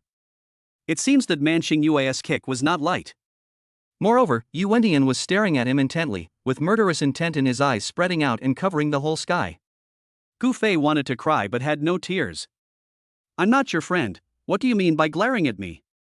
The person who provoked you was Tang Jiqi, and the person who beat you was Man Xingyue. What did I have to do with the whole thing? How wronged I am. When he glanced to the side again, he saw the people surrounding him pointing at Yi Wentian. That boy couldn't even beat a woman. Who said he wasn't? He was pretending to be so awesome for so long. I thought he was some big shot. But after all this fuss, this is all he got? I heard them call in Yi Wentian, which has the same name as the missing heir of the Yi family. Could it really be him? So what? The Yi family has been exterminated for 7 years. Nowadays, people in Sioux City are too lazy to mention it after dinner. What kind of trouble can he cause? That's right. You expect a loser who can't even beat a woman and was crushed by Master Gu to revive the Yi family? You're just dreaming. Gu Fei. You guys are really not afraid of death. You actually dare to get close to the male protagonist and use your ultimate skill. But this is the world of novels. The villain's male supporting role can make the hero slap him in the face with just a look, and no matter how much passers-by mock or provoke him, the hero pretends to be deaf and dumb. Double standards. Alas, there is nothing we can do about it. Who told him to be the miserable little villain? When they arrived at the restaurant, Gu Fei was in a good mood because he had solved the problem of Changning Group, and he ate to his heart's content. He was too lazy to even watch the intrigues between Man Xingyue and Lin Yuro during the dinner, let alone Tang Jiqi trying his best to please those two women. After filling his stomach, Gu Fei leaned back in his chair, picking his teeth while recalling the plot. If He Wendian takes down Yun Rushue and Lin Yuro, he will have to deal with me. But now he has neither taken down Yun Rushue nor Lin Yuro pays any attention to him. I am not sure whether the plot will develop in that way. If the plot remains the same, Yuntai takes over the Yun group, Yu Wendian goes to Yuntai and tells him that he can buy the land in the east of the city, but Yuntai doesn't trust him, but trusts me instead, listens to me, and buys a company that is about to go bankrupt. In the end, it was proven that the land in the east of the city was planned to be the center of the new urban area, and its value increased by dozens of times, while the company was heavily in debt. In short, I was slapped in the face, and Yu Wendian was showing off. Gu Fei took a sip of tea and felt a little skeptical. I don't know if Yu Wendian will come to find Yun Rushue again. After all, Yun Rushue is his fiancée now. If he doesn't come, won't the plot be unable to go on? So do I have to do something to get him in touch with Yuntai? Man Xingyue and Lin Yuro, who were sitting at the table, lit up their eyes when they heard his words. Will the land in the east of the city become the new urban center? They had never heard of this matter, and no one in the entire Sioux city knew about it. Doesn't it mean that as long as they take action now, they will get a piece of fat meat for free? After the dinner, Tang Jiqi was in a hurry to meet his friends and brag about having dinner with Lin Yuro and Man Xingyue, so he drove away first. Gu Fei was facing the two women alone. Just when he was worrying about how to send them home, they actually took the initiative to speak. Gu Fei, I have something else to do. I'm leaving now. Contact me when you have time. I have some things to take care of, so wait for my call in the evening. With such a large piece of land and a profitable business lying around, who wouldn't want to seize every minute and grab it quickly? Only Gu Fei, who was unaware that he had leaked the secret, stared blankly at the two men leaving, feeling confused yet relieved. Finally got rid of these two women. Next he can speed up the plot. First of all, I have to go to the Yun family and find a way to get Yuntai and Yun Rushue to acquire the junk debt-ridden company. Then they tricked Yu Wendian over and made him tell the Yun family about the land. Without further ado, Gu Fei took a taxi and headed straight to the Yun family villa. He came in such a hurry that he didn't even buy a gift, but it didn't matter. As he was a dandy boy, it was reasonable for him to do things in a dishonest way and without manners. But the strange thing is that when Yuntai saw that he came empty-handed, his face was also full of excitement, and he looked at him with a smile as if he was looking at his own son. Reasonable, this is also very reasonable. Because in the original novel, Yuntai really likes Gu Fei as his son-in-law and simply looks down on Yu Wendian as the male protagonist. After all, if he liked Yu Wendian, how could Yu Wendian slap him in the face? But what surprised Gu Fei was that when Yuntai warmly took his hand and led him into the living room, he saw Yu Wendian sitting on the sofa at a glance. Oh shit! Why is the male protagonist Dragon King here? It turned out that after Yu Wendian lost to Man Xingyue at noon, he wanted to take the red bloodgrass back to the villa to practice, but suddenly he received news from his subordinates. His men found Kong Longsheng from Kong Yun Group. So, in order to avenge his previous humiliation, Yu Wendian personally brought Kong Longsheng to the Yun family, ready to do a favor and see if he could take Yun Rushue away with him. The reason why he was so obsessed with Yun Rushue was mainly because Yun Rushue not only had an extremely lean body, but also had potential supernatural talents. In order to improve his skills, he wanted to practice dual cultivation with Yun Rushue to achieve twice the result with half the effort. I thought that I could rely on my childhood sweetheart relationship with Yun Rushue, my heroic act of saving the beauty, and my own charm. Get Yun Rushue and you will be able to control it. Who knew such a big accident would happen? But he still couldn't give up. Because in a short period of time, he would not be able to find an extremely lean body as good as Yun Rushue's. Moreover, Yun Rushue's beauty was so great that even though he was knowledgeable, he had never seen many people who could compare to her. He is determined to get this woman. Who knew that he had just sat down for a while when he saw Yuntai bringing Gu Fei in? Why is this guy here again? At this moment, Gu Fei and Yu Wendian had the same feeling. Damn, can you please stay away from me? Nothing good will happen if I see you. Of course, Gu Fei only felt this way for a second, because he soon began to feel ecstatic. He was just worrying about how to trick Yu Wendian into coming to the Yun family, but he actually showed up on his own. What does this mean? This means the plot is back on track. That's great. The heroine's character is so shabby that the plot goes astray again and again, but the hero has been trying hard to patch it up. You Indian, you Indian, you really deserve to be the male lead of Dragon King. Chapter 30, hitting the male protagonist in the face. The female protagonist is quite awesome. Gu Fei, don't get me wrong. You Indian and I have no private contact. It was this guy who took the initiative to come to my house today and send Kong Longxing to me, so I met him. After all, Yu Indian had caused a scene at the engagement ceremony, so Yuntai hurriedly explained in order to prevent Gu Fei from getting angry. Little did he know that Gu Fei was not angry at all, he even wanted to hug him and call him brother. However, the protagonists are all here and the show can begin, but where is the heroine? In order to maintain his character, Gu Fei could only glare at Yu Indian coldly. You stinky loser is really haunting me. What good will it do you to keep licking the Yun family? Before, when Rushue didn't agree to me, you pestered her, but now Rushue is my fiancé, and you're still looking for trouble. Do you want to die?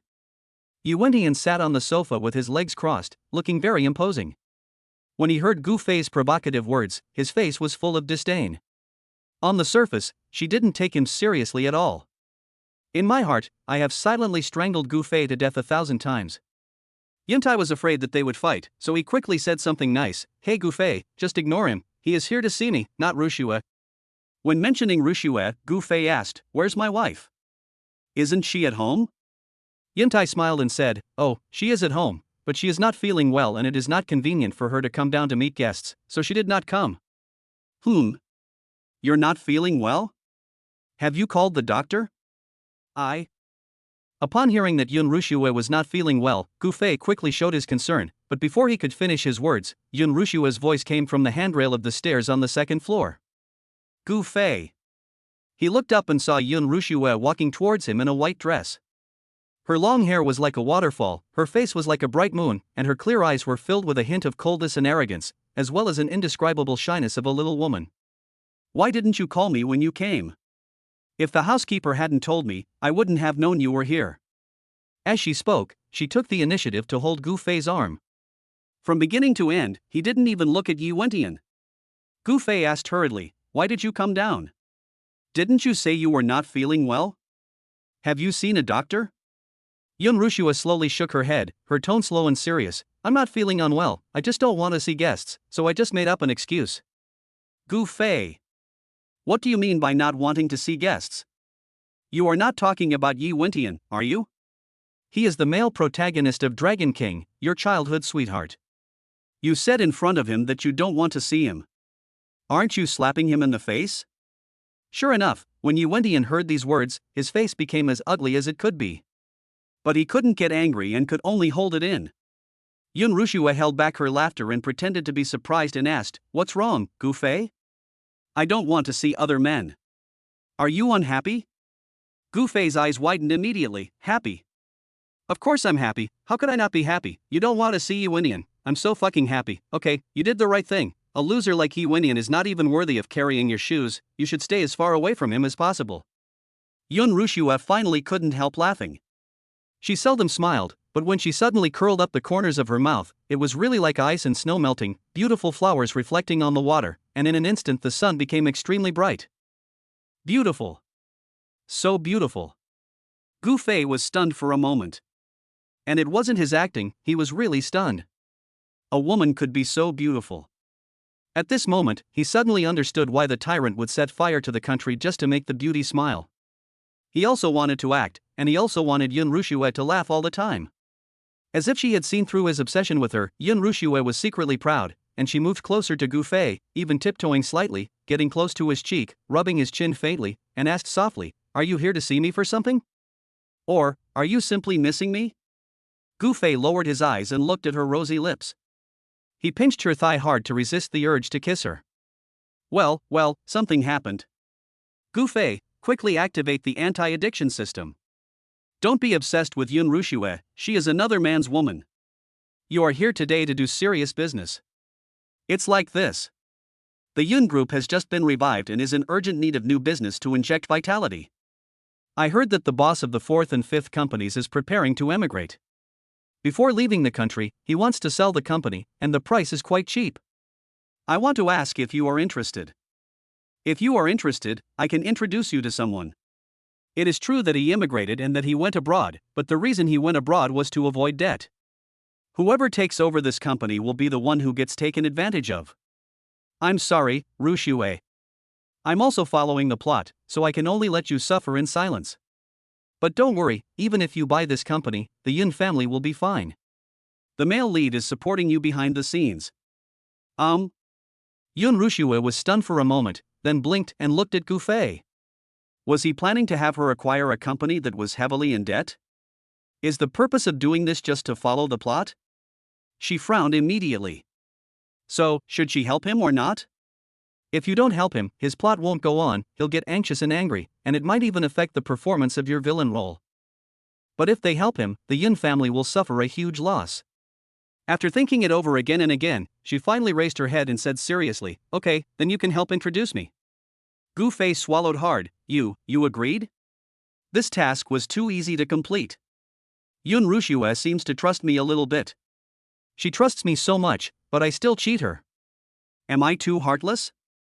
But there is no other way. I am the villain. I don't do anything immoral. How can the plot continue? How can the male protagonist pretend to be cool? Rushue, I'm sorry, I'm really sorry. Yun Rushue curled the corners of her mouth. Little idiot, there is nothing to apologize for. You have helped the Yun family so much and helped me escape the fate of being a vase in the harem. I just helped you buy a small company, which is nothing at all. At this moment, Yuan suddenly frowned and said unhappily, wait a minute, the 45th company you mentioned, isn't it a chain company that sells furniture? Here we come. The male protagonist starts to set the stage for being slapped in the face. So what? Gu Fei snorted, the boss and I are good friends. With just one word from me, he will definitely be willing to hand over the company to me. People like you will never have such connections in your life. Yuan sneered, are you sure he is a good friend? If he is really a good friend, he would not cheat you like this. As far as I know, the boss of that company is preparing to run away. You are the one who ran away. You know nothing. He is rich and is planning to immigrate abroad to live a good life. Are you jealous that I can bring good resources to Rushue? Are you trying to do something bad and sow discord between you? Gu Fei rolled up his sleeves, walked to the sofa and glared at Yuan. If you can help Rushue earn even a dime, I will look up to you. You worthless loser, I advise you to get lost wherever you came from. Chapter 31. Even a fool knows how to choose, but the heroine insists on standing with him. After saying such tasteless words, Gu Fei thought Yun Rushue would look down on him. Who knew that when he turned his head to look at Yun Rushue, he saw her staring at him straight, with a look of doting in her clear eyes. It's like watching a naughty child. Gu Fei was full of question marks. What the hell? Yuan still had that bossy attitude, as if he was saying, I won't take you seriously even if you act like a fool, and sat on the sofa without moving. I'm here today for the future development of the Yun group, and for your development, Rushue. Having said that, he looked intently at Yun Rushue. The flickering fire in the black eyes would make any woman feel numb all over. This is the natural buff of the male protagonist Dragon King. If there are 10 women around her, all 10 of them will be crazy about her. Even if it is his master's wife, his sister-in-law, his brother's wife, his own sister, the woman of his dead brother, don't even think of being spared. For 7 years, he has been successful. So now, he is also full of confidence in himself. But what was strange was that when Yun Rushue met his burning gaze, she was not only indifferent, but there was even a flash of resistance and anger in her cold eyes. Yi Wentian was stunned. Why resist him? Why are you angry at him? He doesn't understand. But when Yuntai asked what the development he was talking about was, he could only suppress his doubts and continue explaining. I came here today for 2 things. In addition to handing Kong Longsheng over to you and letting you handle it, I also want to tell you that the land being auctioned in the east of the city has great potential for future development. You'd better go and bid as soon as possible. Yuntai was stunned when he heard this, that piece of land in the east of the city? Isn't it a mass grave? How can it have a promising future? Yuan just smiled and said nothing. Now it is naturally a mass grave. But it won't be long before news is released that it will become the commercial center of the new urban area in the future. He had just heard this news from officials in Sioux City. Absolutely reliable. Hearing his words, Gu Fei was immediately relieved. The plot did not collapse and it continued according to the original plot. In order to give the male protagonist a good slap in the face in the future, He quickly added fuel to the fire. What business district? That's complete bullshit. There's a mass grave there. It's so cheap. If you really buy it, no matter how you renovate it, it will be unlucky. You won't be able to sell it at all. It will just be a waste of money. Besides, even if they really want to build a new urban area, how could we not know anything about it? How would a loser like you know about it? In my opinion, Uncle Yun, this guy must have embarrassed himself at the engagement party, so he colluded with the real estate developer of the mass grave to cheat you so that he can earn a commission. Yuntai nodded his head vigorously. That makes sense. If this is true, it is impossible that you don't know about it. This guy just thinks I'm easy to cheat and wants to cheat me out of my money. Hearing this, Gu Fei subconsciously looked at Yun Ruxue. You are the queen of business, with a keen eye. It is impossible that you don't see the problems of the fourth and fifth companies, and it is impossible that you don't know the potential of that piece of land. You can't not speak up for the male protagonist this time. Yun Ruxue heard his thoughts and smiled silently in her heart. She could certainly see the truth. The bosses of 4 or 5 companies suddenly wanted to immigrate and sell their companies. Something was not right at first glance, and anyone with common sense could tell that they were preparing to run away.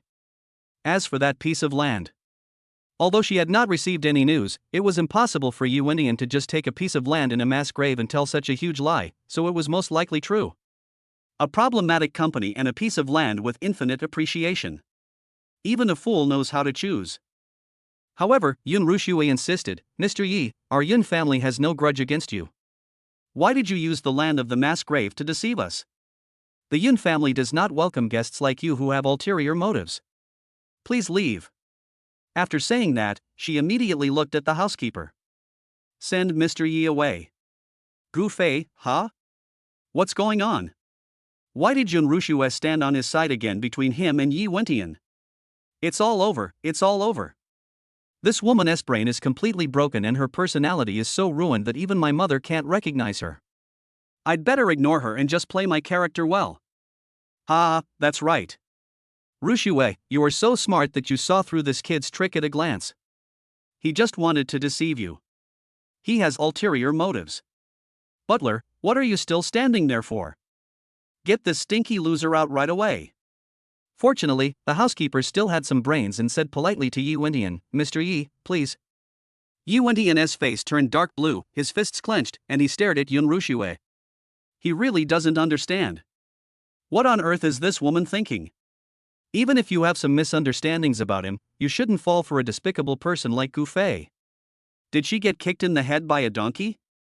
Ruxue, I didn't buy that piece of land myself, I just wanted to leave it to you, hoping that the Yun family would take off completely. I didn't expect you to be so ungrateful. In this case, I can only buy it myself. Don't regret it when the time comes. Yun Ruxue snorted disdainfully, don't worry, even if what you said is true, I won't regret it. She just didn't want to owe this man even a single favor. She just wanted to choose Gu Fei completely and resolutely between him and Gu Fei, even if Gu Fei's choice meant losing money. Yu Wendian thought she was just being stubborn, and snorted with reluctance on his face, then left the Yun family in big strides. As soon as Yi Wendian left, Gu Fei breathed a sigh of relief. Although Yun Ruxue's character was not preserved, the plot at least came to an end, which is good. The more Yun Ruxue distrusts Yi Wendian and the more she despises him, the better the effect of Yi Wendian slapping her in the face and pretending to be cool will be when things break out in the future. 2 days pass like this. In order to prevent any unexpected complications, Gu Fei stayed at home and did not go out until the next plot note arrived. Man Xingyue called him several times, but he never answered. He really doesn't want to mess with these women anymore. It was not until the 3rd day that Gu Fei came to life. Because according to the plot, today is the day when the news reports that the cemetery has become the center of the new urban business district, and it is also the day when the male protagonist severely slaps him and the Yun family in the face. In order to welcome this auspicious day, Gu Fei specially changed into a brand new suit and came to the door of the banquet hotel held to attract investment for this piece of land. Looking up at the businessmen coming in and out, Gu Fei was full of confidence and prepared to do a big job today so that the male protagonist could show off. Who knew that he had only taken 2 steps when he heard Man Xingyue's laughter not far away? Look, that's my boyfriend Gu Fei. Gu Fei, I'm here, come here quickly. Gu Fei wanted to pretend that he didn't hear it, but her voice was too loud. Plus, there were people coming and going in the parking lot. If he didn't go over, she might even shout that he was her husband. In desperation, he could only slip away. Who is your boyfriend? Don't talk nonsense. I love Rushue wholeheartedly and will stay with her till death. Chapter 32, he's already engaged to someone else, why are you still with him? It was only then that Man Xingyue's girlfriends recognized Gu Fei and were immediately filled with surprise. Xingyue, your boyfriend is Gu Fei? He's already engaged. Everyone in Sioux City knows that he's engaged to the most beautiful woman in Sioux City. Why are you still with him? What do you mean, this guy is two-timing? Gu Fei was afraid that his image would collapse, so he hurriedly explained, I didn't do that. I've already said that I'm devoted to my wife, and I won't even look at other women. But after hearing this, the girlfriends became even angrier. Do you mean Xingyue is pestering you? Don't be ridiculous. Don't you know how popular Xingyue is abroad? Those noble young men chase after her and want to give their families to her, but Xingyue doesn't care about them. How could she be interested in you? Gu Fei thought to himself, whether she is popular or not is none of my business. She was the one who called me over just now. Are you deaf? If she is the one who was pestering me, why don't you just ask her? No need to ask. Wait. Before her besties could finish speaking, Man Xingyue interrupted them. It was indeed me who pestered him. I wanted him to be my boyfriend. It didn't matter if he was engaged. I just wanted to be with him. After saying that, she even took the initiative to hug Gu Fei's arm. Gu Fei was very proud and looked at her two best friends. How about it? I didn't lie, did I? You still look down on me? What a joke. Although I am a villain and a bootlicker, I am also the young master of the Gu family. You two don't even know which small family you are from. What qualifications do you have to look down on me? When those girlfriends heard this and saw the scene, they were stunned. Man Xingyue, who treats all noble young masters as nothing and all bootlickers and pursuers as air abroad, actually falls for a good-for-nothing playboy? Is she crazy? Man Xingyue looked at Gu Fei's smug expression. The more she looked at him, the cuter he seemed to her. She couldn't help but move over and kiss him on the cheek. Hey, how can you take advantage of me? Gu Fei quickly pushed her away, but before he could say anything more, a familiar fragrance wafted over. He turned his head and felt a cold breath pouring from head to toe. The person who came was actually Yun Rushue. Baby, please listen to my explanation.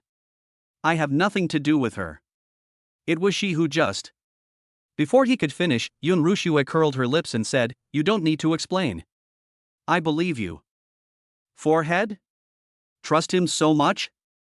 He can't even trust himself.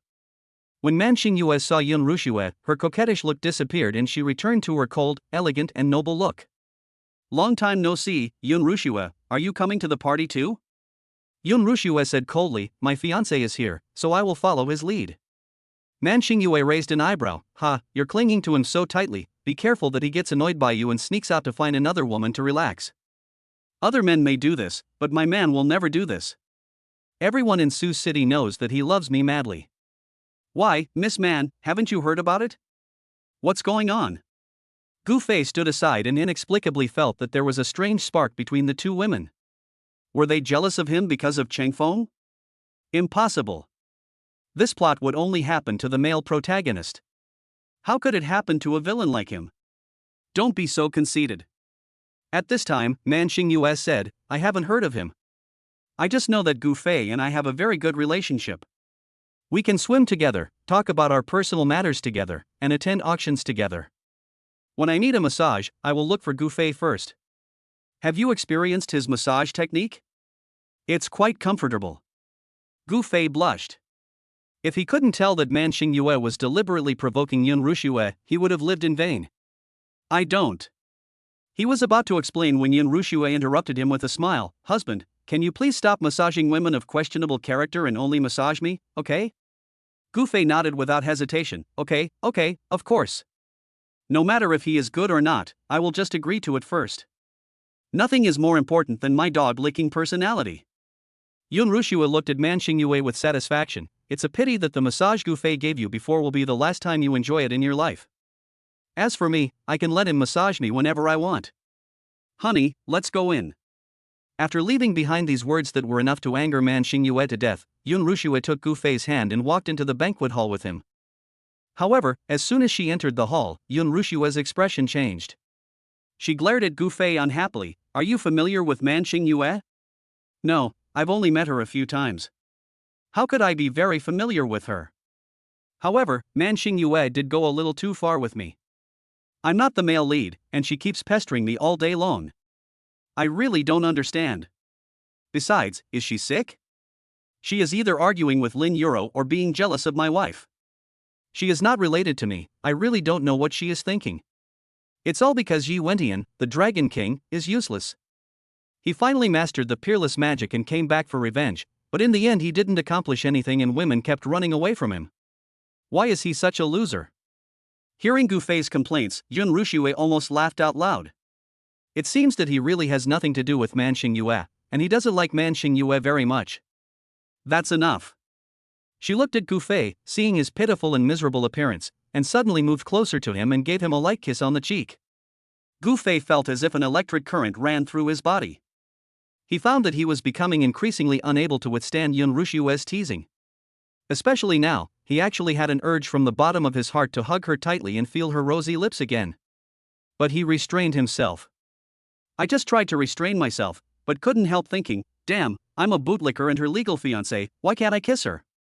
Besides, she had taken advantage of him more than once, so why couldn't he take advantage of her in return? The more he thought about it, the more he felt unconvinced. Gu Fei simply put his arms around her slender waist, pulled her into his arms, and kissed her red lips domineeringly. Yun Ruxue was startled and realized that this was a banquet hall and many people would look at her, so she shyly pushed his shoulder. But Gu Fei had already kissed her red lips, and his whole body felt numb, and he couldn't help but kiss her deeply.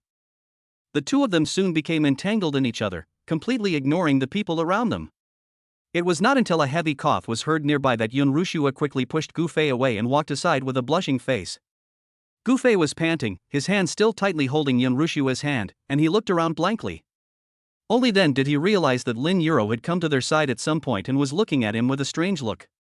After a moment, Lin Yuro winked at him. Gu Fei looked back and suddenly his whole body stiffened. Chapter 33, is this what the heroine should say? He saw Yi Wentian standing not far away, his eyes blazing with anger and staring at him murderously. Oh my god! When did the male lead come? He was standing there and watching himself and Yun Ruxue kissing. Wasn't this asking for trouble?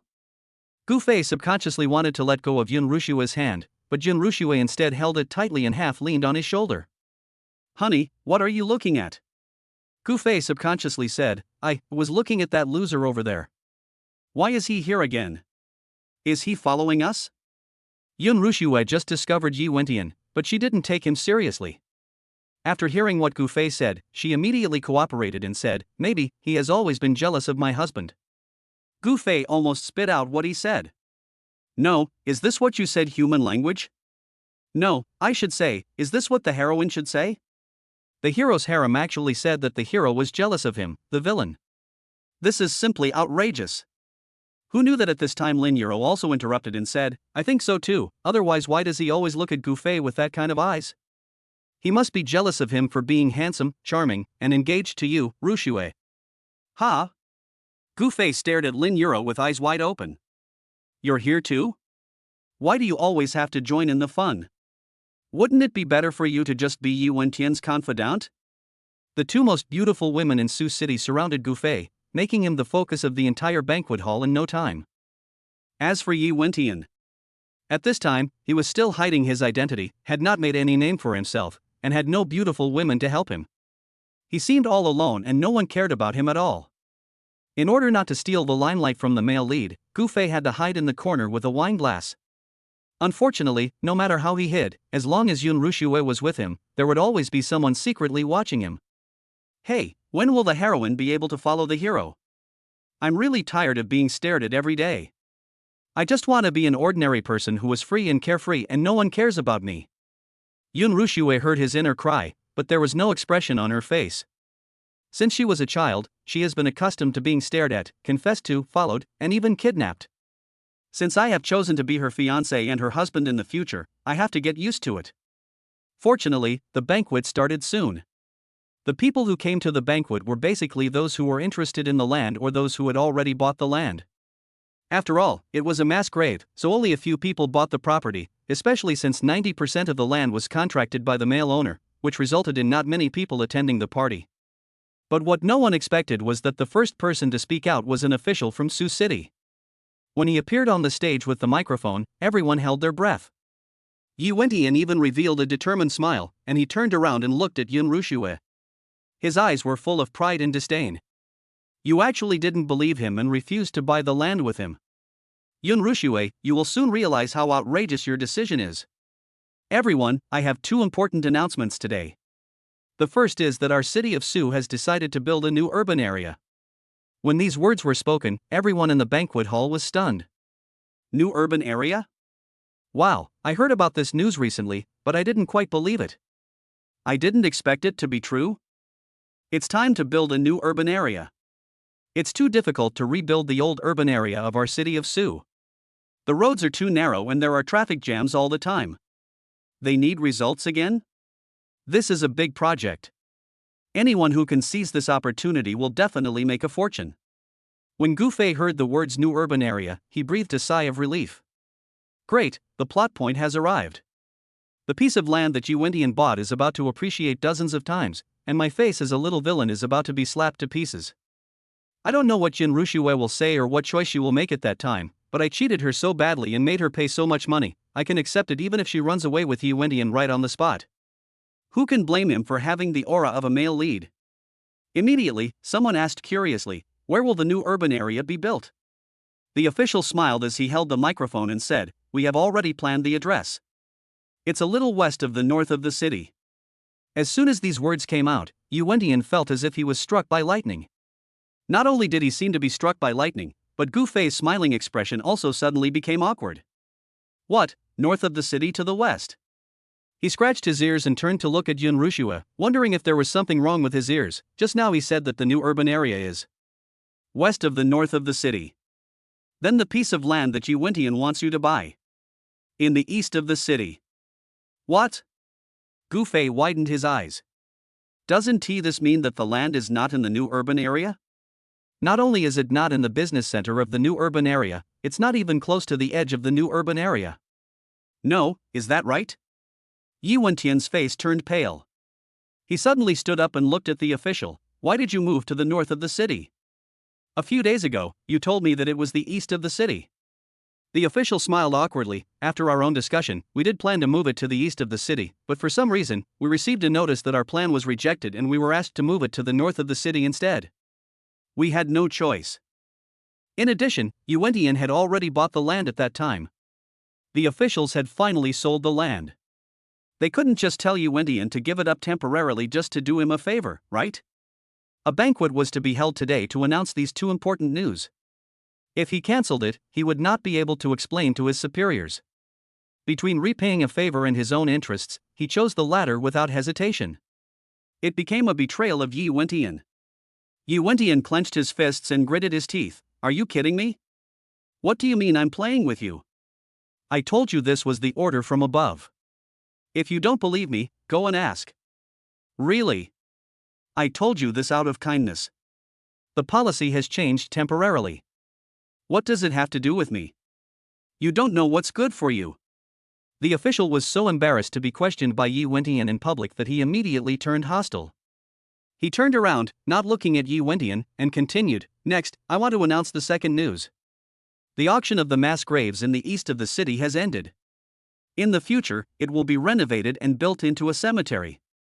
Now, I will announce the results of the auction. After these words were spoken, Yi Wentian's expression became even uglier. The mass grave was turned into a cemetery, or a public cemetery. Not only will he not make a penny, he will also lose money. This amount of money was nothing to him, but the face he lost was something that no amount of money could buy back. Soon, two names appeared on the big screen. It turned out that only two people bought the mass grave. One of them was an official himself, who bought 10%.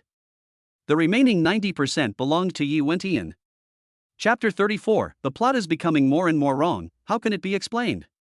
When the people in the banquet hall saw these two names, they immediately burst into laughter. No, is there really anyone who buys it? Which idiot bought a mass grave? You must have been kicked in the head by a donkey. Yi Wentian? Who is he? I don't know him. He's probably a nameless and ignorant guy who would do such an unlucky and money-losing business. Ha ha ha ha. The laughter from all around continued, and Yi Wentian's expression became more and more ugly. As the god of war in the north, he was fooled. And was laughed at in public. If this gets back to the north, will he still be able to live as a human being? Gu Fei sat on the sofa, looking at this scene. He was stunned. I must be dreaming. Why did the city center change from the east to the north? This doesn't make sense. The heroine's personality has changed because of my arrival, but it can be explained away a little, but this plot has nothing to do with him, so why did it change? System, are you going to continue pretending to be dead? If you don't come out, this world will be in chaos. Just when he was daydreaming, Lin Yuro suddenly came over. Seeing Lin Yuro, Jun Rushue immediately raised her eyebrows and asked, "You did this, didn't you?" Lin Yuro smiled slightly. I don't know what you were talking about. Yun Rushue said directly, the only person who can contact the higher-ups and control the selection of the new city area is that person, and you are that person's goddaughter. Who else could it be except you? Gu Fei turned his head and looked at Lin Yuro. What do you mean? Are you saying that Lin Yuro changed the location of the new city district?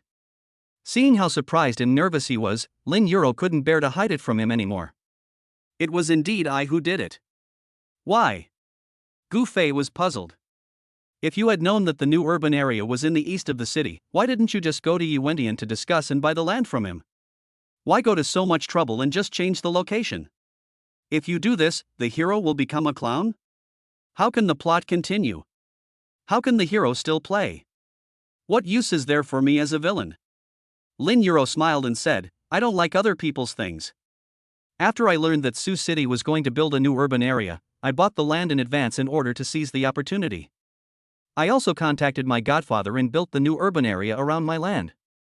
This way, I can maximize my profits without taking advantage of others. Isn't that better? Nyo Pai. Gu Fei didn't know what to say except giving her a thumbs up. Since she can even handle such a thing, no wonder Yi Wentian kept licking her, from beginning to end, and only completely conquered her at the end of the novel. But he can still be saved. Although Yi Wentian suffered a big setback in the land issue, the junk debt company he introduced to Yun Rushue was 100 times junk than the land, but it still failed. In order to save Yi Wentian's face, Gu Fei deliberately stood up and laughed loudly, and suddenly shouted wildly, "Stinky loser Yi Wentian." Yi Wentian slowly turned around and looked at Gu Fei. If the murderous look in his eyes had substance, Gu Fei would have been turned into a sieve. What is it? Gu Fei said fiercely, what's the matter?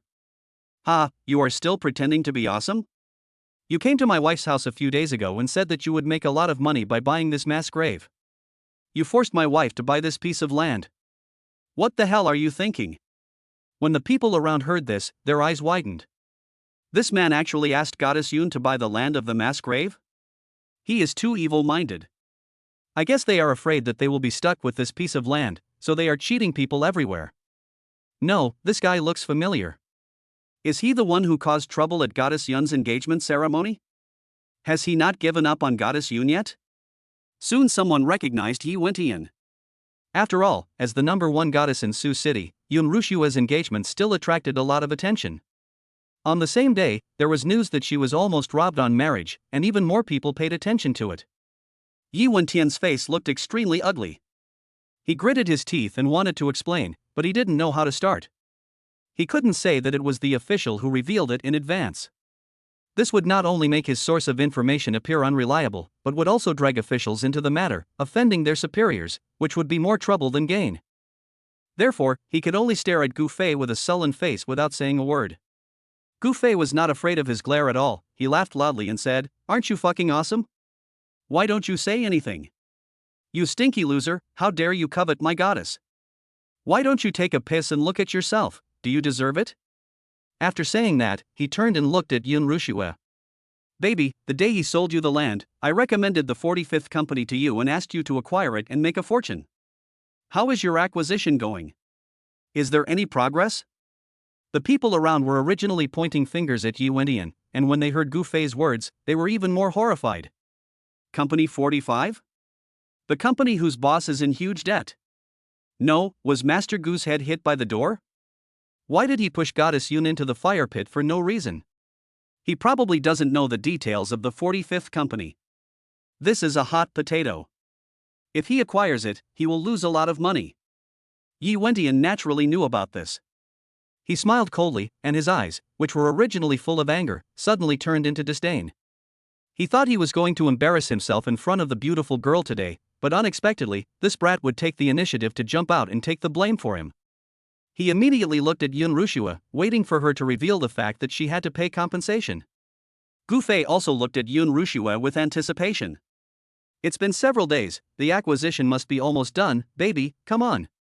Tell me that 4 or 5 companies are in debt, and that you were cheated out of a large sum of money, so that the male protagonist can slap you in the face more fiercely, and let me, the villain, die faster. Yun Rushua held the wineglass, looked at Gu Fei's eyes, which were obviously kind but deliberately pretended to be vicious, and slightly curled the corners of her mouth. That day, you asked me to acquire the 45th company, and I immediately arranged it. Yesterday afternoon, I signed a contract with the boss of the 45th company. From this morning, I am the legal representative of the 45th company, and I have also become the largest shareholder.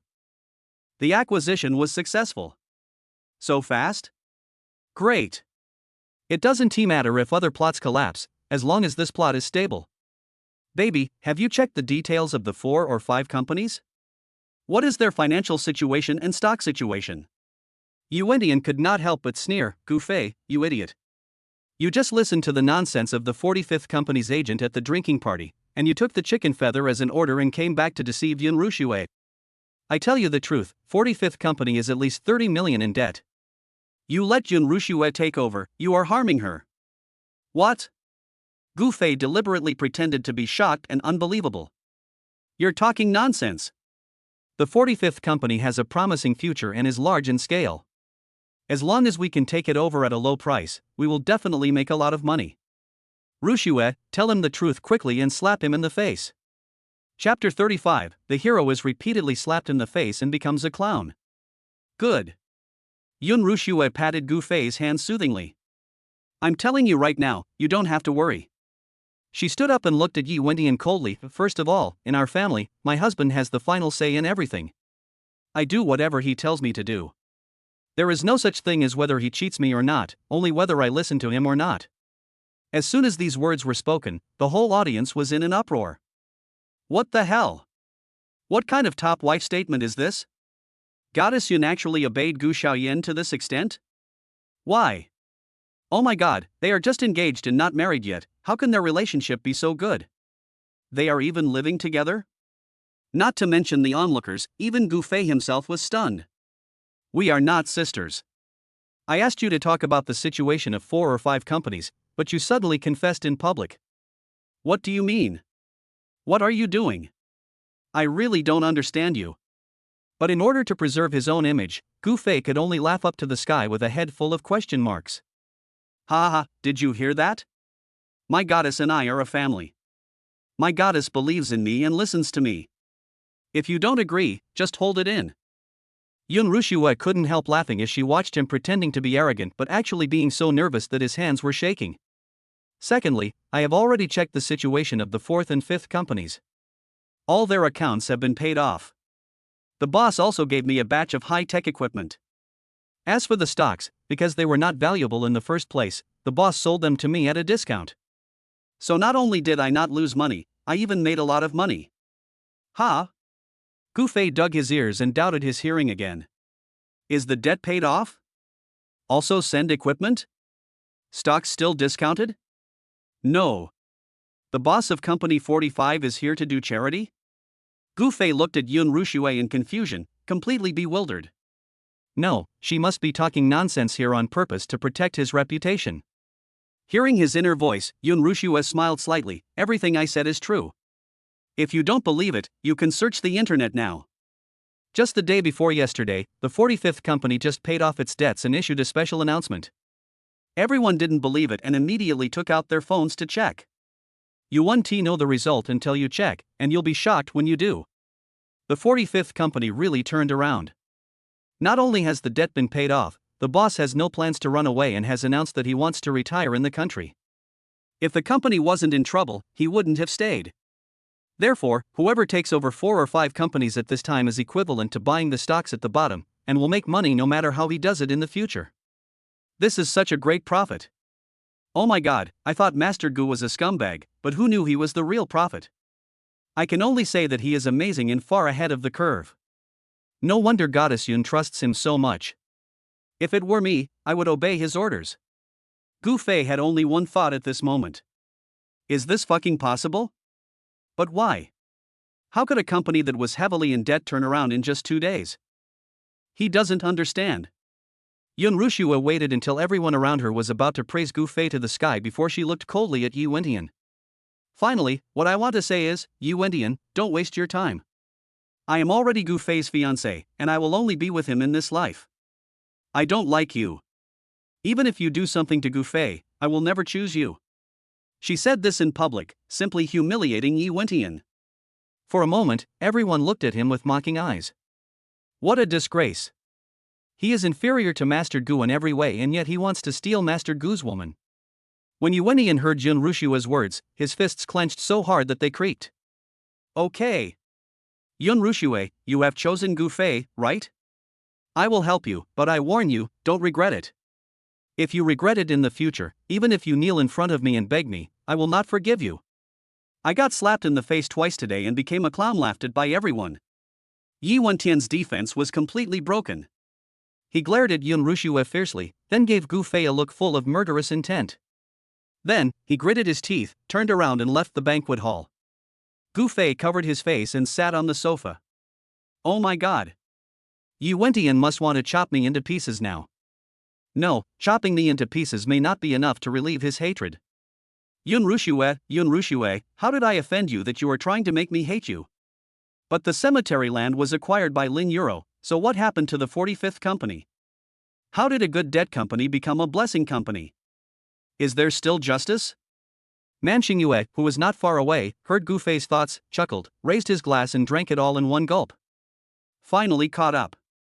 A few days ago, when she heard that Gu Fei was going to use the 45th company to fight Yi Wentian, she immediately prepared 2 things when she returned home.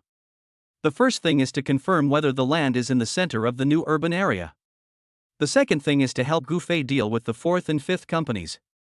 But she didn't expect that Yi Wentian would act so quickly. While Man Xingyue was still confirming it, he had already bought the remaining 90% of the land, leaving her empty-handed. It was also fortunate that she missed, otherwise Lin Euro's actions would have implicated her. As for the second thing, it is even simpler. She just casually talked to a few creditors and asked them to forgive the debts of the 45th company. She also talked to the boss of the 45th company and asked him to sell the company to Yun Rushua at a low price. That's all. The reason why she tried so hard to help Gu Fei was naturally to thank him for rescuing her from Yi Wentian's harem. At this point, she had repaid all the favors she owed Gu Fei for saving her father and herself. From today on, she will pursue Gu Fei seriously and make Gu Fei her lover. As for Yun Rushua? Oh, Gu Fei doesn't like her at all. Moreover, she doesn't know anything except her terrible business skills. How could she possibly save Gu Fei from Yi Wentian? Only she is the most suitable person for Gu Fei. The banquet was over. Yun Rushua was very proud. He solved the bankruptcy crisis of the Yun family, found Kong Longxing and got back most of the money, and acquired 4 or 5 companies at a low price, expanding the scale of the Yun group. Return. She looked at Gu Fei and smiled. She also found a husband who could listen to her heart and make her feel at ease. No matter what choices she made in the novel or what the final outcome was, she only knew that now she has achieved success in both career and love. She will never compromise with anyone, she wants to be herself. Gu Fei was not as motivated as her. Now he was like an eggplant hit by frost, completely without any spirit. Mainly because the heroine's character and the plot were so twisted that he wanted to cry. If this continues, he suspects that Yi Wentian will have a mental breakdown.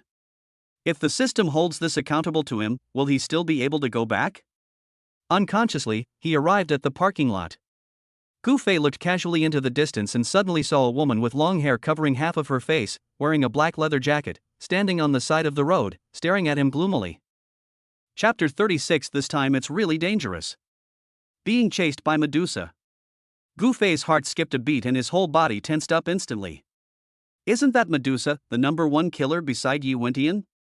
There are a total of 10 killers around Yuwentian, all named after mythological characters. She was good at using her beauty and poison to complete tasks, so she was named Medusa. But Gu Fei remembered that she only appeared in the middle period, and her appearance was to help Yuwentian deal with a big shot. Why did he show up so early and stare at him eerily in the parking lot?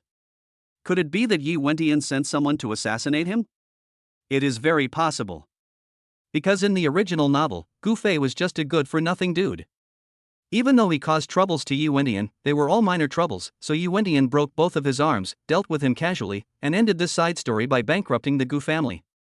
But it's different now. Whenever this villain appears, Yuwentian will always be in trouble. His face will be beaten like a pig's head and he will be so shameless that he cannot be seen in public. The most important thing is that Yuwentian's 3 early heroines all revolved around him. It would be strange if Yuwentian didn't go crazy. It is estimated that on Yuwentian's hatred ranking list, the 4 major families that caused the Yi family to be destroyed have to stand aside, and Gu Fei is far ahead. So, it made perfect sense for him to send Medusa to assassinate him. When he thought of this possibility, Gu Fei quickly sat in the passenger seat, trembling with nervousness. My god, this woman Medusa is loyal to Yuwentian. Besides Yuwentian, everyone else in the world is like an ant in her eyes. Even if they explode in front of her, she won't even blink. If he falls into her hands, he will surely die. Killer? Yun Rushua narrowed her eyes slightly and looked around, but found nothing.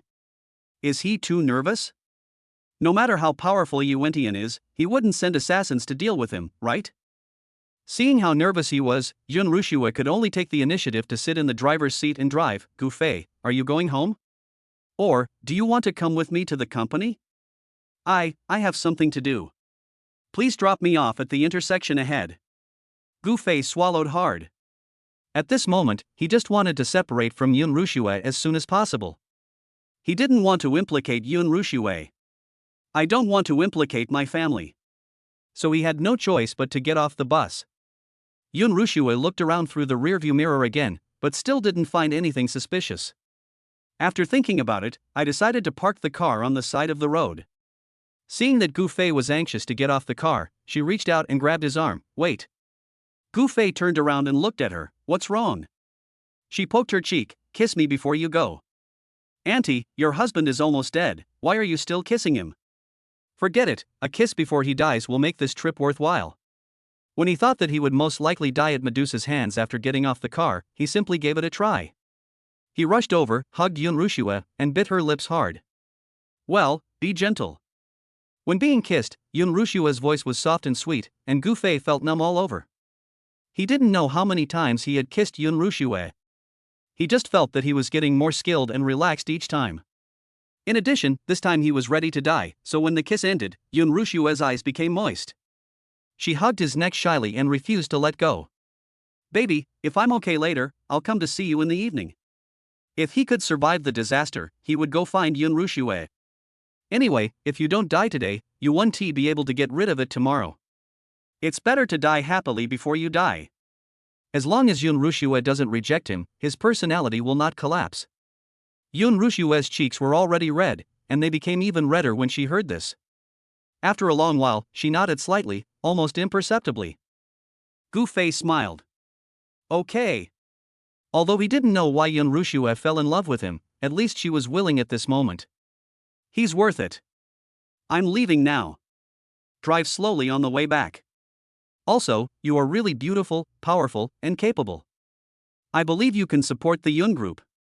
Come on. He patted her shoulder, smiled at her as if leaving a last will and testament, then got out of the car and closed the door.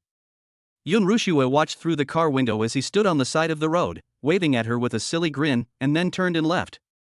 Her heart was pounding and her cheeks were getting hotter and hotter. She felt like she really fell in love with Gu Fei. On the other side, after Gu Fei got off the car, he quickened his pace and turned along the main road into the pedestrian street. There were people coming and going here, and he bet that Medusa would be a little afraid. He looked around as he walked, and soon found Medusa not far behind him. This woman really followed me. Medusa was wearing a leather jacket and had an indifferent expression. The dark lipstick and thick eyeshadow made her look like a decadent rock musician. But no one knew that what she was holding in her sleeve was a sharp knife. Just over an hour ago, she received a message from the boss, kill Gu Fei. She took action immediately. However, just as she got close to Gufei, she heard a strange sound. Why did this woman suddenly speed up her pace? Is she planning to attack in the crowd? There are so many passers-by here, and there are cameras nearby.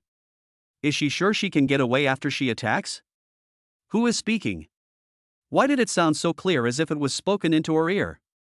Her specialties are butterfly knife and poisoning, but as long as I don't eat, she can't poison me. If she wants to kill me immediately, she can only use her broken butterfly knife. Therefore, she must get close to me to attack me, so I just need to keep a distance from her. What? Medusa was following Gufei quickly, and when she heard this, her whole body froze. Who is speaking? Why do you know her so well? She even scratched her ears, wondering if she had forgotten to take off her invisible headphones. But nothing. I wonder if psychological warfare will work. She is not really cold-blooded. She was adopted by a killer master when she was 7 years old. From then on, she began her inhumane training and was forced to become a killer.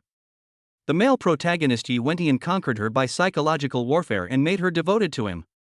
How about I repeat Yi Wentian's old lines to her? No, Yi Wentian has already conquered her at this time. What's the point of me saying it? When Medusa heard the voice, she was so shocked that she almost lost her pace and tripped over the flower bed. Judging from the content of the conversation, it seems that these words were all said by Gufei. But Gufei was 3 meters away from her at the moment. Even if he spoke, his voice could not reach her ears so clearly. What's more, he often turned around and looked around, and she was sure that he didn't say anything at all. So, this voice is his inner voice? Chapter 37, Fighting in the Rain. Gufei's first life and death battle. The pedestrian street was crowded with people, and every store was visited by many people. Gufei walked quickly through the crowd, not daring to walk into any store casually. He was afraid that he would end up in a dead end and have nowhere to hide. He could only try to think of countermeasures while walking on the street. Medusa, wearing a black leather jacket and with long black hair like a veil, followed closely behind him. While listening to his constant thoughts, she clenched the butterfly knife in her hand, with a confused yet murderous look on her face. Every time she killed someone, she would soak herself in the bathtub for several hours after returning home, because she still had good thoughts in her heart. Killing people would make her suffer, and she wanted to use this method to wash away the blood on her body. A normal person in such pain would seek a way to get rid of it, but Medusa insisted on going down this path until her death, and never thought of giving up being a killer just because she was Yi Wentian's tool. There was nothing she could do, because Yi Wentian was the male protagonist, and his halo was infinite. The death of Medusa was a small climax. After all, she was very popular. But even if one Medusa died, there would still be thousands of Medusas. Yi Wentian didn't take her seriously at all and quickly supported Avni to take the position. The more Medusa listened, the more frightened she became. Master, is he the male protagonist? Is she just an insignificant supporting role beside the male protagonist, or a tool who will die halfway? After she died? The master actually supported Avni to take the throne? Avni is her mortal enemy. Several times, she almost died because of Avni's frame-up. How could my master do this to me? Just as the two were walking in circles on the pedestrian street, there was suddenly a muffled thunder above their heads, followed by heavy rain. Pedestrians on the street took shelter in nearby shops. Under the heavy rain, only Gufei and Medusa were left. Gufei slowly turned around and looked at Medusa. After hiding for so long, she still refused to let him go. There's no point in hiding any longer. You can only fight hard. Now he is no longer a weakling with no good for anything. He has at least 3 sets of ancient martial arts skills, namely Lingbo Weibu, Bagua Yulong Palm and Lianhuan Mizong Leg. In addition, he has a buff that accelerates wound healing by 10%. His physical attributes have also been improved to the level of a master. At least Yuan Ti be killed instantly in a battle with Medusa. He took a deep breath, mustered up his courage, clenched his fists, and looked sharply at Medusa not far away. At this time, she was already soaked all over, and her long black hair stuck to her scalp, making her look even more gloomy. But her standing posture, and her head lowered yet flawless body movements all revealed the aura of a master. This is the first time that Gufei wants to counterattack since entering this novel world. Because he has no other choice. In the original novel, Gufei was never hunted by Medusa, but he knew that except for the fact that she died for the male protagonist in the end, Medusa had never failed to kill anyone. Today may be an exception. Passers-by under the eaves of shops on both sides of the street watched the rain and looked curiously at the two young men who were more than 10 meters apart, with puzzled faces. What are they doing? I don't know, maybe the couple had a fight? No, it looks like they are filming a movie. Medusa clenched the butterfly knife in her hand. Obviously, Gufei was standing not far away, more than 10 meters away. Obviously, she only needed to use all her strength to give him a fatal blow, and then immediately run away, disguise herself, change her appearance, and change her identity to escape the pursuit. But why doesn't she want to do it? The master's orders must not be disobeyed even at death. But what if the master is just the destined master, not the master she chooses herself? Is she going to work for this man and die for him, let her mortal enemy take her place, and then disappear from this world forever? She was unwilling to accept it. Gufei stood there motionless, waiting for Medusa to attack, but the strange thing was that she kept her head down and remained motionless, with no intention of attacking at all. What the hell? Why is she so motionless? Could it be that Yi Wendian's order to her was not to assassinate me, but to follow me? Impossible, asking the top assassin to follow me, isn't this a waste of talent? What's wrong with her? Seeing how handsome I am, she feels pity for me and is reluctant to do it? Medusa. Quite narcissistic. Forget it, no matter what, I have to fight her. I will take the initiative. If I feel I can't win, I will just run away. If she can't beat me, I will suppress her severely, scare her away, and let her never dare to come to me again. Hearing Gufei's thoughts, Medusa suddenly raised her head. Is he going to take action? Do you want to die? According to her investigation, Gufei was useless. Not to mention ancient martial arts and skills, he even hired someone to pass the 800-meter test in college. How could he still fight with her for this? Just when she was full of disdain, Gufei suddenly rushed towards her. The speed was so fast that her eyes widened instantly. This speed. How? Is it possible? Before she could react, Gufei had already rushed to her side and suddenly slid out from her side. A strand of wet black hair was lifted up and slowly fell to her chest. Medusa's whole body stiffened and she slowly turned around, only to see Gufei with his back to her, holding a strand of black hair tightly in his raised palm. That's her black hair. If he wanted her life with that blow just now, it would be as easy as taking something from a bag. However, he knew that she wanted to kill her, but he still spared her life and only cut off a strand of her hair. Why? Gufei had his back to her. When he heard her 3 words, he turned around in confusion. Why? Why don't you kill me? I'm not a killer, why should I kill you?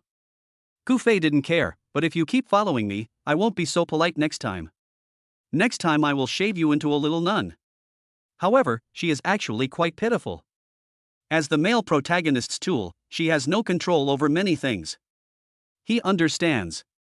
Medusa clenched her fists, her whole body cold. Do you think that if you don't kill me, I will let you go? I know you are very skilled. Next time I attack you, I will be more careful so that you won't notice. No way? Are you sure? Hearing this, Gufei's defense was instantly broken. He held her hair and walked a few steps towards her. Please be reasonable. I'll spare your life without asking for anything in return. At least you should give up on me, right? Medusa snorted coldly, I am a killer. Is being a killer so great? Can a killer be unreasonable? At worst, I'll give your hair back and give you another chance to fight. If you can't beat me, don't come looking for me in the future, how about that? As the saying goes, it is easy to dodge a spear but hard to guard against an arrow from the dark. He had just decided that a head-on fight with Medusa would be no problem at all. But if she lurks by his side all the time, trying every possible way to assassinate him, he will never be able to sleep peacefully. Chapter 38, 20 Years of Perseverance Turned Out to Be Destiny. When Medusa heard his inner complaints, she couldn't help but curl the corners of her mouth. Finally got a win. She reached out and took the black hair he handed over. I will let you go today, but I will report everything I just saw to my master truthfully. Gufei was speechless. What she meant was that she was going to tell Yi Wendian that she knew some ancient martial arts? Okay. Anyway, this matter will be discovered sooner or later. Besides, even if he has mastered several ancient martial arts, there is still a huge difference compared to the male protagonist. The male protagonist will not be afraid of him for any reason. Thinking of this, he nodded indifferently, it's up to you. When Medusa found Yu Wentian's villa and reported the situation to him, Yu Wentian's face suddenly darkened. You said he knows ancient martial arts? How is that possible? Medusa took out a lock of black hair from her leather jacket pocket and said, his skills are better than mine. If he hadn't shown mercy, he would have cut off my head. Yu Wentian took the black hair from her hand and narrowed his eyes. This person is more complicated than I thought. Medusa, follow him for a while and see who he contacts and what he does. If you find anything unusual, report to me at any time. The master actually asked her to be responsible for tracking? Thinking of Gu Fei's complaints that asking her to follow was a waste of her talent, she frowned slightly for the first time and began to question Yu Wentian's order. It seemed that the master did not understand her value at all. Noticing that she looked strange, Yu Wentian immediately asked, "What's the matter? Is there any problem?" Medusa slowly shook her head. "No, I'll go now." When she turned around, she heard Yu Wentian's phone ringing. He picked it up and casually called out the name Avni. She slowly clenched her fists. Without looking back, she gritted her teeth and left the villa. Riding on a heavy motorcycle, Medusa stepped on the accelerator and rushed down the mountain road in an instant. What kept ringing in my ears was Gu Fei's voice. He is the hero, and you are just a tool beside him. You will die for him and then be forgotten by the world. He will soon support your mortal enemy to the top. You should have found a way to free yourself, instead of going down this path. The fate she had been struggling to hold on to for nearly 20 years suddenly turned into an uncontrollable destiny. How could she accept this? She doesn't want to accept it. On the other side, Gu Fei returned home in the rain, and as soon as he entered the door, he quickly ordered the guard to lock the door. I have to remind you that I have made an enemy outside. He might come to seek revenge in the next 2 days, or even kill me, so you must be careful, otherwise, you will definitely be the first one to do so. According to the routine of general novels, no matter which big family the people were killed from, the security guards were the first to be shot. And it was done without anyone noticing. He patted the security guard's shoulder sympathetically and said, as a passerby cannon fodder, you are even more miserable than a villain like me. I sympathize with you. The guard suddenly felt a chill and could not help but open the drawer and put all the knives in his collection into his pocket. But he didn't expect that the joke that Gu Fei casually made to the security guard was passed on to his mother's ears by the security guard. Your enemies want to kill you? Fei, why didn't you tell Mom about such a big thing? This matter can be easily resolved. After Zhang Xiulan heard the news, she immediately walked into Gu Fei's bedroom and started chatting with him with a smile. Gu Fei was surprised. Easy to solve? Yes, your father has been doing business for many years. You don't think he has never encountered enemies, do you? When he was young, there were at least 8 people who wanted to assassinate your father. This is a very common thing in a big family. We just need to find a personal bodyguard. Looking for a bodyguard. He. Gu Fei smiled awkwardly. He was too embarrassed to say that those bodyguards were definitely no match for Medusa, and it would not be certain who would protect whom at that time. But then he changed his mind and realized that having a personal bodyguard, no matter how skilled he was, at least he could test the water, food, and poison for him, which was quite convenient. Okay, Mom, if you know a powerful bodyguard, please introduce one to me. I don't want you to send someone off at such a young age. Zhang Xiulan patted his head and said, What nonsense are you talking about? Mom won't let anything happen to you. Wait, I'll make a call and I promise to find you a bodyguard that will satisfy you. Watching his mother leave, Gu Fei almost laughed. This is really a timely help. With a bodyguard, he no longer had to worry about Medusa coming to assassinate her. Anyway, it would be no problem for him to face Medusa head-on. If she wanted to assassinate him, she would have to deal with the bodyguards first, and he would find out quickly. It's stable. Just when he was getting excited, the system's voice came from above his head again. Congratulations to the host for completing the 3rd round of villain plot. The character maintenance degree is 60 points. The reward has been sent, please check it. Why is it only 60 points this time? Thinking back carefully, he really didn't perform very hard at the banquet, he was just waiting to watch the show. But it wasn't that he didn't try hard enough. It was just that the situation was too shocking for him to react. Also, the direction of the plot was too outrageous and too different from the original novel. He had no inspiration to improvise. It seems that next time he meets the male protagonist, he will have to work hard to maintain his villain character. Otherwise, if Yu Wentian went crazy one day and came to kill him personally, wouldn't he die a miserable death? Fortunately, there is a reward for 60 points, 8 attribute points. Gu Fei immediately added it to himself. In an instant, abundant power spread throughout his body. He lifted up his shirt and took a look. Sure enough, his chest and abdominal muscles had become even stronger. His body was only one step away from becoming a perfect inverted triangle. Awesome! You can achieve this effect without exercising or taking protein powder, so cool. Just as he was looking left and right in the mirror, feeling narcissistic, his cell phone suddenly rang. It turned out to be Tang Jiqi who called. Gu Fei felt a natural sympathy for the little villain who shared the same fate with him, so he continued, "Mr. Tang, what can I do for you? What are you doing? You have nothing to do, so why don't you go out and have some fun tonight? I've booked a private room at the Red Sea and found a bunch of hot chicks, some of whom are still virgins. How about it? Are you interested? Oh my god." Hearing this, Gu Fei suddenly felt a little aggrieved. What is a playboy? Tang Jiqi is the typical playboy. People like Gu Fei, who only licks one person's boots in his whole life and keeps his virginity for the heroine, are nothing but playboys.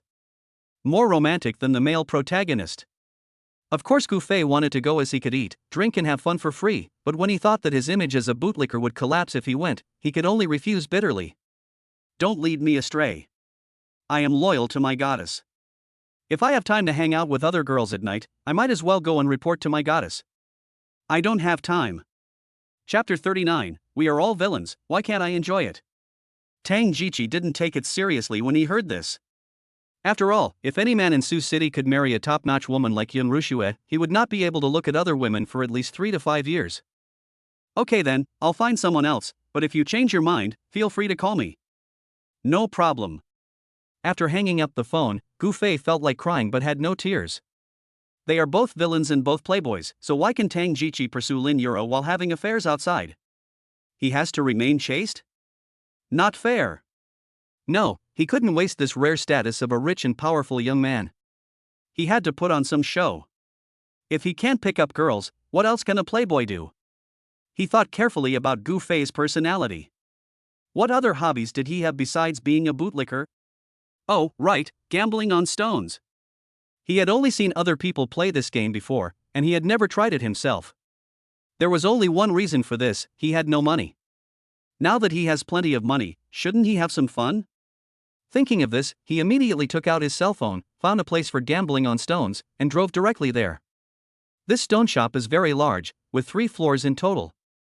Each floor has a different grade in price. As soon as Gu Fei walked in, he was greeted by the waiter. Welcome, sir. You've come at a great time. It's our store's 20th anniversary. Today, all stones are 5% off. There are also several 100 yuan stones on the first floor. Please feel free to browse. Gu Fei heard this but smiled without saying anything. He never spent money to buy stones, but he had seen them many times. Can you fool him with this kind of rhetoric that is used to deceive newcomers? A piece of raw material, as soon as it is taken down from the mountain, will be examined by at least 50 experienced masters. Only after they are sure that it will not produce anything good will it be sent out of the mountain. After leaving the mountain and reaching the hands of the first batch of dealers, they will be inspected by at least hundreds of customers before being sent to this kind of gambling stone shop at an extremely cheap price. So many professionals have confirmed that nothing good will come out, and you still want to rely on so-called luck to get a piece of imperial green. The probability is 100 times lower than winning the lottery. It's just a dream. Therefore, those so-called stones that you can pick at will for $100 are pure scams for newbies.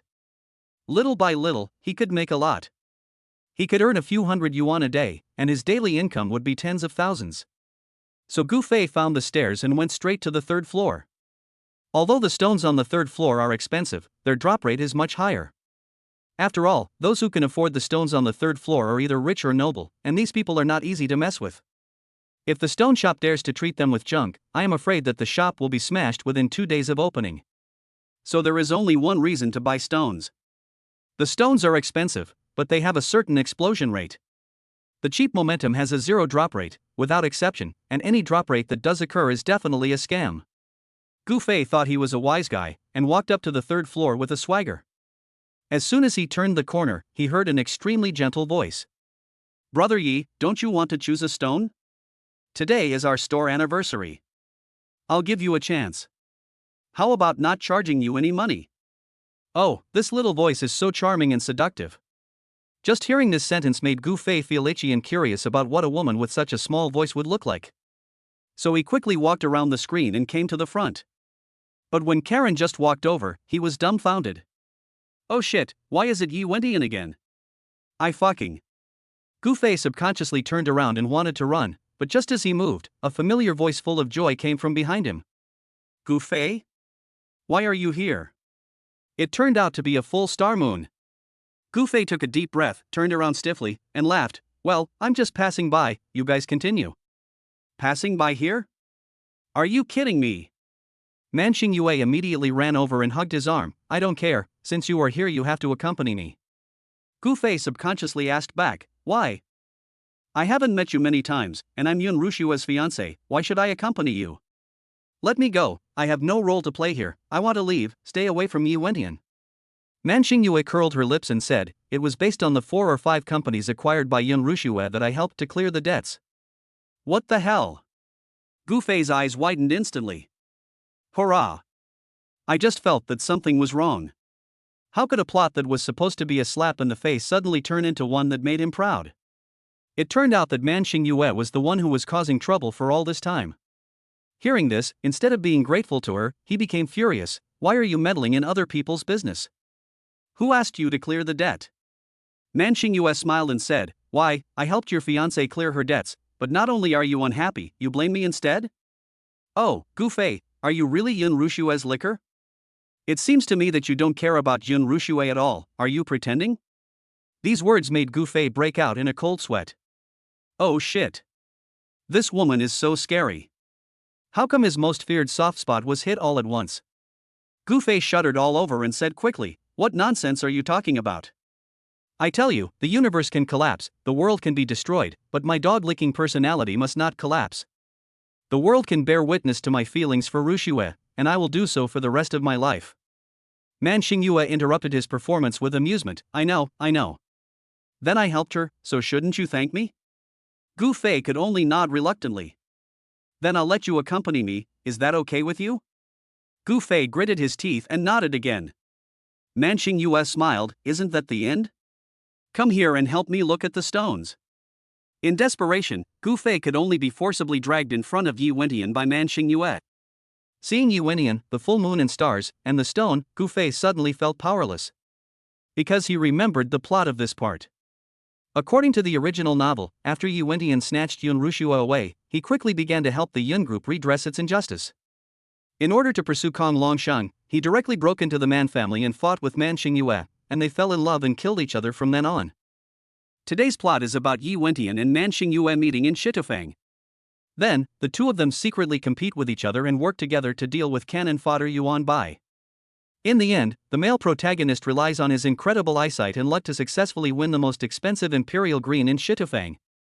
Originally, he had nothing to do here, but he was not honest and came to Shitofeng to die. Depend on. I know that moving around is not a good thing. How can I live like this if I run into the male protagonist as soon as I go out? His face was expressionless, but his heart was full of complaints as if 1,000 divine beasts were running through it.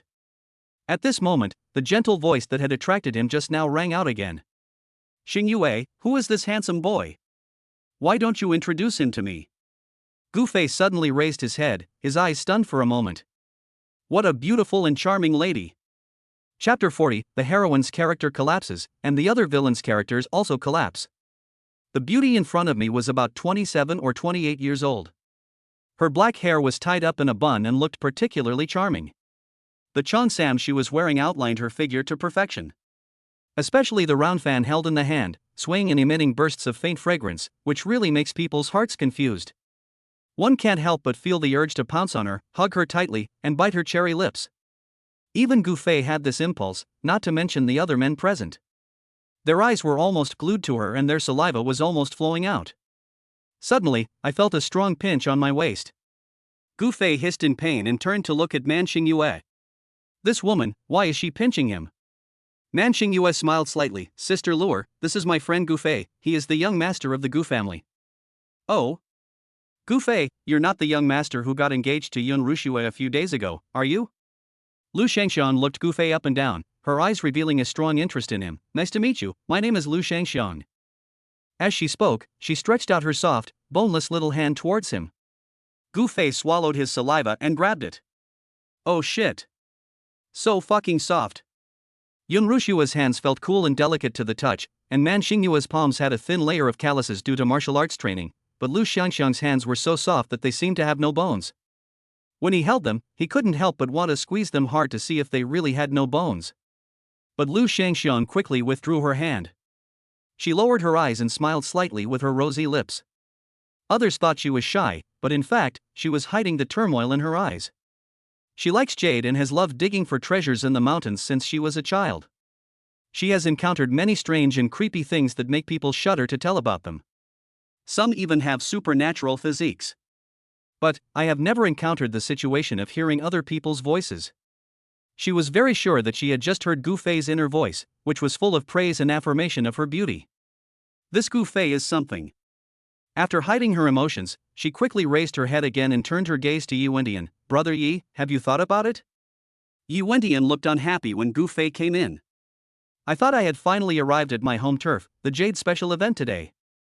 Not only does he understand Jade, but he can also use his special powers to understand the composition of Jade and select the best Jade here. You can also date two top beauties at the same time. Don't get too comfortable. But ever since Gu Fei came in, Man Xingyue never looked at him again. Even Lu Xiangxiang's attention was snatched away by him. Yi Wendian was originally very good at suppressing his anger, but in recent times he was provoked by Gu Fei and couldn't help but explode every time. I even wanted to cut him into pieces on the spot. But facing Lu Shangxiang, he didn't want to show his concern for a playboy, so he held back his anger and said, "Don't worry, I." Before he could finish his words, an arrogant voice suddenly sounded from the side. "Xiao Luer, the young master is here, but you didn't even go downstairs to greet him. What's wrong? Do you have a guest who is more important than me?" As he was speaking, a young man who was not tall but had a very shrewd look and shifty eyes, swaggered over with two followers. When Gu Fei saw the person coming, his face was immediately filled with sympathy. "Brother, you are here. I feel relieved to see you here. Today is your and Yi Wentian's home court, so I won't perform." The person who came was the villain guest of this show, Yuan Bai. He is the villain in the Man Xingyue line, and he is a villain who has been jumping around for a long time and has successfully tricked the male protagonist several times. Hearing Gu Fei's thoughts, Man Xingyue was shocked. Senior brother turned out to be the villain? That's right, Yuan Bai is Man Xingyue's senior brother, but he was her senior brother from the age of 11 to 13. Because Man Xingyue had a high talent for martial arts, he had learned from 5 masters when he was in his 20s. Every time she became an apprentice, she would learn most of the martial arts that her master had practiced for a lifetime in just 2 or 3 years. She would never be satisfied and would continue to become an apprentice. Yuan Baibian is the senior brother of her 3rd master. The relationship is not deep, but the relationship between senior and junior brothers and sisters is second only to that between biological siblings, and is always different from that between other friends. Even if you don't have much contact with each other in normal times, you will still stand by your side when something happens. This is the rule of the sect. Man Xingyue had never expected that her senior brother would actually be the villain in her line. This meant that he would be repeatedly slapped in the face and bullied by Yi Wendian in the future, and in the end he would most likely end up being neither human nor ghost. As his junior sister, this was something she was very reluctant to see. Lu Shangxiang didn't know their relationship, she only knew that Yuan Bai was a big shot who couldn't be offended, so she immediately smiled and said, "Mr. Yuan is such a joker, I just didn't know that Mr. Yuan was coming. If I had known, I would have gone down to greet him a long time ago." Yeah? Yuan Bai didn't like Lu Shangxiang, he liked Man Xingyue, so even if Lu Shangxiang didn't greet him, he wasn't very angry. However, at this moment, what he saw was Man Xingyue hugging a strange man's arm tightly. This is what makes him most angry. So, he took the initiative to ask, "Who is this?" Gu Fei subconsciously thought that he was asking about Yi Wentian, so he didn't even look at him, but only looked at Lu Shangxiang, waiting for her to introduce Yi Wentian. Who knew that Lu Shangxiang smiled and said, "This young master is Xingyue's friend, let Xingyue introduce him." Man Xingyue looked at Yuan Bai distressfully, "Senior brother, this is my friend, Gu Fei." "Friend?" Yuan Bai snorted coldly, "Do friends need to be so close? Even with your arm around his, I thought he was your boyfriend." "Ha? Gufei was stunned, looked down at his arm, and quickly pushed her away. Shit, he'd been holding his arm for so long that he'd gotten so used to it that he didn't even realize it. Seeing that Yuan Bai was about to misunderstand, he quickly explained, "Brother, you misunderstood. He was not holding my arm, but he was a little cold and put his hand in my armpit to keep warm. She and I are just friends, there is no other relationship, because I am engaged." The more Yuan Bai listened, the angrier he became. Engaged? Even though you're engaged, you're still so shameless, messing around with other women outside, and even messing around with my junior sister. You're really brave. What the hell? Gu Fei was dumbfounded. Why didn't this stupid boy go looking for trouble with Yi Wentian, but instead looked at him with hatred? This is not right. No, I didn't provoke her. She put her hand over to me on her own. I love my fiancée as much as I love gold. I will never betray her. Don't make fun of me, buddy. This is just a misunderstanding. Please, can you be a little more normal? The heroine's character is ruined, so I can't bear it. Of course, I can't bear it and there is no other way. But you are a villain, why are you joining in the fun? Can you just go and find trouble with Yi Wentian? I really admire you. Chapter 41. You don't like Yun Rushue, I can dislike you. Gu Fei was about to collapse. The way Yuan Bai looked at him was as if he wanted to eat him, which shouldn't be right. This look should be directed at the male protagonist. He is a minor villain in another line, how could he deserve such a look? You mean, my junior sister is throwing herself at you? Ha, who do you think you are? My junior sister is the eldest daughter of a man family, and she is also the daughter of a famous teacher. She is my junior sister of Yuan Bai. Even if she wants the moon in the sky, someone will pick it and give it to her. How could she throw herself at you? Gu Fei was speechless and choked. Brother, when did I say that she was throwing herself at me? Seeing that he couldn't explain it clearly, he could only look at the starry moon. You usually talk a lot, why are you pretending to be mute now? Why don't you explain this to your senior brother? Man Xingyue almost laughed out loud when she heard this. Explain? What's there to explain? After hearing his thoughts, she knew that her senior brother had provoked Yi Wentian and would be severely punished by Yi Wentian. She was worried and didn't know how to save her senior brother. It's okay now. The senior brother turned his attention to Gu Fei. She knew Gu Fei's temper very well. Not only did he have no intention of harming anyone, he didn't even have the slightest intention of calculating against anyone. He clearly knew all the plots and could rely on these plots to kill everyone, but he chose to honestly follow his own villain route. Is there another little fool as stupid as this one in the world?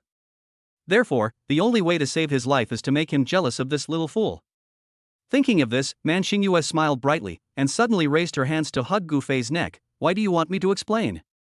I just like you. Puff. Gu Fei almost choked on his own saliva. What did you say? Man Xingyue smiled and said, why are you so excited? Didn't I tell you a long time ago? You can continue to like your Yun Rushue, but don't try to stop me from liking you. Gu Fei was completely dumbfounded. No, beauty, you must have been kicked in the head by a donkey. In front of the male protagonist and the villain, you are pushing me into the fire pit. After hearing her words, everyone present changed their expressions.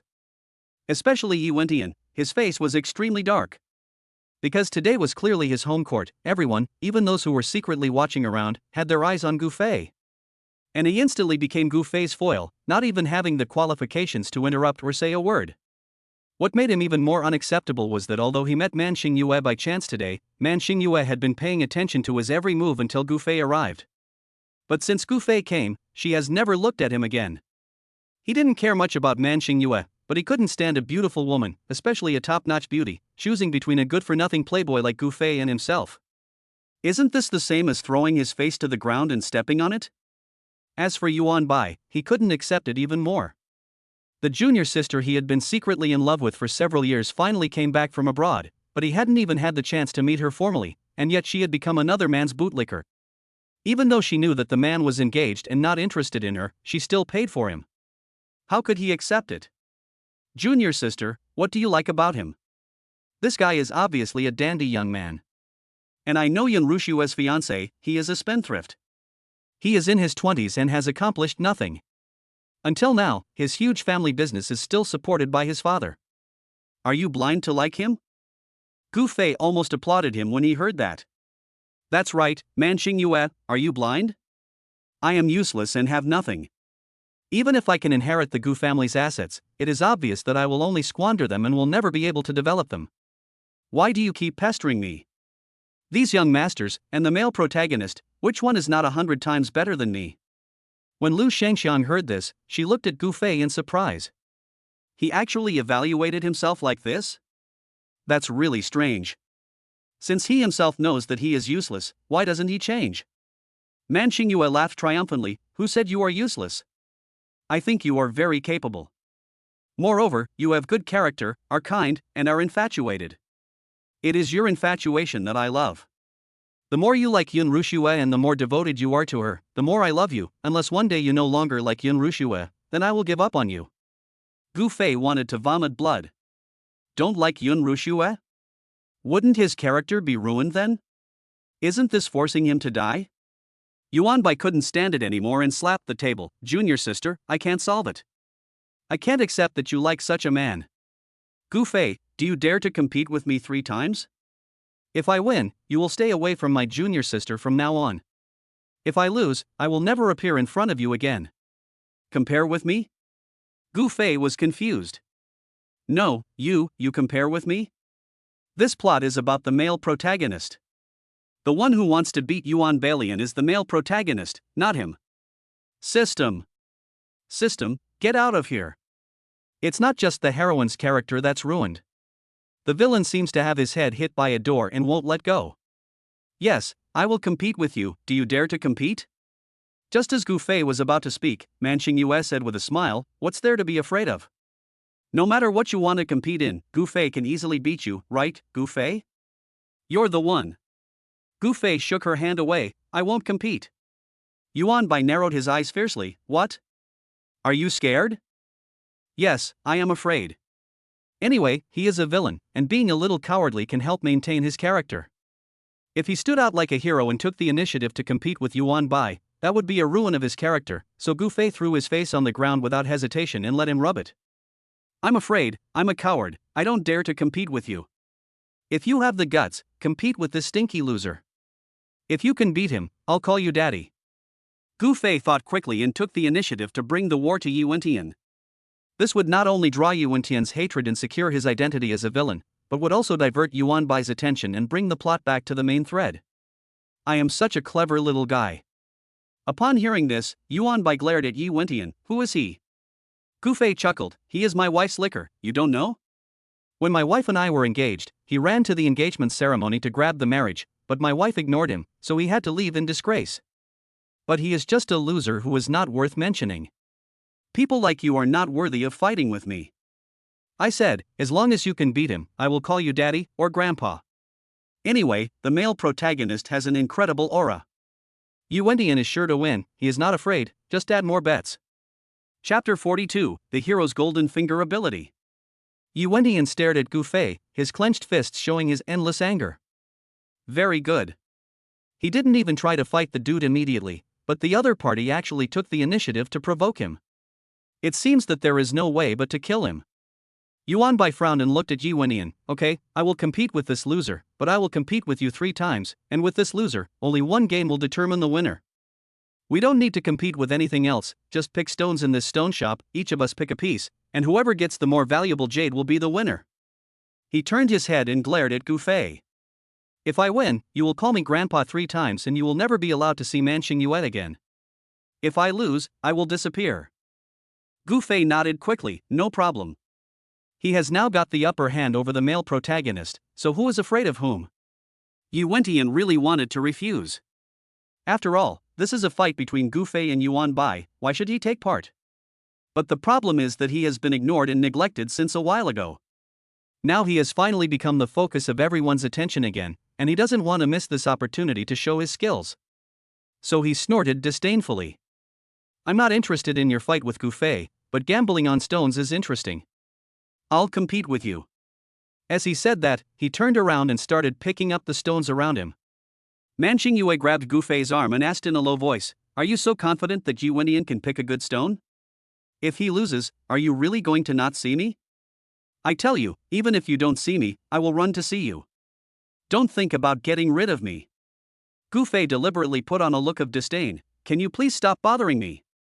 I have a fiancé, don't you understand? It's annoying, but I've decided to be with you for the rest of my life. The people around were so jealous that their eyes turned red when they saw Man Xingyue pestering Gu Fei. Oh shit. He must have grown up eating peach trees in his previous life. How lucky he was to be entangled with such a gorgeous woman. Lu Shangxian was so surprised that she couldn't speak. She and Man Xingyue have been friends for many years. They often get together when they are abroad, so she knows her temper well. This young lady is very arrogant and smart. She never takes men seriously.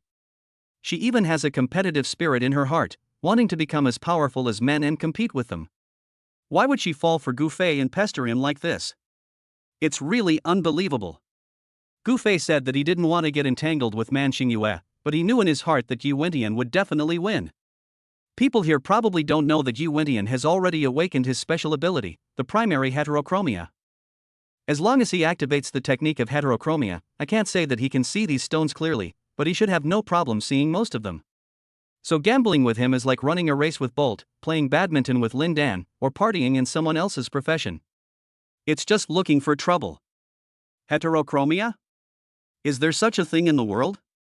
Lu Shangxiang and Man Xingyue both showed surprised expressions and took the initiative to observe Yu Wentian's pupils. If Gu Fei hadn't said anything, they wouldn't have noticed anything. But now looking so carefully, every time Yu Wentian looked at those stones, the left pupil really flashed with golden light. Is this heterochromia? Lu Shangxiang was extremely shocked. There is such an evil magic in the world. From now on, whenever Yu Wentian comes to Shitafang, won't he be able to get good things every time? Soon all the good stones in the store will be picked out, leaving only a pile of junk. Is this store still open? While she was thinking, Yuan Bai pointed at a stone and shouted, I want this stone. Yu Wentian looked back, a disdainful smile appearing on the corner of his mouth. As soon as he saw his smile, Gu Fei knew that this stone must be worthless and Yuan Bai was finished. Soon, Yu Wentian tapped a stone in the corner with his fingers and said, I choose this one. When Lu Shangxiang saw the stone, her expression immediately became more complicated. The piece he chose had just been examined by a master, who said it was the stone with the lowest delivery rate among the entire 3 layers. In order to avoid being chosen by the powerful and having their anger taken out on the shop, she deliberately put it in a corner. Yu Wentian actually chose this one? Gu Fei also said that he had heterochromia. It seems that whether everything Gu Fei said is true or false, the truth will be revealed as long as the stone is cut open. At this moment, Man Xingyue suddenly said, Gu Fei, I also want to choose a stone. Can you help me choose? Gu Fei quickly said, I won't choose, you can find someone else. It's not that he doesn't have the ability, but that he is too afraid that he has the ability. After finally twisting the plot around to where the male protagonist slaps the villain in the face, what if I accidentally choose a stone that is better than the male protagonists and steal the male protagonist's limelight again? How can the male protagonist survive? In order to avoid unnecessary trouble, he shook his head like a rattle. You can choose if you want to. I won't choose anyway. As he spoke, he backed away and accidentally bumped into the display cabinet behind him. There was a bang and a stone fell from the cabinet and hit the ground heavily. Hey, Mr. Gu, please be careful. Lu Shangxiang hurried forward, picked up the stone, and frowned slightly. Every stone here has the potential to produce an imperial green. Don't think that something you accidentally drop is worthless. Gu Fei couldn't help but ask, what is imperial green? Do you think your stone shop is a treasure shop? Any stone can be imperial green? As soon as these words were spoken, Lu Shangxiang's face immediately turned unhappy. What does this mean, Mr. Gu? Do you think my shop is not yours? If so, why did you come here to play? I didn't mean that. Unexpectedly, a casual remark of his would offend this beautiful lady, and Gu Fei was immediately embarrassed. In fact, he just felt that Yu Wentian had just walked past this stone. If the stone really contained imperial green, Yu Wentian would not have had no reaction. So, this is just an ordinary stone, and nothing good can be produced from it. But seeing Lu Shangxiang's unhappy expression, he said in front of so many people that the stone was not good, which was indeed wrong and would affect her business. Helplessly, he could only say, that's not what I meant. Otherwise, to make up for the mistake I made just now, I will buy this stone. I hope Miss Lu will be magnanimous and not hold it against me. Lu Shangxiang then laughed. Mr. Gu, you are too polite. I will respectfully obey your command. So, Gu Fei had no choice but to buy a stone. This gambling game attracted a lot of onlookers. Lu Shangxiang was a business-savvy person and knew that if this matter could be publicized, it would become a big hit in the store and would easily attract a lot of attention. So she specially ordered people to adjust the cameras and promoted the product on the first and second floors.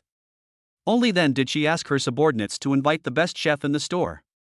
Chapter 43. The hero finally stood up and stunned the audience with an imperial green. Soon, a large crowd gathered on the third floor. Betting on stones and cutting stones would attract a lot of people's attention, plus there were two super rich young men participating. The proprietress Lu Shangxiang was present, and Man Xingyue, the stunning beauty that made countless men jealous, came to help. This wave of attention has reached its maximum level. In front of the long table, Yuan Bai and Yi Wentian stood side by side. What surprised Gu Fei was that Yuan Bai's aura was not inferior to Yi Wentian at all. Especially when he stood next to Yi Wentian, his height of more than 1.8 meters, coupled with his status as a rich and powerful young man who had been living a life of luxury since childhood, made his aura seem extremely powerful. But what he didn't know was that he was standing on the other side of Yi Wentian, and not only was he not inferior to Yi Wentian, he was even showing a tendency to overshadow him. Because he has improved his physical attributes 3 times in a row, his physique has now become stronger than that of the average martial artist. Especially since he was wearing a custom-made suit, and his sincere, kind, and righteous eyes made him appear more upright and more pleasing to the eyes of the group next to Yi Wentian, who was gradually becoming irritable and evil. All in all, the three stood together. Gu Fei is more like the male protagonist. The stone-cutting master doesn't care who is the male lead. His only task is to cut the 3 stones perfectly and intact. He picked up Yuan Bai's stone first, from left to right. Yuan Bai couldn't help but laugh triumphantly. Gold in troubled times, jade in prosperous times. I'm not afraid to tell you that the Yuan family has loved gambling on stones for generations, and has been involved in this business for at least 200 years. I have inherited the Yuan family's legacy. In this business, I dare to claim to be second to none, and no one dares to claim to be first. Gu Fei shook his head slightly. Dude, the result is coming out soon. If you want to brag, wait until the stone is cut. But I understand you. As a villain, if you don't lay the groundwork for the hero, how can the hero feel good when he gets slapped in the face later? You have put in a lot of effort to make the male protagonist happy. I support you. Lu Shangxiang almost laughed out loud when she heard this, and quickly raised the palace fan to cover half of her face. But she was confused. What does Gu Fei mean by the male protagonist and the villain? When Yi Wentian heard Yuan Bai's boasting, he remained expressionless and maintained his domineering aura as the male protagonist. But he himself did not notice that after being interrupted by Gu Fei many times, his eyes no longer had the calmness of the past, but became more and more ferocious. Click! Just as Yuan Bai was looking very proud and everyone was staring at the table, the master successfully cut out the first piece of jade. Wow, it's icy jade. Awesome, anything can be icy. Such a big piece of icy, if carved well, it will be no problem to sell it for hundreds of thousands. As expected of the young master of the Yuan family, he hits the target with his moves. Fortunately, he is rich. If he had no money and just played with stones all day, what would anyone else do? Hearing the praises from the people around him, Yuan Bai's excitement was beyond words. He immediately turned around and glared at Yi Wentian and Gu Fei. How about it, do you accept it? If you admit defeat now, I can lower the conditions a little bit, but don't blame me for not giving you a chance. Yi Wentian didn't bother to pay attention to him and said directly to the master, start cutting my stone. The master wiped the sweat from his forehead and said, no problem. He had superb skills and quickly picked up the knife and started cutting Yi Wentian's stone. What is exactly the same as the original plot is that after the master cut the stone, there was no jade at all. Yuan Bai immediately laughed out loud like a typical villain. You are a loser after all. The stone you chose is also a loser among stones.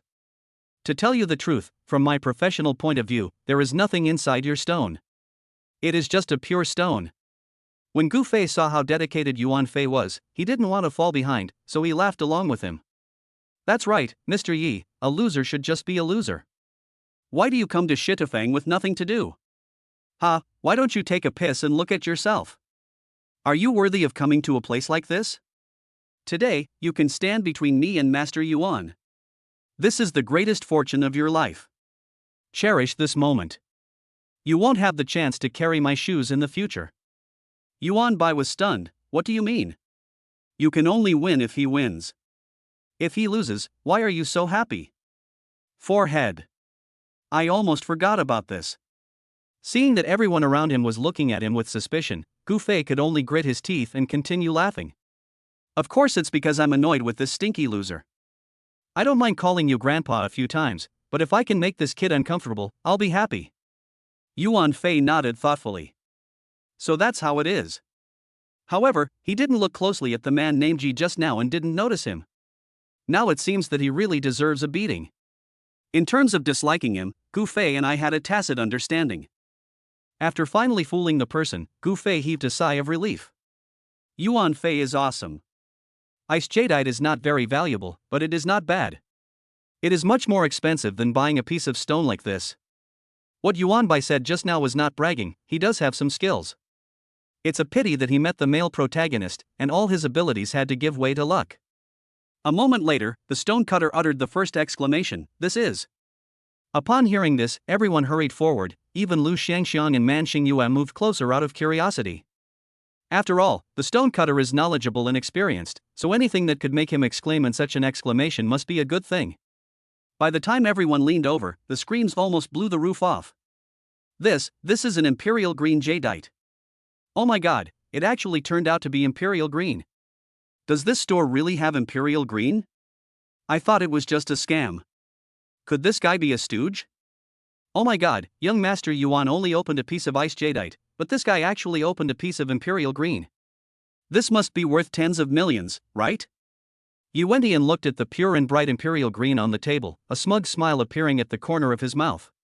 This expression shouldn't have appeared on his face, but now he couldn't control his pride. What's so great about ancestral skills or being a rich and powerful young man? When you come before him, the god of war in the north, you must kneel down. When heterochromatic ice takes action, he will never fail.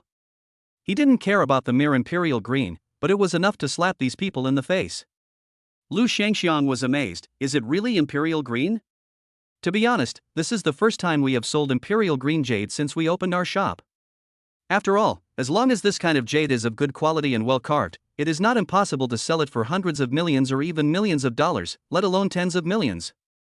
Chapter 44, The Villain's Luck Beats the Hero, Dragon Stone Jade. Yuan Bai felt even worse. Imperial green? How lucky was this kid to have minted imperial green? Even the Yuan family, which has hundreds of years of stone mining history, has never mined imperial green. For a moment, he was completely stunned and couldn't utter a word. A slap in the face. It's so embarrassing. Especially since he had just boasted about the Yuan family, but after all that bragging, the result was that the value of the jadeite he mined was not even a fraction of what others had. But even so, he didn't look at Ji Wentian, but stared at Gu Fei. The brat is so lucky, he got it cheap. Among the people present, the only two who were not surprised were probably Gu Fei and Man Xingyue. Gu Fei was not surprised because he knew the ending long ago. Man Xingyue was not surprised because she had gradually accepted the reality that Yi Wentian was the male protagonist and that his strength and luck were far beyond the reach of ordinary people. Moreover, she also looked down upon this reality. If you really have the ability, you should win people over with your virtue. What kind of man are you if you rely on the mighty and domineering luck of being a male protagonist to cheat and deceive people? As the master gradually finished cutting the entire stone, an imperial green jadeite as big as a fist gradually appeared in front of everyone. The master carefully handed the stone to Yi Wentian. When he passed it on, he stared at it intently, and was even reluctant to give it away. After all, he has few opportunities to touch this kind of top-quality jade in his life. Yi Wentian took the imperial green jadeite, turned to look at the master and said, "There is also his, you can cut it." Compared to Yuan Bai, he cares more about Gu Fei. Rather than slapping Yuan Bai in the face, he wanted to humiliate Gu Fei. In his heart, Gu Fei's status has surpassed that of other enemies, and currently, he even occupies the first place. Because his revenge for genocide is not urgent. On the contrary, this Gu Fei was an eyesore everywhere, and he wanted to get rid of him as soon as possible. After hearing this, the master came back to his senses from his shock and started cutting Gu Fei's stone. Gu Fei folded his arms with little interest. Hurry up, the best imperial green is already in Yi Wentian's hands. I guess he's waiting to slap me in the face, so let's make this slap harder. Since I came to this novel world, as a villain, I have never been slapped in the face by the hero, and I have even successfully engaged to the heroine. Is there still justice? Is there still law? The system is not a human being. I feel sorry for the hero. Today, the male protagonist's dream of slapping me in the face has been fulfilled. Let him show off to his heart's content. Hearing his thoughts, Man Xingyue had to twist her arms hard to stop herself from laughing out loud. Lu Shangxian was greatly shocked. The world of novels? How could this be the world of fiction? At this time, the people around didn't pay much attention to the master's craftsmanship. They were still whispering and discussing Yi Wentian's imperial green jadeite. But suddenly, the master stopped and stared at the stone without moving. Everyone was stunned and looked at him. Master, what's wrong with you? Keep cutting. Yuan Bai couldn't help but vent his anger on Gu Fei, deliberately adding insult to injury. Do you think there's nothing in this stone, and there's no point in cutting it? Forget it, just consider it as I lost to this stinky loser today, and I won't bother him in the future. The master shook his head slowly. No, there is something in this stone. It is very likely. No, I am not sure yet, I need to continue cutting. As he said this, he ignored everything else and started cutting again. Even a layman could see that his movements were much lighter and more delicate than when he had just cut the 2 pieces of jade. It was obvious that he thought there was something good inside, and it was very likely something better than imperial green. Yuan Bai and Yi Wentian felt a little panic when they saw their master's reaction. No way? Could it be that Gu Fei really picked a good jade? The 2 men stared at the jade, and one used his family's expertise to observe it carefully, trying to find out what was so special about the stone. The other one used his heterochromatic eyes to the fullest extent, trying to find out what was special about the stone. After all, he had just checked the stone and there was indeed nothing good in it, so he skipped it directly. If it really came out, it would not only mean that he had completely lost this competition, but also that his heterochromia was completely unsatisfactory. Just as the 2 were thinking wildly, the master suddenly shouted, "It's out." In an instant, he pulled out the stone in his hand, took out something from it, then opened his palm and showed it directly in front of everyone. When everyone saw clearly what was in his palm, they all gasped. It's a dragon stone species. Gu Fei was stunned for a moment. What dragon stone seed? What is this thing? No, he just knocked off a piece of stone and bought it casually. How come his luck suddenly exploded and he won a piece of jade? And why are their reactions so exaggerated? They can't be worse than the male protagonist's jade. He was actually right. Lu Shangxian slowly walked to the table, picked up the jadeite from the master's hand, and exclaimed, "Is this the dragon stone? This is the first time I have seen it in my life." Imperial green, she had seen it many times. But I have only heard of the dragon stone species and have never seen it in its true form. Even Man Xingyue couldn't help but exclaim, "This is the first time I've seen it, but I heard from my grandfather that the dragon stone species has long been extinct, and is as rare as a dragon." According to rumors, the dragonstone species of jade has a colorless root color block, a fusion of earth and water, a cold species and a cold color, and it has its own cold light. Whether in terms of quantity or quality, it is a treasure that is higher than the imperial green. Ha! More valuable than imperial green? Doesn't that mean he beat Yi Wentian? No, that's not right. The male protagonist's luck should be the best. If any piece of jade he picks up at random is better than the male protagonist's, doesn't that mean his luck is better than the male protagonist's? Can this plot continue? Impossible, absolutely impossible. Without waiting for others to question him, he couldn't help but lift up the jade and observe it under the light. You must have made a mistake. This piece of jade doesn't look special. It's just a piece of plastic. It's not worth anything. It's not a dragon-grade jade. But it would have been better if he didn't lift his head. When he did, everyone looked up and saw the dragonstone jadeite reflected by the light, and exclamations instantly filled the entire 3rd floor. It's so stunning. So beautiful. Is this the dragonstone?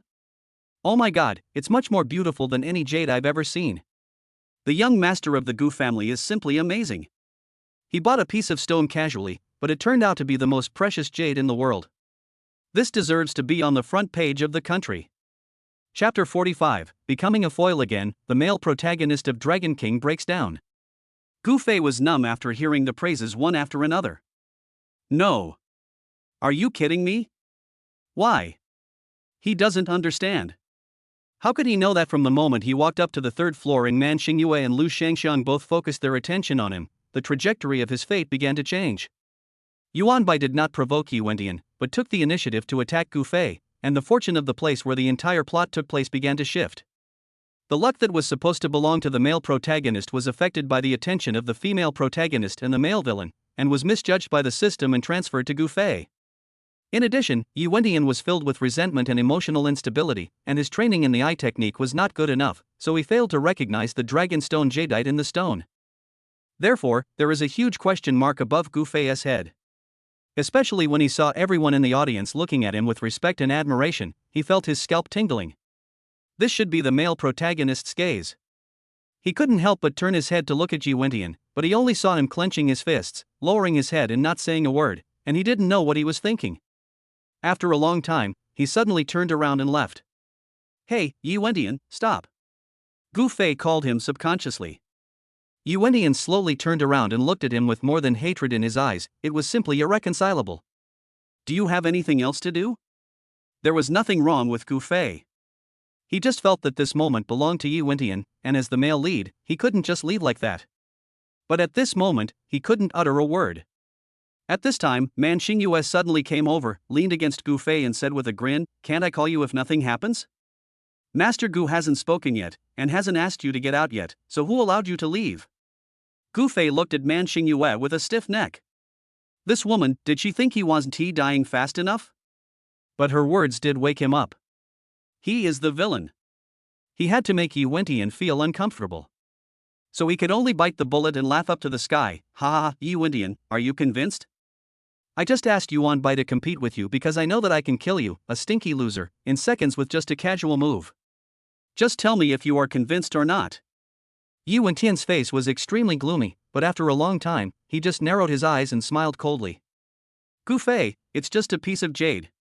If I really want it, there are people who will give it to me. But I have to remind you that you have provoked me time and time again. I didn't kill you because you are not worth getting my hands dirty, but that doesn't mean I don't have a temper." Here it comes, the male protagonist finally couldn't help but say something harsh. Gu Fei was even a little excited, because the male protagonist should have broken his hands at the engagement party.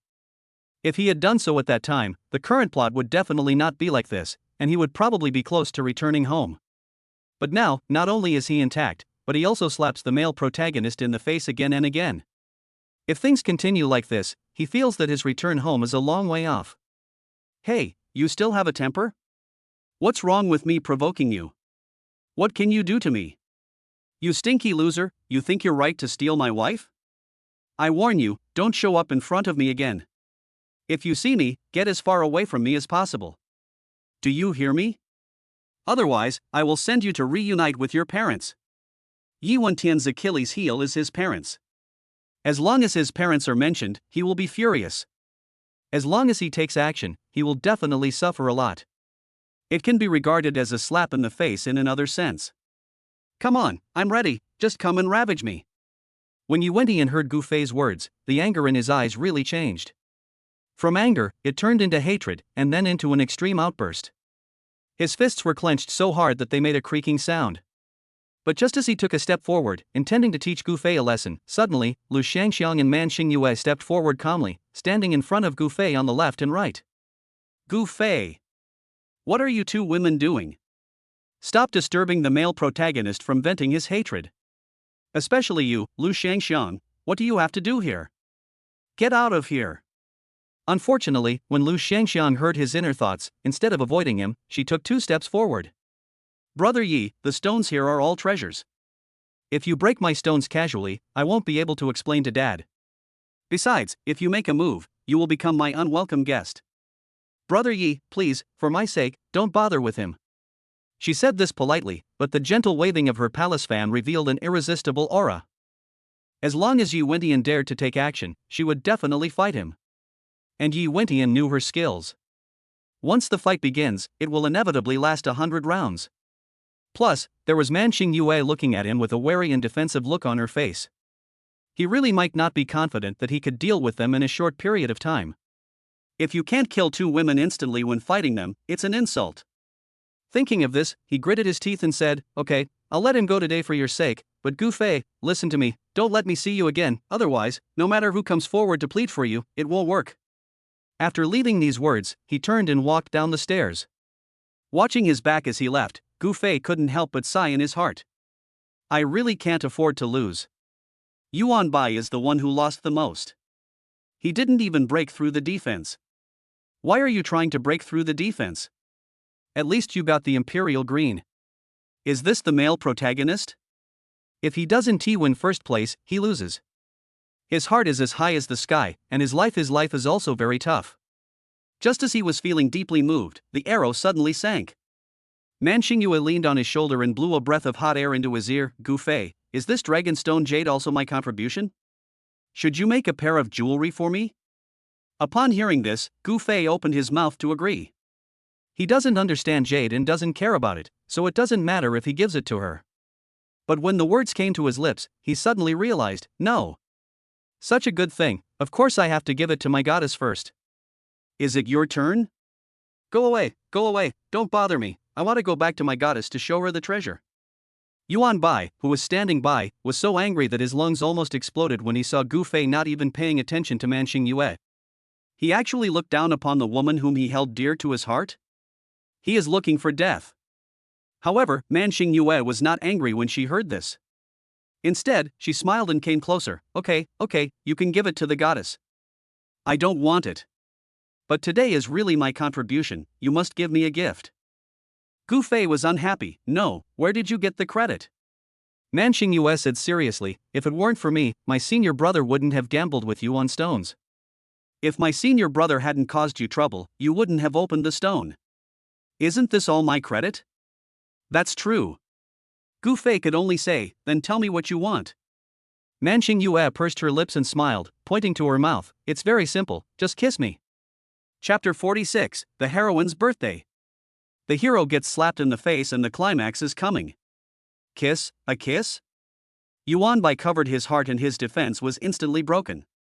He has known Man Xingyue for such a long time, but he has never even held her hand. From which corner did this rubbish Gu Fei come out of?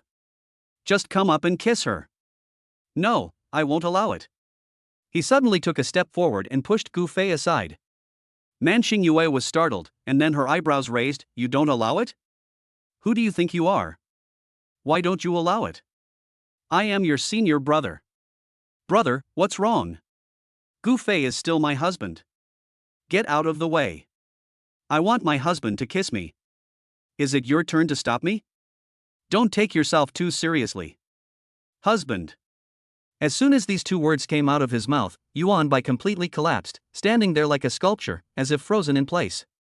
Gu Fei leaned on his shoulder with a smile. Dude, don't get excited, I'm not interested in her at all. My goddess is Yun Rushue, and my goddess has become my fiancé, so you can pursue her if you want, but don't treat me as an imaginary enemy. Please, I am just a minor villain in Yun Rushue's line. If you have time to stare at me here, you might as well go find trouble with Yi Wentian. You are Yi Wentian's villain, recognize your identity.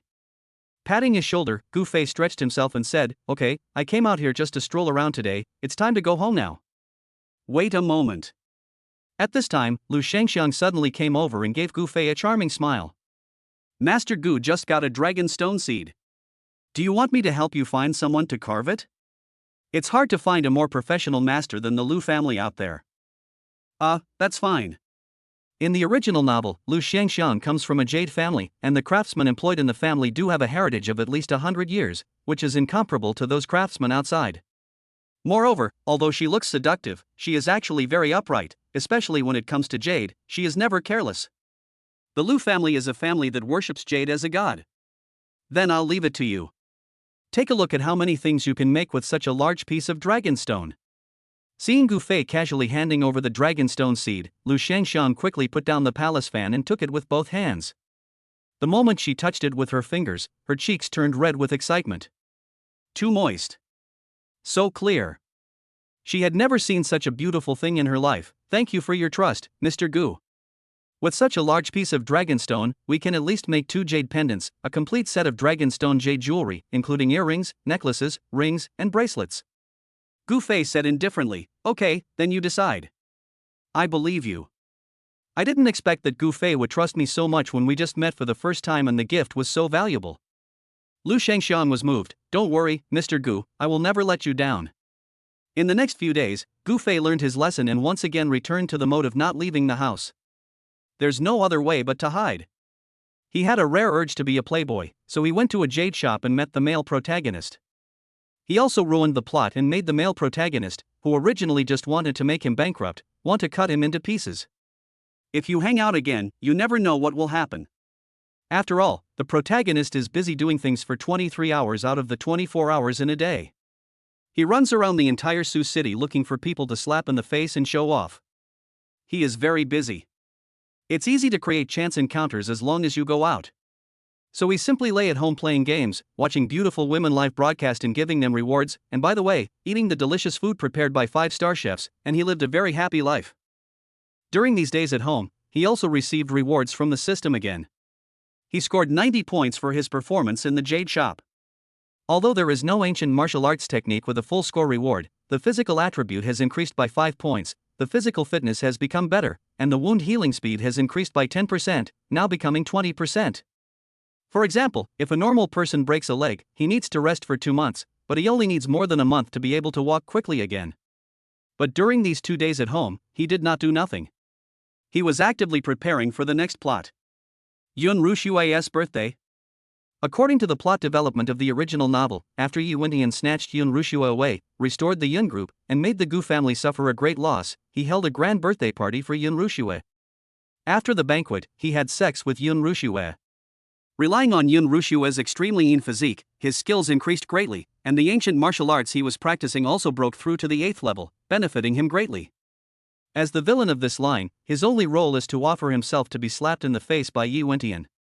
The way to slap him in the face was very simple. He bought an expensive gift for Yun Rushue and belittled Yi Wentian endlessly. Yun Rushue regarded money as dirt and would rather choose Yi Wentian, who had nothing prepared, than pay any attention to him.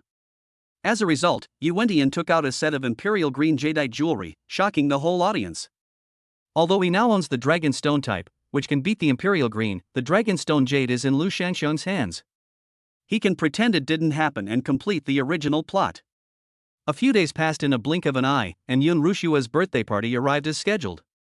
As her first birthday party after her engagement, Yun Rushue held it very grandly, because not only her fiancé Gu Fei would be coming, but also her future mother-in-law and father-in-law would be attending, and she had to entertain them well. So she took the initiative to invite celebrities from all over Suzhou City, and the scale of the event was unprecedented. After all, celebrities may not necessarily come to other events, but every man has to come to the birthday party of the most beautiful woman in Suzhou. Now that the men have come, those rich girls who want to marry a rich man will naturally not be left behind. So when Gu Fei drove to the hotel, the parking lot was full and there was not a single empty space. If he wasn't a family member with an exclusive parking space, he would probably have to drive somewhere else and park his car before coming here. Mr. Gu, Miss Yun is already waiting for you, please follow me. As soon as he walked into the hotel gate, Gu Fei was taken to the separate lounge on the 3rd floor by the Yun family. Husband. When she saw Gu Fei, Yun Rushue immediately breathed a sigh of relief. She finally saw someone in person. In the past few days, she contacted Gu Fei almost every day and invited him to have dinner together, but Gu Fei always made excuses, either having diarrhea or having acne and not daring to see her. In short, he had many excuses and just refused to go out. She knew that Gu Fei didn't like her at all, and he had to act like a bootlicker just to complete the plot. But she has decided to stay with him for the rest of her life. No matter what, she will find a way to make him like her and drive away those women who covet him. Therefore, she is now trying hard to conquer Gu Fei. Walking in front of Gu Fei, Yun Rushue raised a hand and placed it on his shoulder. She naturally moved closer to him and kissed his face. You are finally here. I haven't seen you these past few days. I missed you. Chapter 47. Either they share Gu Fei, or she takes Gu Fei away. There was a beautiful and subtle fragrance at the tip of my nose, a soft warmth in my arms, and a face that was pure and beautiful to the extreme was magnified in front of me. No matter which man you are in, he will definitely not be able to resist this temptation. What's more, Gu Fei is a dog licker. So he had no psychological reservations. He put his arms around her waist and pulled her into his arms. He bent down and kissed the sweet, rosy lips that he had dreamed of many times. Yun Rushua's sweet voice came to his ears, and Gu Fei felt a tingling sensation all over his body. He couldn't help but explore up and down with his hands and kissed her deeply. We must do the work that needs to be done. But if you can take advantage of something, don't miss it. Anyway, if the plot goes well tonight, Yun Rushua will be living together with Yi Wentian and practicing cultivation together. Before that, it is not too much for him to ask for some benefits, right? The more he thought about it, the more he felt that he must take advantage of her, so he hugged her and fell directly on the sofa. Yun Rushua gently stroked his cheek while thinking groggily. Is she going to spend the night with Yi Wentian tonight? What is this little bastard thinking about? She has chosen to be his fiancée, so how could she still care about Yi Wentian? Not to mention that Gu Fei has the ability to see through the entire world, even if he doesn't have it. Between Gu Fei and Yi Wentian, she will choose Gu Fei without hesitation. Because Gu Fei would support her career, even if she married him, he would let her show herself in public and make a big splash. Unlike Yi Wentian, who directly locked her up in the harem as a vase. Just when the two were kissing passionately, their clothes were in disarray and they were even a little unable to stop, there was a knock on the door. Dong dong dong. Then, Yuntai's voice came in. Rushue, most of the guests have arrived, the birthday party can begin now. Gu Fei then swallowed his saliva and raised his head, looking at Yun Rushue who was gasping for breath under him. He felt like a volcano was about to erupt. He lowered his head and wanted to kiss her a few more times, but Yun Rushue curled the corner of her mouth and raised her fingers to press on his lips. Honey, if you want, we can continue in the evening, but now, I have to go out and host the birthday party. There are too many celebrities invited today, and many of their families are bigger and more powerful than the Yun family. She can't just leave the guests alone. All right. Gu Fei stood up reluctantly. He felt very uncomfortable when he thought about handing Yun Rushue over to Yi Wentian tonight. I always feel that he seems to have feelings for Yun Rushue. He didn't want to hand her over to anyone else. But the plot. Why? He scratched his head and followed Yun Rushue out with mixed feelings. Yun Rushue was called away by Yun Tai just after she came out. Gu Fei had no choice but to go and greet the guests downstairs out of boredom. Congratulations, Mr. Gu, for winning the beauty. Mr. Gu, how is your relationship with Goddess Yun going recently? TSK, you don't know that you are now the #1 most envied man in Sioux City. I heard that Changning Group has just signed a new contract with you and expanded the scope of cooperation. It's really a double blessing, a successful career in love. No wonder young Master Yun is so happy. I have to say, people feel refreshed when happy things happen. Ever since he got engaged to Yun Rushue, his reputation in Sioux City has gradually improved. On weekdays, no one paid any attention to him except his bad friends and playboys, but now he was surrounded by people and fawned over by them. Gu Fei. At this time, a beautiful woman in a water green dress walked out of the crowd. She was Yun Rushue's good friend Lin Yuro. She has long hair draped over her shoulders and a delicate and lovely bow on her head, and her smile is still as refreshing as ever. Long time no see, how are you doing? Gu Fei scratched his head and smiled. Okay. As long as you don't harass me, and keep me away from the heroine and Yi Wentian, I'll be fine with anything. But Lin Yuro seems to have not appeared recently. What is she busy with? Oh, I remember, she is helping Yi Wentian find medicinal herbs. Yi Wentian wants to break through his magical skills, so he needs to find a few magical medicines. Our gentle and amiable confidant Miss Lin accompanies Yi Wentian around the world to buy medicinal materials. Of course, she also witnesses Yi Wentian acting cool and slapping the villain in the face, which increases his favorability. When Lin Yuro heard Gu Fei's inner thoughts, she still smiled, but she couldn't help cursing in her heart. Help Yi Wentian find medicinal herbs to practice martial arts? Is he worthy? However, during this period of time, she was indeed looking for the medicinal herbs that Yi Wentian needed, but she did not help him find them. Instead, she destroyed them once she found them, so that he could not get them and could not break through his magical powers. In this way, he could not exercise the male protagonist's luck to control her as a concubine in his harem, let alone deal with Gu Fei. She worked so hard, but in return she was treated perfunctorily and misunderstood by Gu Fei, which made her feel very unhappy. Then he deliberately moved closer to Gu Fei. Mr. Gu is good, but I am not good. Gu Fei was puzzled. You are not well? What's wrong with you? Isn't it good to hang out with the male lead all day? Lin Yuro smiled slightly and said meaningfully, the person I like doesn't like me, and he's always pestering other women. Do you think I can be good? Someone you like? Yi Wentian? Haunting other women? Clouds like snow? Hiss, he really can't help with this. After all, Yuenian is destined to have 8 or 10 wives and countless concubines. If you start to feel jealous now, won't you be jealous forever? Gu Fei kindly comforted her. It's normal for men to have 3 wives and 4 concubines. The more capable a man is, the more women he will have. If you really like him and want to be with him, you have to accept this. Otherwise, you can still find an honest man to spend your life with, but you will definitely despise him for being incompetent. As the saying goes, you can't have your cake and eat it too. You can't have it all, right? You have to accept the man you choose even if you have to kneel down. Lin Euro pursed her lips and smiled. What you said makes sense. I feel much better. So, what do you think I should do to make this man like me the most? You? Gu Fei couldn't help but look at her. Today, she looked particularly pretty and gentle, like a white rose that had just bloomed. He had commented before that among all the women in Yuentian's harem, Lin Euro was the most attractive and most suitable to be a wife. His thoughts haven't changed now. You don't have to do anything, just be yourself, because the man you like will definitely like you the most, no matter how many women he has. This is also true. Yuenian had countless women, but he never dared to make a rash move on Lin Euro. He respected her wishes from beginning to end and only took her into his harem after she personally nodded her agreement. Really? Do you think so? Lin Euro smiled more gently. Then I feel relieved.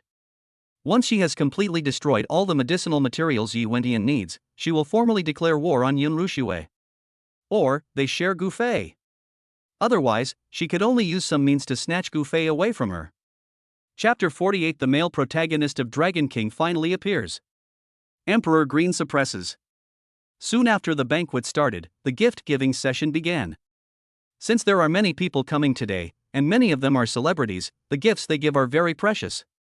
In order to give these people enough face, the gifts must not only be named but also made public.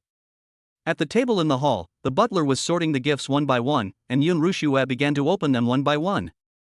Take one down and the housekeeper will report it. These people really gave face to Yun Rushue.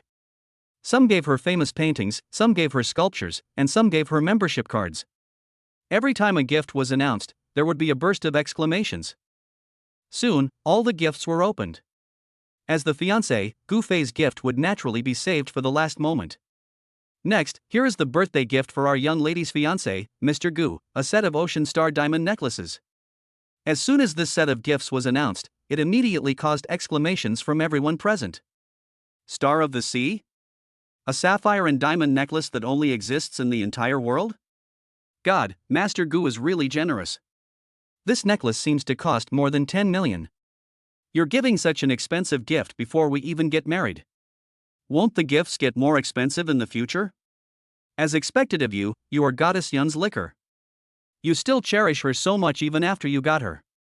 TSK, Goddess Yun married the right person. Everyone at the scene was amazed. Yun Rushue couldn't hide her joy in her eyes. She even took out the necklace and asked Gu Fei to put it on her. Bang bang bang. Applause broke out, and everyone looked at the two with envy and blessing, and pink bubbles were everywhere around them. A crow flew over Gu Fei's head, leaving behind a string of ellipses. Wrong. That's not how the story plays out. What happened to the male protagonist who was supposed to come and slap the girl in the face? What happened to the female protagonist who was supposed to treat money as dirt? If this continues, this Dragon King novel will soon become a female-oriented love story. Yuentian, you useless bastard, why the hell come here? Do you still want to break through the divine power? Do you want to avenge your dead people? And you, what are you laughing at? If you keep laughing, I will bite you. You are Yuentian's heroine, why do you always smile at me? I am the villain, I am a bootlicker. Can you open your beautiful eyes and see clearly?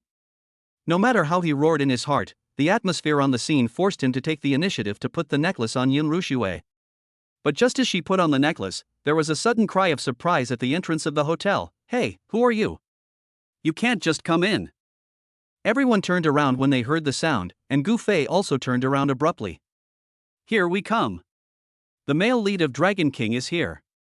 Sure enough, at the hotel entrance, Yuentian was seen wearing a black suit and tuxedo, followed by 4 expert subordinates. He was holding an exquisite brocade box in his hand and slowly walked into the hotel lobby. It was different from his previous appearance, when he had a low-key yet domineering attitude. Today, as soon as Yi Wendian appeared on the stage, his aura overwhelmed the entire audience. Anyone who tried to get close to them and stop him from coming in was easily dealt with by his men. In an instant, all eyes in the hall were focused on him. That's right. That's right. This is right, this is the male lead. You finally stood up. Looking at Yi Wendian, who came to cause trouble, Gu Fei was not angry, but felt relieved. Rushue, I'm here to celebrate your birthday. Yi Wendian walked straight up to Yun Rushue and gave her a chic and affectionate smile. The plot finally got on track, and Gu Fei was very excited. He immediately took a step forward and stood in front of Yun Rushue. You stinky loser, it's you again. Today is my wife's birthday, is it your turn to show off your affection?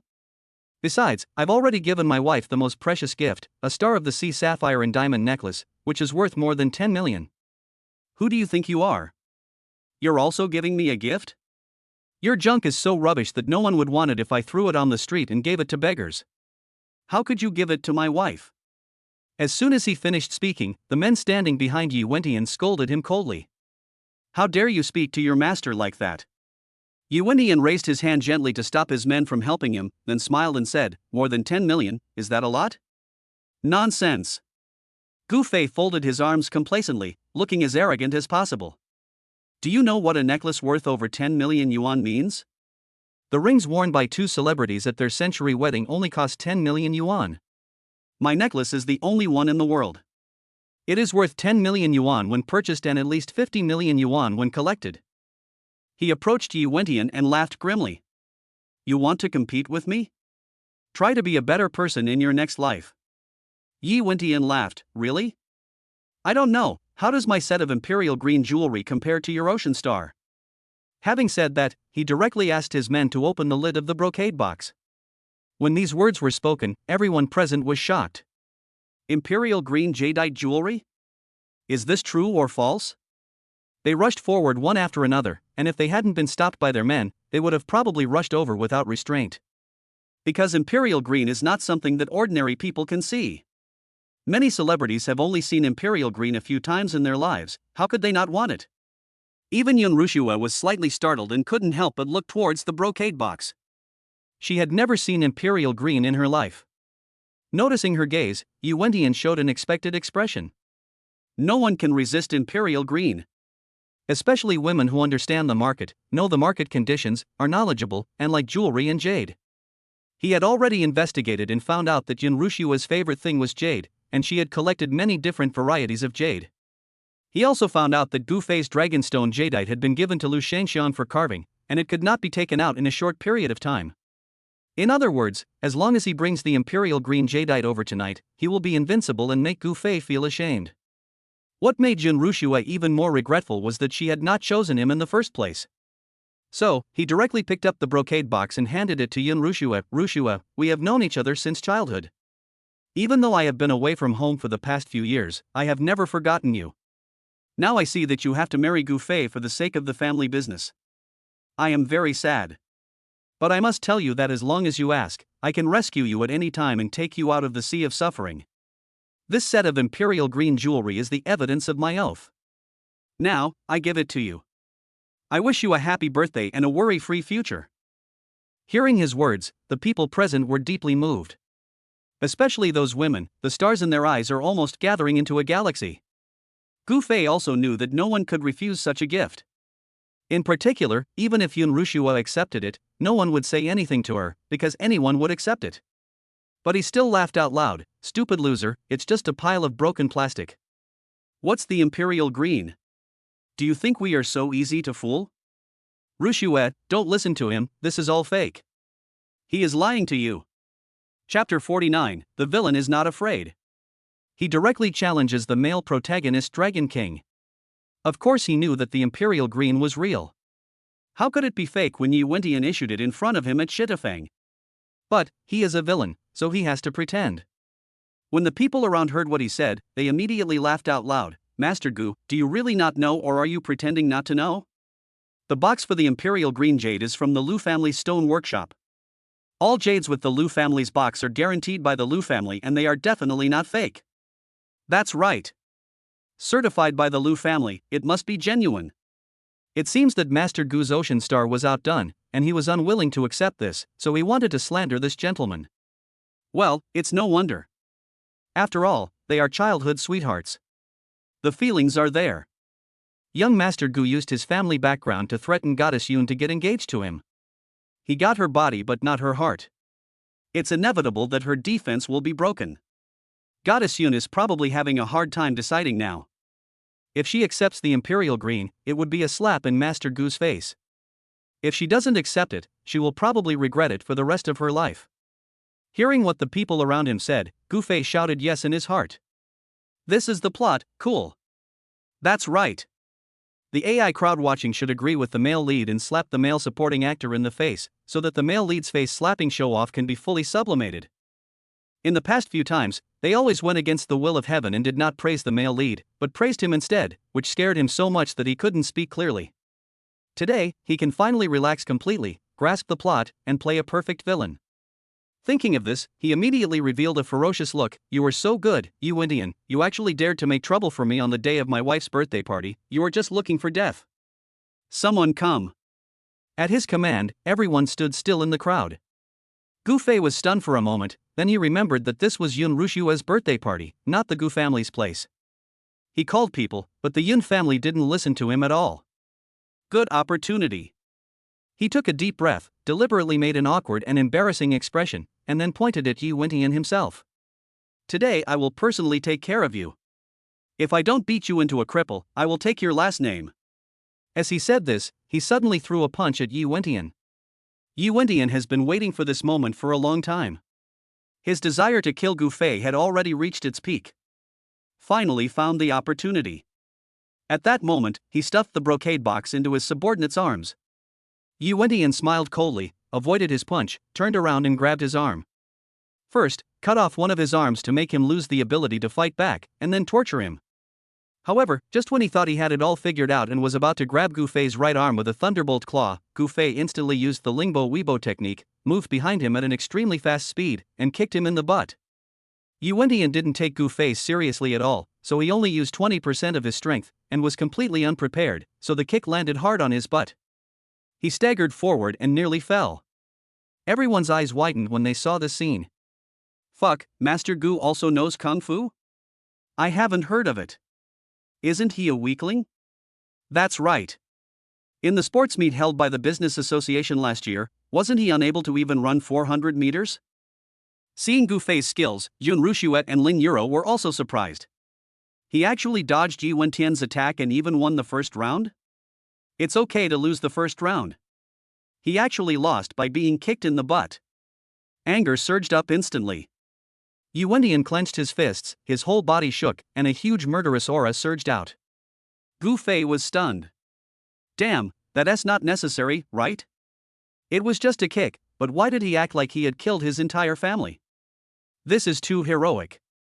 He swallowed hard, knowing that it would be a tough battle, because Yi Wentian had wanted to kill him for a long time. He had to ensure that Yi Wentian could attack him while not killing him, because he still had 2 climax plots to finish. So he took a deep breath, slowly turned up his palm, recalled the moves of Bagua Yulong palm in his mind, and stared at Yi Wentian. Yi Wentian curled up the corner of his mouth with a sneer, and without waiting for Gu Fei to react, he instantly jumped up from the ground and rushed towards him. Stop! Just as Gu Fei held his breath and was about to take the punch, a woman's voice suddenly came from the door. Then, 3 darts flew through the air and stabbed into Yi Wentian's chest. Yi Wentian was shocked and quickly withdrew his fist. While stepping back, he raised his arm and swept out a gust of wind with his fist. Chop chop chop. The 3 darts actually turned around and pierced into the pillar nearby. This is a plaster column. Everyone was so shocked that they couldn't react at all and could only subconsciously look towards the door. I saw 2 beautiful women walking in side by side. One was wearing a vest and long jeans, with her thick black hair tied into a high ponytail and a short knife-like decoration hanging around her waist. The other one was wearing a long cheongsam and high heels, with a white silk shawl wrapped around her shoulders, and her long hair was tied up with a new Chinese-style hairpin. One of them is a dynamic beauty girl, and the other is a retro and charming mature woman. As soon as you walked in, you attracted everyone's attention. Even Yi Wentian couldn't help but stare at the person who came. For a moment, he even forgot about Gu Fei's existence. Only Gu Fei closed his eyes. He really wanted to rush over and kick the two men out of the hotel. Why are they causing trouble at this critical moment? It turned out that the people who came were Man Xingyue and Lu Shangxiang, whom I had just met a few days ago. So beautiful. Who are they? They are as beautiful as Goddess Yun and Goddess Lin. That seems to be Miss Man's family, right? I heard that she just returned to China and made the president of Sioux City Bank so angry that he vomited blood. He directly approved 3 loans of over 100 million yuan to the Man family. Wait, the one wearing the cheongsam seems to be Miss Lu Shangxiang of the Lu family. Impossible. Miss Lu is notorious for not liking socializing. Even when officials from Sioux City invited her to a banquet, she coldly refused. How could she come to Goddess Yun's birthday party? It seems to be Miss Lu. Isn't the hairpin she wears the most famous cloud top hairpin of the Lu family? Just when everyone was confused and didn't know what was going on, Yuntai, who had been watching the excitement coldly and without saying a word, walked out. He was wearing an elegant Chinese suit.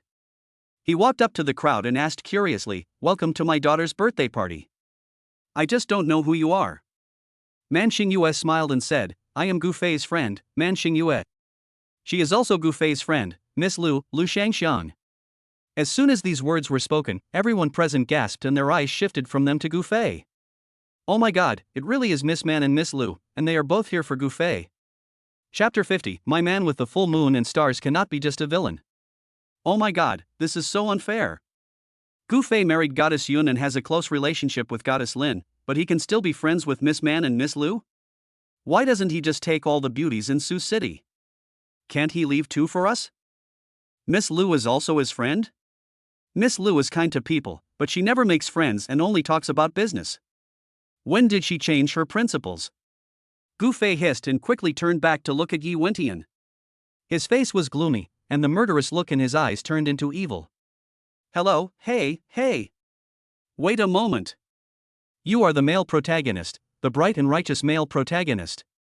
How can you show such a gloomy look? It does not fit your personality. Oh my god, system, is this world ever going to work? The heroine is broken, after the heroine is broken the main plot is broken, the main plot is broken, after the main plot is broken the male supporting role is broken, and now even the male lead is broken.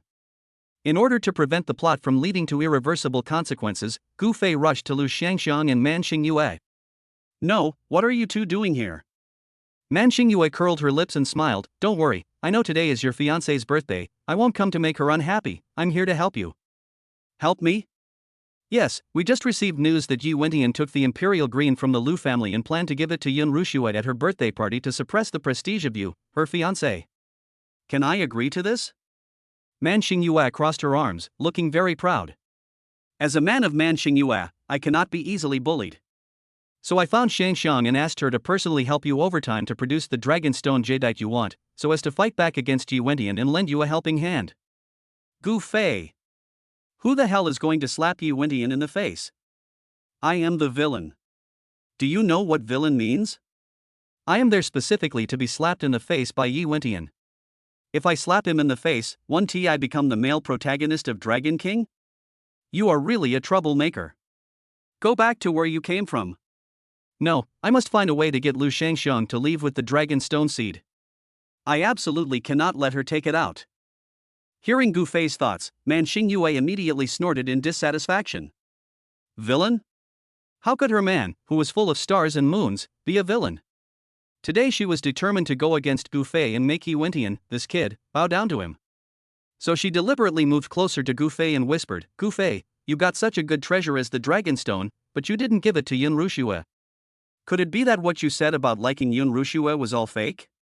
Gu Fei was shocked, of course not. Also, you hate Yi Wentian so much, and now the opportunity to slap him in the face is right in front of you, but you don't use it. Could it be that your hatred for Yi Wentian is also fake? You don't want to make things difficult for him at all? Fuck me. After Man Xingyue finished speaking these two simple sentences, Gu Fei broke out in a cold sweat. This woman hits him right in the nick of time. Sometimes he denies his persona as a bootlicker, sometimes he denies his persona as a villain. If the system hears this, it will give him a failing grade, and he doesn't know what kind of punishment he will suffer. Thinking of this, he immediately became timid. Of course I want to lick Yun Rushue, and I hate Yi Wentian. Don't talk nonsense, Miss Lu, since you brought the things, please help me send them to my wife so that she can have a good birthday. Lu Shangxiang smiled and said softly, of course it's no problem, Mr. Gu, don't worry, I put the jade pendant and other jewelry away for you. I only brought the necklace and ring today. As she spoke, she slowly moved forward holding the gift box and came to the front of the crowd. Everyone, my name is Lu Shangxiang. I am here at Miss Yun's birthday party because Mr. Gu asked me to bring the birthday gift he prepared for Miss Yun. She slowly opened the gift box in her hand and showed the contents to everyone present. This is the Imperial Grade Dragonstone Jadeite that young Master Gu personally opened at the Lu family's stone shop a few days ago. Now, after being meticulously carved by the Lu family's craftsmen, it has been made into a necklace and a ring, and is specially given to Miss Yun. I wish Miss Yun a happy birthday and good luck. After showing it, she walked to Yun Rushue with the gift box and placed it in front of her with both hands. The whole audience was in an uproar. They stared at Lu Shangxiang and the gift box in amazement, and they couldn't find their voice for a long time. Wait a minute, Dragonstone? Isn't that something more precious and valuable than the Imperial Green? Yeah. But I heard that the Dragonstone species disappeared a long time ago. How can it still exist? It must be real. Miss Lu personally sent it here, how could it be fake? Wouldn't that damage the reputation of the Lu family? My god, this thing is not available even if you spend a lot of money. How could Master Gu have made it in Lu's stone shop? Doesn't that mean he made a lot of money? Just now Yi Wentian wanted to impress the audience with his Imperial Green, but he didn't expect that young Master Gu had a backup plan, right? He failed to steal the chicken and lost the rice, and was kicked by young Master Gu. He really deserved it. Yi Wentian's chest rose and fell rapidly, and he was almost losing his mind due to anger. He was very sure that Gu Fei's Dragonstone Jade would definitely not be completed today, so he dared to use the Imperial Green to support the situation. Who knew that Lu Shangxiang would actually take action personally? How dare she? How did Gu Fei invite her? You know, even when he asked his men to use the face of the northern god of war to ask Lu Shangxiang to do it personally, she refused. Yun Rushue was also stunned. Just now, even the Imperial Green attracted her attention, not to mention the dragon stone in front of her. She took the gift box with both hands and looked at the jade inside. Her eyes lit up with amazement and her hands began to tremble. Yuntai even wanted to glue his eyes to the jade. Rushue, show it to daddy quickly. He reached out and snatched it from Yun Rushue. Yun Rushue finally came to her senses, raised her head, looked at Gu Fei with emotion, then suddenly ran to him, hugged his neck, and gave him a passionate kiss on tiptoe. Thank you, husband. Gu Fei was so dizzy from the kiss that he even forgot his identity for a moment. He smiled and said, "You're welcome. As long as you're happy, that's enough." But at this moment, a loud noise suddenly came from behind. Everyone looked back and saw that it was Yi Wentian who smashed a table. Gu Fei, our fight just now is not over yet, I want to continue to compete with you. Gu Fei let go of Yun Rushue, knowing that he had to take this punch today no matter what, otherwise Yi Wentian would really lose face. So he took the initiative to step forward and said, "Okay, come on." But he didn't know that he had already won, and he was still so open and honest, which made him look like a gentleman. On the contrary, Yi Wentian, who came uninvited and used the Imperial Green to show off, was outdone and still wanted to fight, like a despicable villain.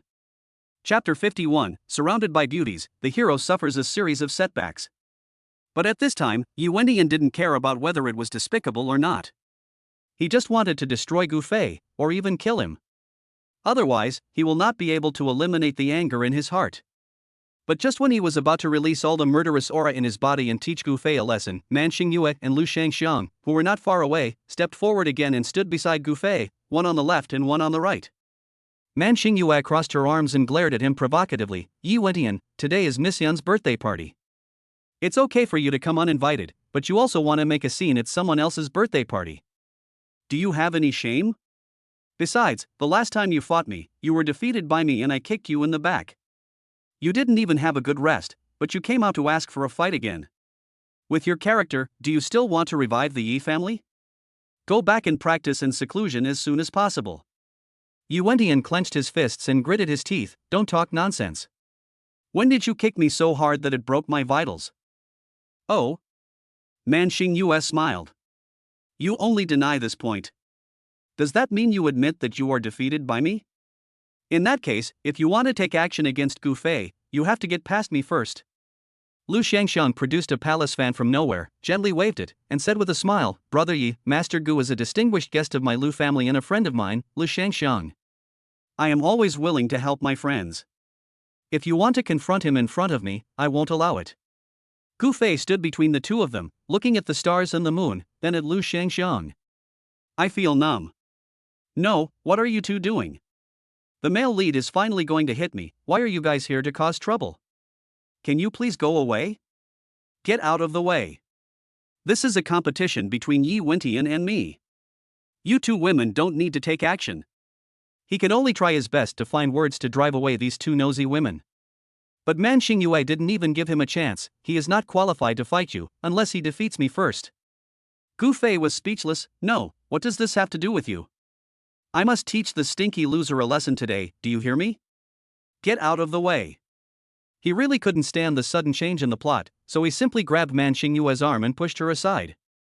But when he turned around and wanted to chase Lu Shangxiang away, Lin Yuro suddenly stood over again. Mr. Yi, do you still want the herbs you are looking for? If you keep making trouble, I won't help you find them. Gu Fei was going crazy. You, what are you doing here again? Lin Yuro smiled slightly and thought to herself, I don't want to come out either. But there are more and more women around you, and each one has a stronger presence than the other. If I don't come out, I'm afraid you will forget about me. So, I have to come out and join in the fun. The beauties at the scene, all of whom were the best of the best, spoke up for Gu Fei, making the men who were watching him so envious that their faces turned green. What kind of luck does this guy have to get the favor and protection of so many beauties at the same time? Is this reasonable?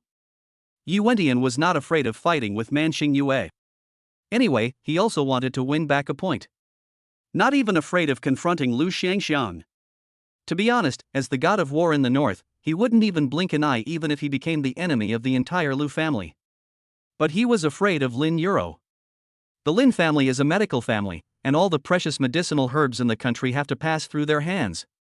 If he wants to find the medicinal herbs to break through his magical powers, he must get help from the Lin family. Therefore, he cannot offend Lin Yuro. Seeing Lin Yuro's eyes were firm and full of hostility, Yi Wentian took a deep breath. He felt that the anger had already surged to his scalp, but he had to suppress it. Okay. Lin Yuro, Yi Wentian, will give you a favor today, but you must remember that you owe me a favor, and you must repay this favor. After saying that, he glared at Gu Fei fiercely, then clenched his fists and strode out of the hotel. Gu Fei watched him leave. He wanted to keep him but was afraid of ruining his image, so he could only curse at his back. Coward! If you have the guts, come fight me. Come here to show off, and leave in disgrace. You are a fucking coward. When everyone heard what he said, instead of scolding him for being uncultured, they all laughed in unison. As expected of Master Gu. Master Gu is really humorous. Master Gu is right. Didn't that kid come here just to show off? In the end, he failed to show off and got slapped in the face. Master Gu is so mighty. Ocean Star, Dragon Stone Jade, my god, no wonder Goddess Yun is willing to marry him. Any woman would fall for his suit pants. Gu Fei stood there, completely dumbfounded. What am I here for today? Why did the situation turn out like this when she was being crushed and slapped in the face by the male protagonist? He turned around abruptly and glared at Man Xingyue. It must be this woman's doing. What on earth was she trying to do? She ruined his plans time and time again, and beat the male protagonist so hard that he couldn't fight back and could only flee. Although she is a female villain, she is supposed to go against the hero. But she loves and hates each other. Why does he feel that Man Xingyue is not in love at all now and just wants to kill the male protagonist? Heaven and earth, is there any way we can live like this? At this time, Yuntai finally closed the lid of the brocade box and held the box in his arms like a treasure. Everyone, I hope the little incident just now did not affect your interest. Let's continue with the birthday party. The Yun family has prepared a lot of programs to welcome you. Please enjoy the food and the fun. Soon, music started and the banquet continued. Yuntai came to Lu Shangxiang with the box in his arms, nodded and bowed, and started licking it. He usually likes these cultural relics and has long admired the Lu family. This time he finally has a chance to establish some relationship with them, so naturally he will not let it go. Fortunately, Lu Shangxiang responded politely for Gu Fei's sake and even gave Yuntai her mobile phone number, which was considered very supportive. Only Gu Fei, who had clearly won, actually lost. He stood there listlessly, sighing in his heart. The climax of the plot turned out like this. How can he continue to act? But at this time his parents got off the plane and rushed over. Gu Fei could only cheer up and celebrate Yun Rushua's birthday with his parents. After finally finishing the banquet, Gu Fei couldn't wait to get in the car and go home to have a good meal. Fei Fei, Mom has found a perfect bodyguard for you. You will definitely like him. Gu Fei responded listlessly. The bodyguard is already at home. I've told her that from now on, she will not only be your bodyguard, but will also be your personal assistant temporarily. If you have any requests, you can ask her. Oh. He didn't take his mother's words to heart at all. When he got home and was led into the living room by his mother, and saw his bodyguard standing there waiting for him, he came back to life. How could the bodyguard my mom hired be Medusa? Chapter 52. If you want to be my babysitter, wash your feet and massage your legs first. Son, this is the bodyguard I found for you, Miss Shang. I'll trouble you to take care of my son from now on. Zhang Xiulan smiled and was very satisfied with this bodyguard. Beautiful and has a good figure. Still able to fight. With a woman like this by Gu Fei's side, he will no longer be dazzled by other women outside, nor will he treat Jin Rushue as a one-in-a-million goddess to be licked. Gu Fei was so confused as to look at Medusa that he didn't dare to expose her identity. If she gets desperate and suddenly attacks him, he won't be sure he can protect his mother. But when you think about it, the two of them only met once. It was raining when we fought. He might as well take advantage of the situation, pretend not to recognize her, and then find a way to get her away. Thinking of this, he coughed, pretended to be a rich kid, walked up to Medusa, and suddenly raised his hand to pinch her small chin. There was a hint of coldness in Medusa's cold eyes, and she was obviously angered by his action. But as his bodyguard, she couldn't get angry, so she could only keep a straight face and let him pinch her chin and shake her left and right. Are you a bodyguard? Can you do this with your tiny arms and legs? Don't need me to protect you when you go out. He thought he acted very well, but he didn't know that Medusa had already heard his thoughts clearly. You want to pretend you don't know me, right?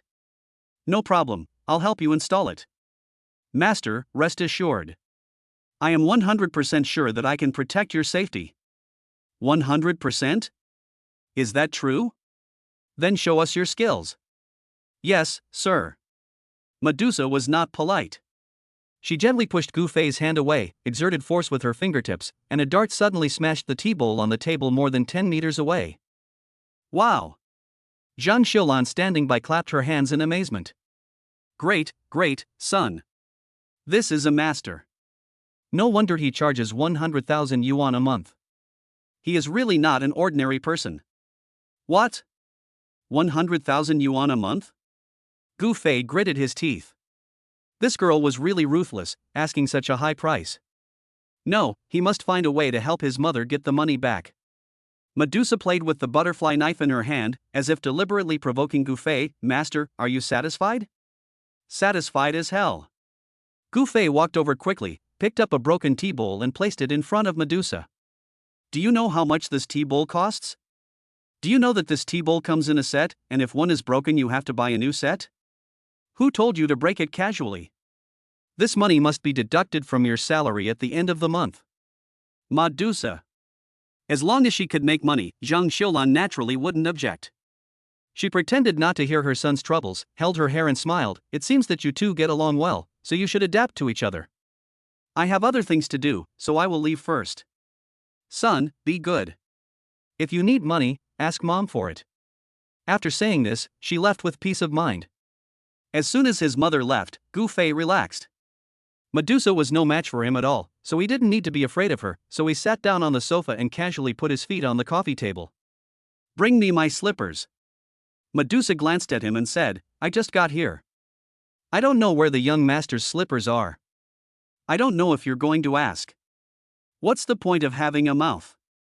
Hurry up and get my slippers. If you can't even do such a simple job, what do I need you for? Oh, you're still glaring at me. If you don't want to do it, get out. I don't need a bodyguard. Medusa. This is the trick, right? You want to force me to leave, right? No problem, I'll play with you. Medusa had a blank expression on her face and turned and walked towards the butler. After a while, she walked to the sofa with a pair of slippers in her hand.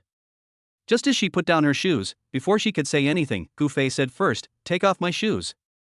Even though she had prepared herself mentally, Medusa still felt furious when she heard this. But she didn't get angry, she just squatted down obediently and took off his shoes. Sock. She took off her socks obediently again. Such a good temper. Gouffé became even more aggressive, grabbing a pillow and throwing it behind his head. "Beat your legs. 3 times the limit." Medusa couldn't bear it anymore. But just as she was about to explode, Gouffé said coldly, "My mother said that you not only have to protect me, but also be my personal babysitter. You can't even give me a leg massage, what do I need you for? Get lost. I'll find someone else." Find someone else? Wouldn't that mean her mission of lurking around him and investigating has failed? When she returns, her master will definitely punish her severely. Thinking of this, she could only clench her fist, raise her hand and punch his calf. She deliberately used some strength, wanting to make Gouffé feel pain. But she had no idea that after 3 rewards, Gouffé's physical fitness had improved by leaps and bounds, and ordinary massage relaxation was ineffective. He needed just the right amount of strength. So he leaned back on the sofa and closed his eyes. Medusa stared at him with murderous eyes for a while, but in the end she could only sigh a sigh of relief, suppressing her anger, and freeing one hand to send a message to Heroine. "Master, I have successfully lurked beside Gouffé, and he did not recognize me." A moment later, Heroine sent a reply, "Got it, keep an eye on him, and report to me at any time if he makes any move." Yes. The reply was very satisfying, but Medusa's heart was filled with rebelliousness. It was impossible to report, she would never report anything to Heroine again. Ever since she learned from Gouffé last time that she would die for Heroine in the future, and Heroine's only response to this was to support her mortal enemy to take the throne, she has been completely disappointed with Heroine.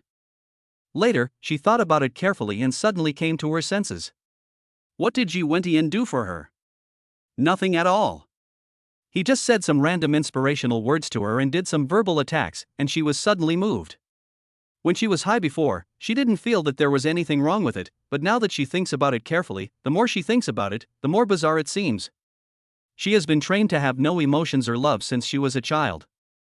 How could she be moved by a few words and even be loyal to a stranger? But, if he is, as Gouffé said, the male protagonist Dragon King in the novel, with his own buff aura, then everything makes sense. So, this time she came to lurk beside Gouffé voluntarily. In addition to wanting to get more out of him, I also wanted to find a place for myself to settle down. She didn't want to be Heroine's puppet anymore. Gouffé had no idea what Medusa was thinking and just pretended to be asleep. But he pretended to sleep for half an hour, and Medusa did not make any suspicious moves, which made him feel suspicious. There is no such part in the novel. The plot is getting more and more distorted. No, I have to find a way to get her out and get the story back to the main plot. Thinking of this, he opened his eyes faintly. "Well, go get a basin of hot water to wash my feet." Chapter 53, There is no way I can leave. I will definitely stick with you. If it weren't for Yun Rushua's dog-licking personality, he would have wanted to ask Medusa to take off her clothes directly. Wash your feet? Medusa looked at him. Why are you washing your feet in broad daylight? I just like washing my feet in broad daylight. What do you care about me? If I tell you to pour water, just go and pour water. Why are you talking so much nonsense? If you don't want to do it, get out. Medusa stared at him for a moment, then stood up and said, "Okay, I'll go." Are you going here too? Cut my nails. Shave my legs. Rub my shoulders. Give me your legs, I want to sleep on them.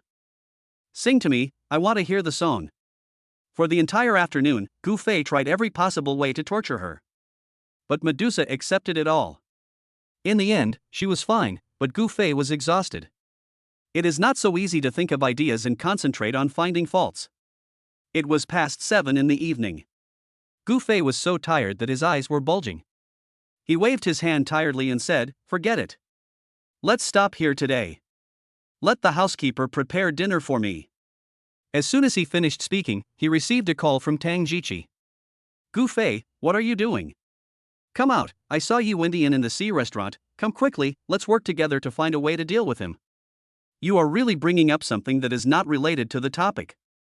Just see it, why call him? Our storylines don't match at all. But he couldn't say that, so he made up an excuse. I have something to do and I don't have time. What's the matter? Is it more important than dealing with Yi Wentian? This brat wanted to beat you up at the entrance of the auction last time. I plan to let you take revenge on him. Come here quickly. I promise to make you feel great. Ha, you have nothing better to do than to provoke the male protagonist, and you feel so good about it? This kid probably doesn't know that his death is approaching. I'm really busy. Please find someone else. Oops, someone called me. I'll hang up first. It's not an excuse, someone really called him. And it was Lin Euro. Gu Fei, what are you doing? I need your help with something. If it's convenient, I'll pick you up now and we can find a place to talk. If you have something to do, why go to him instead of the male lead? Gu Fei was totally unwilling. But she is the heroine after all, and her character is in danger of collapse recently.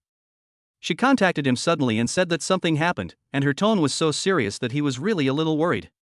Don't let anything strange happen to the plot when you're not aware of it. Okay, come pick me up. After hanging up the phone, he thought for a moment and said to Medusa, I'm going to have dinner with my friends later.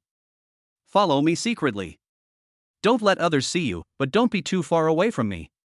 Medusa looked indifferent. I know. Soon, Lin Euro's car stopped at the door of Gu's villa. Gu Fei had no intention of inviting her in and sat directly in the passenger seat. What can I help you with? Lin Euro pointed to the Bluetooth headset on her ear and said, Don't worry, I'm still on the phone. Let's talk about it when we get to the hotel. Gu Fei had no choice but to shut up. Judging from her reply, she was talking about work. I will definitely solve this matter, don't worry. Well, 3 days at most. I have a dinner date with a friend tonight, so I don't have time to go back to the company. Let's talk about it tomorrow. Gu Fei listened secretly for a while and found that there was no important information, so he took out his mobile phone to play. He glanced around and curiously sent a message to Medusa, Have you left? Where are you? I hope this woman doesn't stay in the villa secretly, otherwise it would be bad if she installs a camera at home. Medusa responded almost instantly, Look behind you on the right. Right rear? Gu Fei looked back curiously and his eyes widened instantly. I saw a man wearing a helmet and riding an obviously modified heavy motorcycle following closely behind Lin Euro's car. The humming sound of the engine hurt his ears as soon as he opened the car window. Fuck you. Do you play Fast and Furious? You are dressed so coolly, and there are 10 cars on the road, and all 10 drivers are staring at you. Is this called following you secretly? But just as he was typing on his phone, trying to remind her to keep a low profile, Lin Euro's car suddenly stopped. Arrive. Gu Fei had no choice but to put away his phone and followed her out of the car. When he saw this, he was stunned. Why is it a floating restaurant? What's wrong with the floating restaurant? Lin Euro didn't know why he was so excited. This restaurant just opened not long ago, and the food is pretty good. I specially brought you here to try it. No, if he remembered correctly, Tang Jiqi had just called him and was also talking about the water restaurant, right? And he wants to cause trouble for Yi Wentian here. Wait a moment. He remembered. This is the main storyline. Tang Jiqi invited Lin Euro to dinner but was rejected. As a result, he saw Yi Wentian and Lin Euro going out together, so he deliberately made trouble and beat Yi Wentian, but was severely beaten by Yi Wentian. Tang Jiqi was not convinced, so he called a local gang leader to help him out, but he didn't know that this gang leader had already been defeated by Yi Wentian, so the gang leader came and bowed to Yi Wentian, and Tang Jiqi was slapped in the face. Yi Wentian pretended to be a big shot. Classic. So classic. Such a classic plot is about to happen before our eyes. Gu Fei really wanted to watch. But the problem is that Lin Euro, who was supposed to be a pair with Yi Wentian, appeared beside him. I don't know if it will affect the plot. Lin Euro listened quietly to Gu Fei's thoughts and immediately curled the corners of her mouth. It turned out that such an interesting thing would happen in the water restaurant tonight, and she couldn't wait to see it. Let's go, the food inside is really delicious, you will definitely like it. Lin Euro smiled slightly, and without caring whether Gu Fei was happy or not, she pulled him up and left. As soon as the two walked into the restaurant, they saw a large group of people gathered together, forming a circle, and there seemed to be some quarrel in the middle. The fight has already started? Gu Fei quickly pushed through the crowd and squeezed to the front to take a look. It was true. Tang Jiqi and a large group of people stood in front of Yi Wentian, pointing at his nose and cursing. Yi, if you have the guts, don't leave. If I don't kill you today, I won't be called Tang. Watch him and don't let him leave. I'll send someone here right away. As he said this, he turned around and made a phone call. Gu Fei folded his arms and started to hit people off. What a pity, old Tang. The person you called was just a tool for the male protagonist to slap his face and can't help you at all. Just as he was thinking about it, Lin Yuro squeezed next to him. As soon as she appeared, the crowd immediately became agitated. Fuck. Who is that girl? She's so damn beautiful. It looks like Lin Yuro from the Four Beauties, right? It's her. Most women don't have such a gentle temperament. There is no one else but her. Who is the man next to her? How could he be so lucky to have dinner with Goddess Lin? He looks familiar, but I can't remember who he is. Chapter 54. So what if he is the landlord king? He is still my subordinate.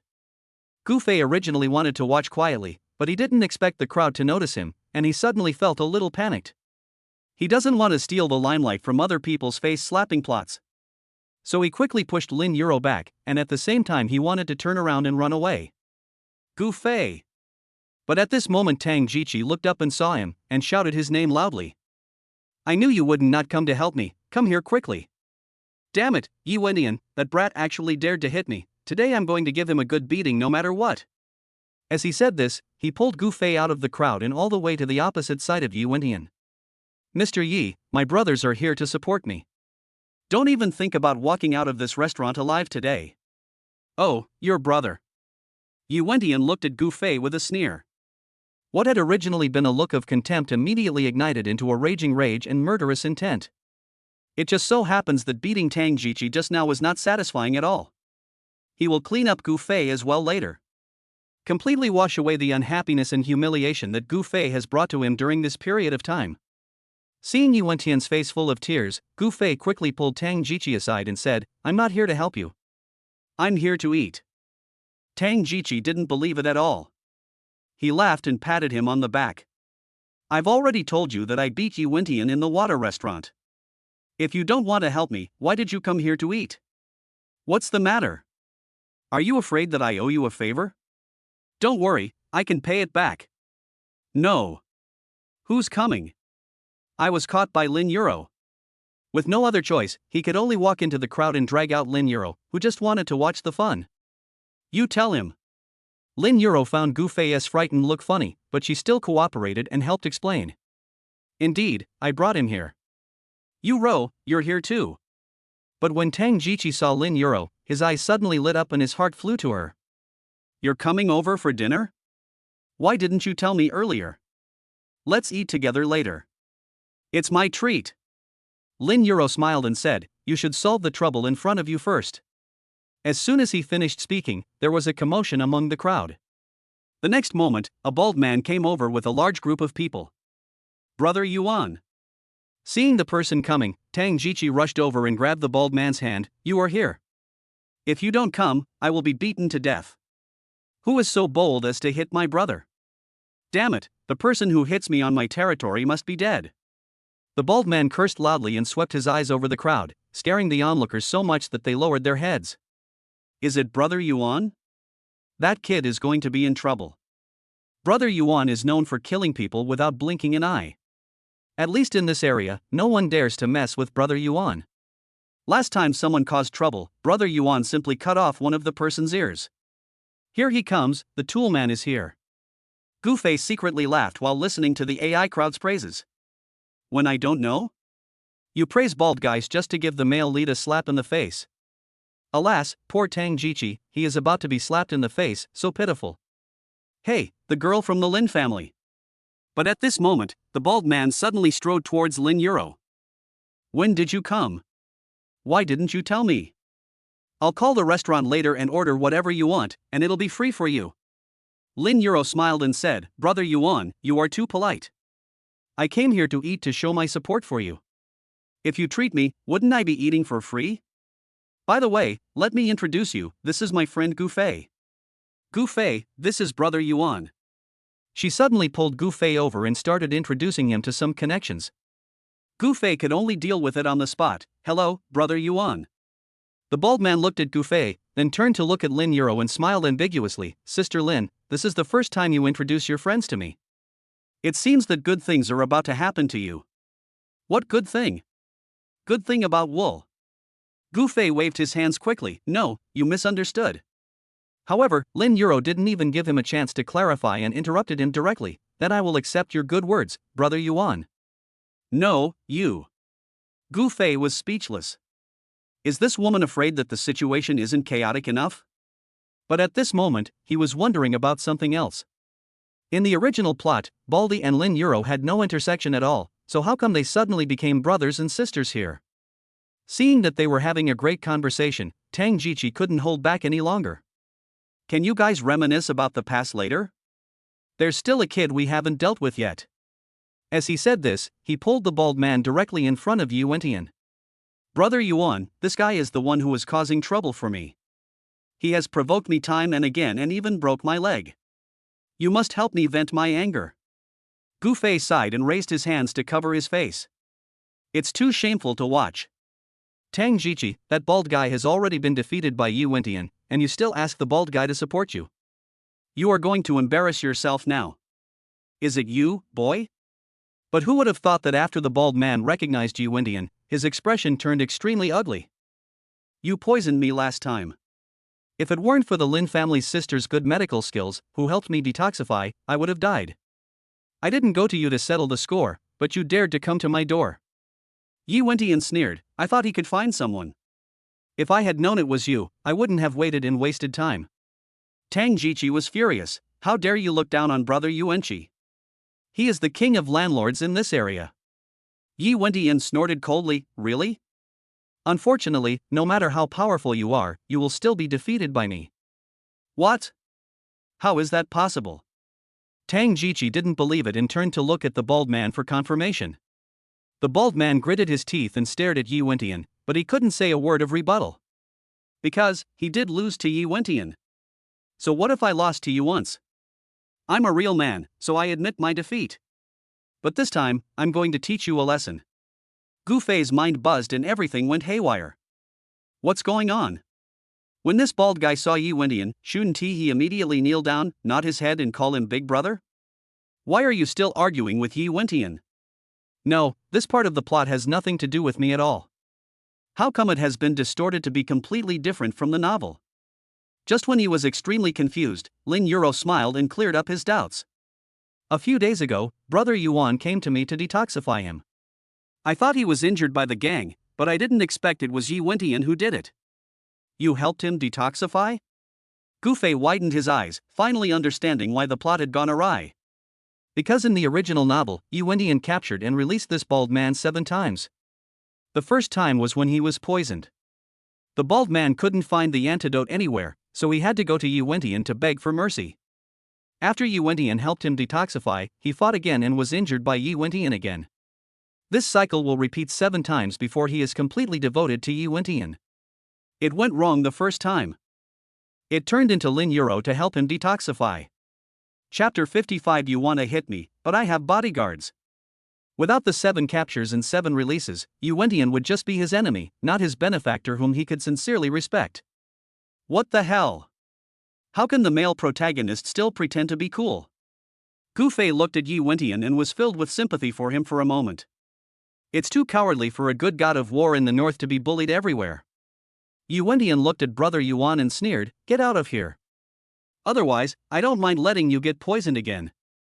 Hearing this, brother Yuan actually showed a look of fear, and he subconsciously pulled Tang Jiqi to hide aside. Taking advantage of this opportunity, Yu Wentian strode towards Gu Fei. Gu Fei was stunned. What was this for? You're not going to hit him, are you? No. He came here today just to eat. I had no intention of getting involved in this plot. Why doesn't the male protagonist Dragon King confront Tang Jiqi instead of looking for him? Seeing Yu Wentian getting closer and closer, Gu Fei had no choice but to start acting. Yi, take another step forward and I'll break your dog legs. Of course, his words could not stop Yu Wentian from approaching. But when Yu Wentian was only 1 step away from him, Lin Yuro suddenly stood in front of him. Mr. Yi, Gufei and I never provoked you from beginning to end, so please don't mess around. Yu Wentian was so angry when he saw Lin Yuro defending Gufei. Because since returning to Sioux City, the only woman he has a crush on is Lin Yuro. He wanted to get Jun Rushua because of their childhood sweetheart love and her extremely feminine and gentle body. He wanted Lu Xiangxiang because of her family background and her soft and sexy figure and temperament, which could satisfy his desires in bed. Only Lin Yuro can give him spiritual satisfaction. Her every smile and frown deeply touched him, and whenever he occasionally recalled her in his dreams at midnight, he always felt itchy in his heart. After several contacts, he found that Lin Yuro was not interested in him at all, and was even a little resistant to him. He didn't understand why. He just felt that the more Lin Yuro ignored him, the more he wanted to conquer her. But she actually stood on Gufei's side time and time again in the competition between him and Gufei. This is something he can't tolerate. How could she compare him to a piece of shit, and even choose that piece of shit? Ms. Lin, this is a matter between Gufei and me, please don't meddle in it. Lin Yuro smiled and said, Mr. Yi, you are joking. I really don't want to interfere with your affairs, but I brought Gufei here, and I have the obligation to protect his safety. If you insist on hurting him, you have to get past me first. Gufei was no longer surprised by such scenes. Anyway, the heroines in this novel are all crazier than the other. Yun Rushue got engaged to him directly. Lin Yuro has been ignoring the male protagonist, Dragon King. Man Xingyue even kicked the protagonist Dragon King directly in the vitals. So he simply pulled Lin Yuro behind him and said, I, Gufei, don't need a woman to help me get out of this situation. Stand aside. As he said this, he clapped his hands. Bodyguard, come out. Bodyguard? The crowd and Lin Yuro looked around. No wonder this kid is so arrogant, it turns out he brought bodyguards with him. But even if we call for bodyguards, it's useless. Even Brother Yuan doesn't dare to do anything to him. What can bodyguards do? This kid is doomed. Just now, young Master Tang and so many others were beaten to a pulp by the man named Ji. His fate will only be worse. Of course Gufei knew that bodyguards were useless. Because his bodyguards are Yi Wentian's men. But he just wanted to give Yi Wentian an opportunity to show off and get slapped in the face. This is the unshirkable duty of a villain. Bodyguard, do you hear me? If you don't get out of here, you can't be my bodyguard anymore. I'm going to call my mom and have her fire you. Sure enough, after these words were spoken, Medusa could no longer sit still. With a flash, he appeared beside Gufei like a ghost.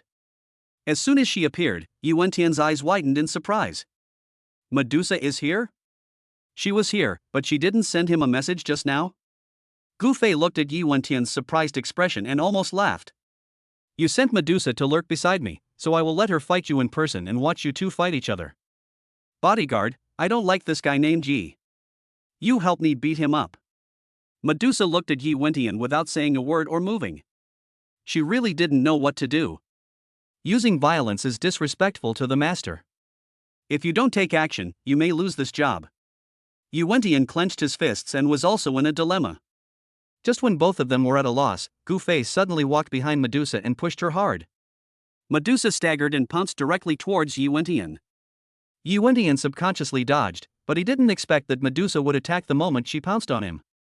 He went around behind Yi Wentian and kicked him in the air. This was the first time she attacked Yi Wentian. But once the action starts, the hatred in my heart can no longer be suppressed. Why do you think you can rely on your status as the male lead to make me be your dog? Why do you want me to sacrifice my life for you? Why do you respect my mortal enemy? Today, I'm going to settle this account with you. So, relying on her identity as Gufei's bodyguard, she was ruthless when she attacked Yi Wentian, using almost 90% of her strength. Yi Wentian had no time to react, because while he was still thinking about showing mercy, Medusa had already delivered a fatal blow to him. Good. She actually meant it.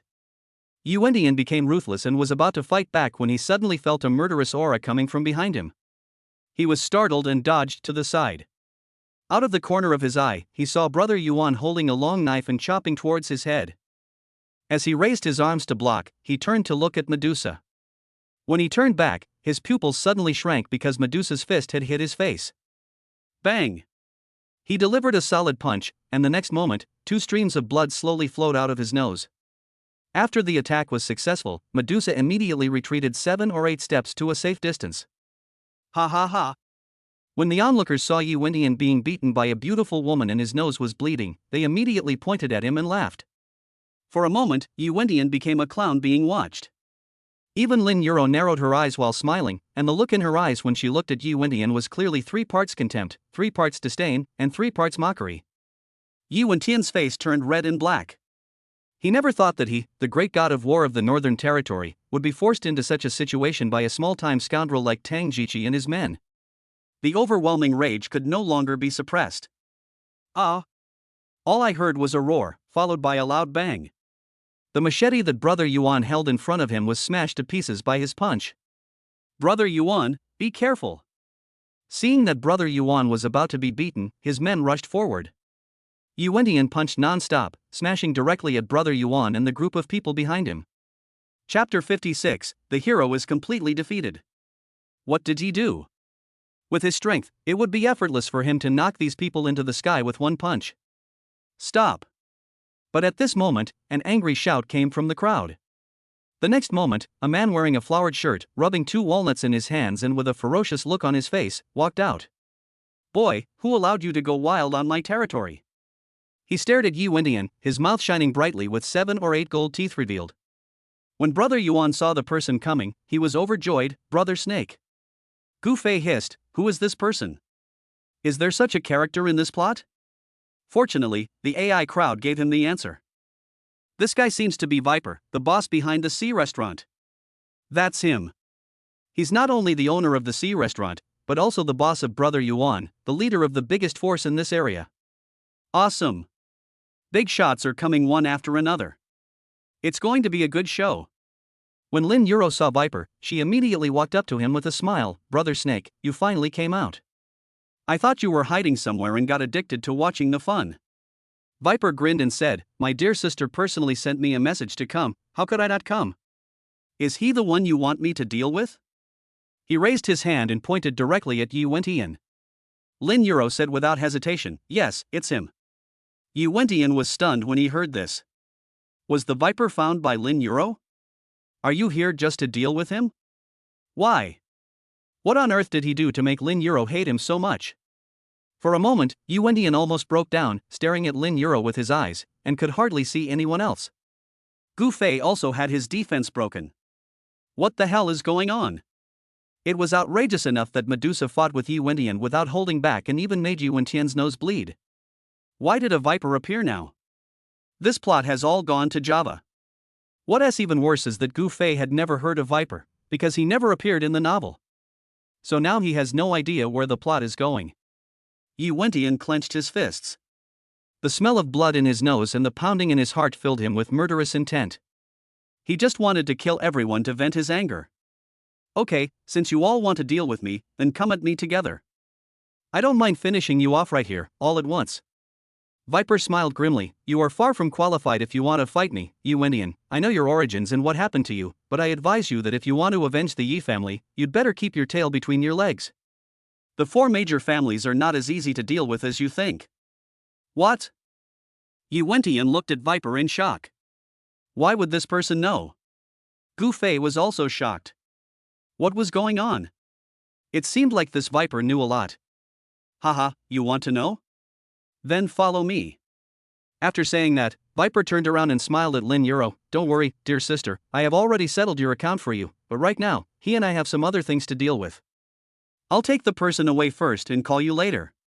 Lin Euro seemed to trust him very much. She nodded without hesitation and said, no problem. Viper walked towards the crowd first, and the passers-by who were blocking the way quickly made way for him. Yuwentian frowned, hesitated for a moment, and followed. Nothing is more important than revenge for the Yi family. He can't let such a trivial matter delay the important matter.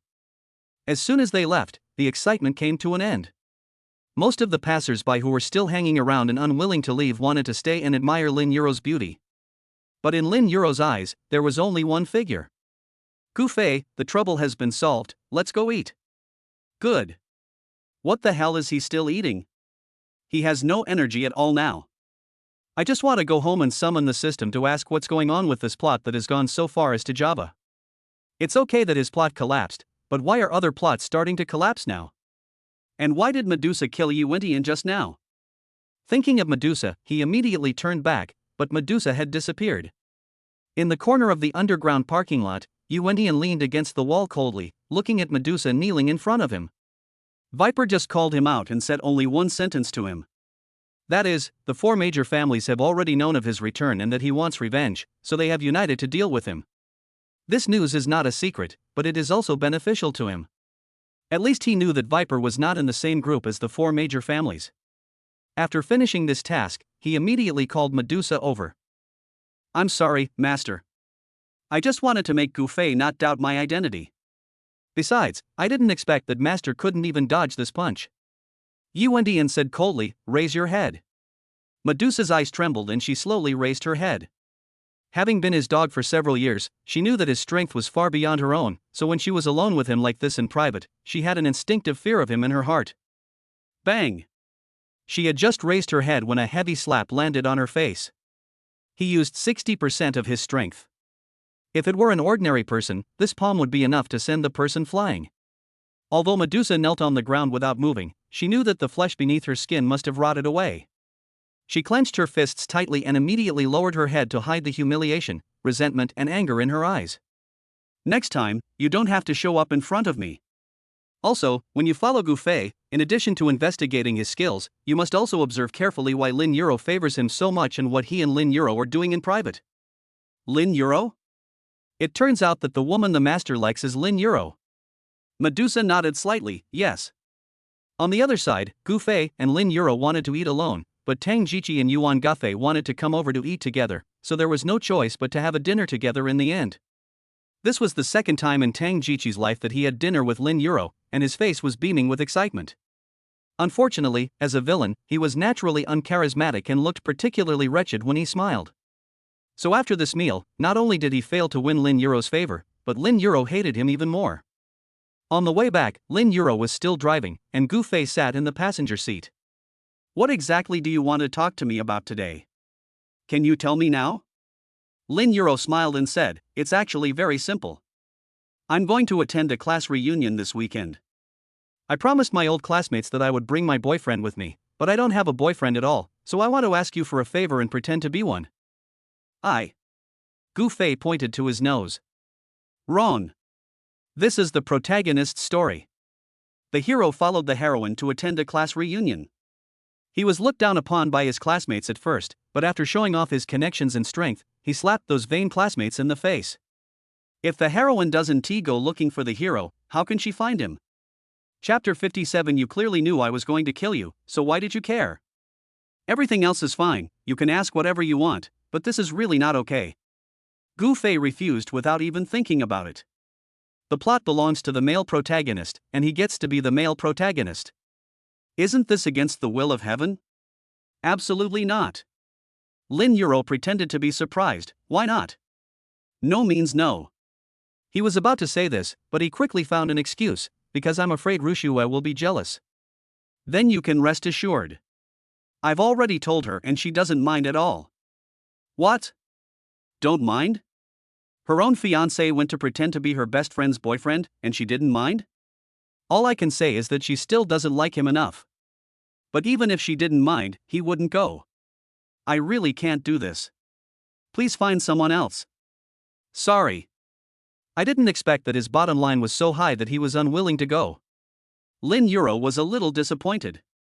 But after thinking about it, she quickly said, you just said that except for this matter, everything else is fine, right? Gufei nodded, that's right. Well, my friend's birthday party will be next week and I have to attend. You can accompany me as my boyfriend. Gufei. Why can't I get around the word boyfriend? But after all, the birthday party is not the main plot and has nothing to do with the male protagonist Dragon King, so it's harmless for him to pretend to be one. After thinking about it, he agreed. Then let's make a deal. Don't refuse when I come to pick you up next week. Gufei was helpless. Don't worry, I keep my word.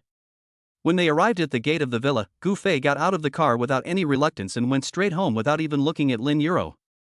It's not that he doesn't sympathize with women, he just feels sorry for Lin Yuro, a girl, for having to go through the hardship of sending him back so late at night. He really didn't want to have any deeper contact with this woman. Unfortunately, the more he wanted to stay away, the more Lin Euro wanted to get close to him. There is nothing safer than being with a man who has no intentions towards you. When he got home and walked into the living room, Gu Fei saw his parents sitting on the sofa chatting. Fei Fei is back. The housekeeper told me that Miss Lin personally sent you back? Zhang Xiulan pursed her lips and smiled, looking happy. I told you Fei Fei is a good boy, he will definitely be popular with girls, right? You still don't believe me. Look, he just got engaged to the most beautiful girl in Sioux City, and now he is personally sent home by the most beautiful girl. Among the men in Sioux City, who else can enjoy such treatment except Fei Fei? Yes, yes, yes. Your son is the best, your son is the best. Gu Fei just found it funny when he heard it. If he hadn't traveled through time, this dandy boy would have been spoiled into a waste by his mother long ago, and he still wants to win the favor of a beautiful woman? It's impossible in the next life. Gu Zhenhai was dissatisfied and said, You didn't send Miss Lin home late at night, but you asked Miss Lin to send you back. This is really ungentlemanly. Gu Fei smiled and said, I want to give it to her too, but I've been drinking and can't drive. By the way, Mom and Dad, I have a gift for you. He took out a pair of jade pendants that he had made from dragonstone jadeite from his pocket and threw them to them. This is a pair, one for each of you. Neither Gu Zhenhai nor Zhang Xiulan were experts, and when they saw the jade pendant, they thought it was just ordinary jadeite, perhaps of better quality, but not particularly good, so they did not take it seriously. Seeing that he was about to go upstairs, Gu Zhenhai suddenly stopped him. I heard from Mr. Ning that it was you who gave him wild ginseng and helped him cure his wife's illness, so he expanded the scope of cooperation with us. You little brat, I thought you didn't care about the family business at all, but it turns out you were secretly helping. Come with me to the company later. Zhang Xiulan was delighted when she heard this. Hubby, you finally figured it out. When Gu Fei graduated from university, he was assigned to the family business and began to learn management. But he really didn't care about this matter. Not only did he mess up his work, he also molested all the female employees in the company. Eventually, he caused a big mess due to dereliction of duty, resulting in a loss of more than 8 million yuan for the family business. In a rage, Gu Zhenhai kicked him out of the company, which instead fulfilled his wish. From then on, he had nothing to do but eat, drink and have fun. What made Gu Zhenhai and Zhang Xiulan happy was that, although they had originally given up hope on Gu Fei, he actually did something far-sighted. And it was a huge success. So, the old couple decided to give him another chance. Gu Fei didn't take it seriously. He just responded casually and went upstairs. When he was around, all he cared about was protecting the Gu family. He was too lazy to think about or care about anything else. Anyway, he just wanted to finish the story as quickly as possible and go home. When he returned to the room, he saw Medusa sitting on his bed playing with her cell phone as soon as he entered the room. Gu Fei recalled the scene where she punched Yuentian so hard that his nose bled, and he couldn't help laughing. He walked over and was about to make a joke when he noticed that there was a piece of gauze on her face. She was not hurt in the restaurant just now. Could it be that he was beaten by Yuentian? It is very possible. If that was the case, then he was guilty of a great crime, because it was he who forcibly called Medusa out, which forced her to attack Yuentian. Are you okay? Medusa didn't even raise her head. It's okay. Are you really alright? Gu Fei climbed onto the bed and came close to her. Uncover the gauze and let me see it. Medusa looked up at him and said, Are you sick? Why are you looking at my wound? Yes, I am sick. I like to see other people's wounds. Are you not convinced? If you are not convinced, then go to my mother and resign. I don't care. Medusa. A mouthful of anger slowly rose up, and finally she slowly exhaled it. Forget it, I won't bother with this kid. After hesitating for a moment, she moved quickly and tore off the gauze on her face. Gu Fei was stunned. Because the left half of her face was completely swollen, and there were streaks of blood underneath the bruises, making her look hideous and terrifying. Oh my god, Yuentian is too ruthless. Even though Medusa is a killer, she is first and foremost a girl. He said nothing and turned around and got out of bed. Medusa curled up the corner of her mouth in a mocking smile, put the gauze back on and continued playing the game. She has been injured like this since she was a child. No one cares. She would just wait silently for her wounds to heal. But after a while, Gu Fei came back with a medicine box in his hand. No, why are you so quick? Why are you bandaging the wound again? Tear off the gauze and I'll apply medicine to you. Medusa said coldly, no need. I'm your boss, you have to listen to me. As he spoke, Gufei tore off the gauze himself without even waiting for her to do it herself, then took out the plaster, dipped a cotton swab in it, and gently applied it to her wound. Medusa watched his gentle movements and concerned eyes, and suddenly clenched her fists. She really couldn't get used to other people caring about her so much. Why? Gufei, you clearly know that I am an undercover sent by Yi Windian to be by your side, and I almost killed you before. Why do you care whether I live or die? Chapter 58. In order to break up the engagement, try to be the most annoying. The mysterious veil between the two was finally revealed by Medusa herself.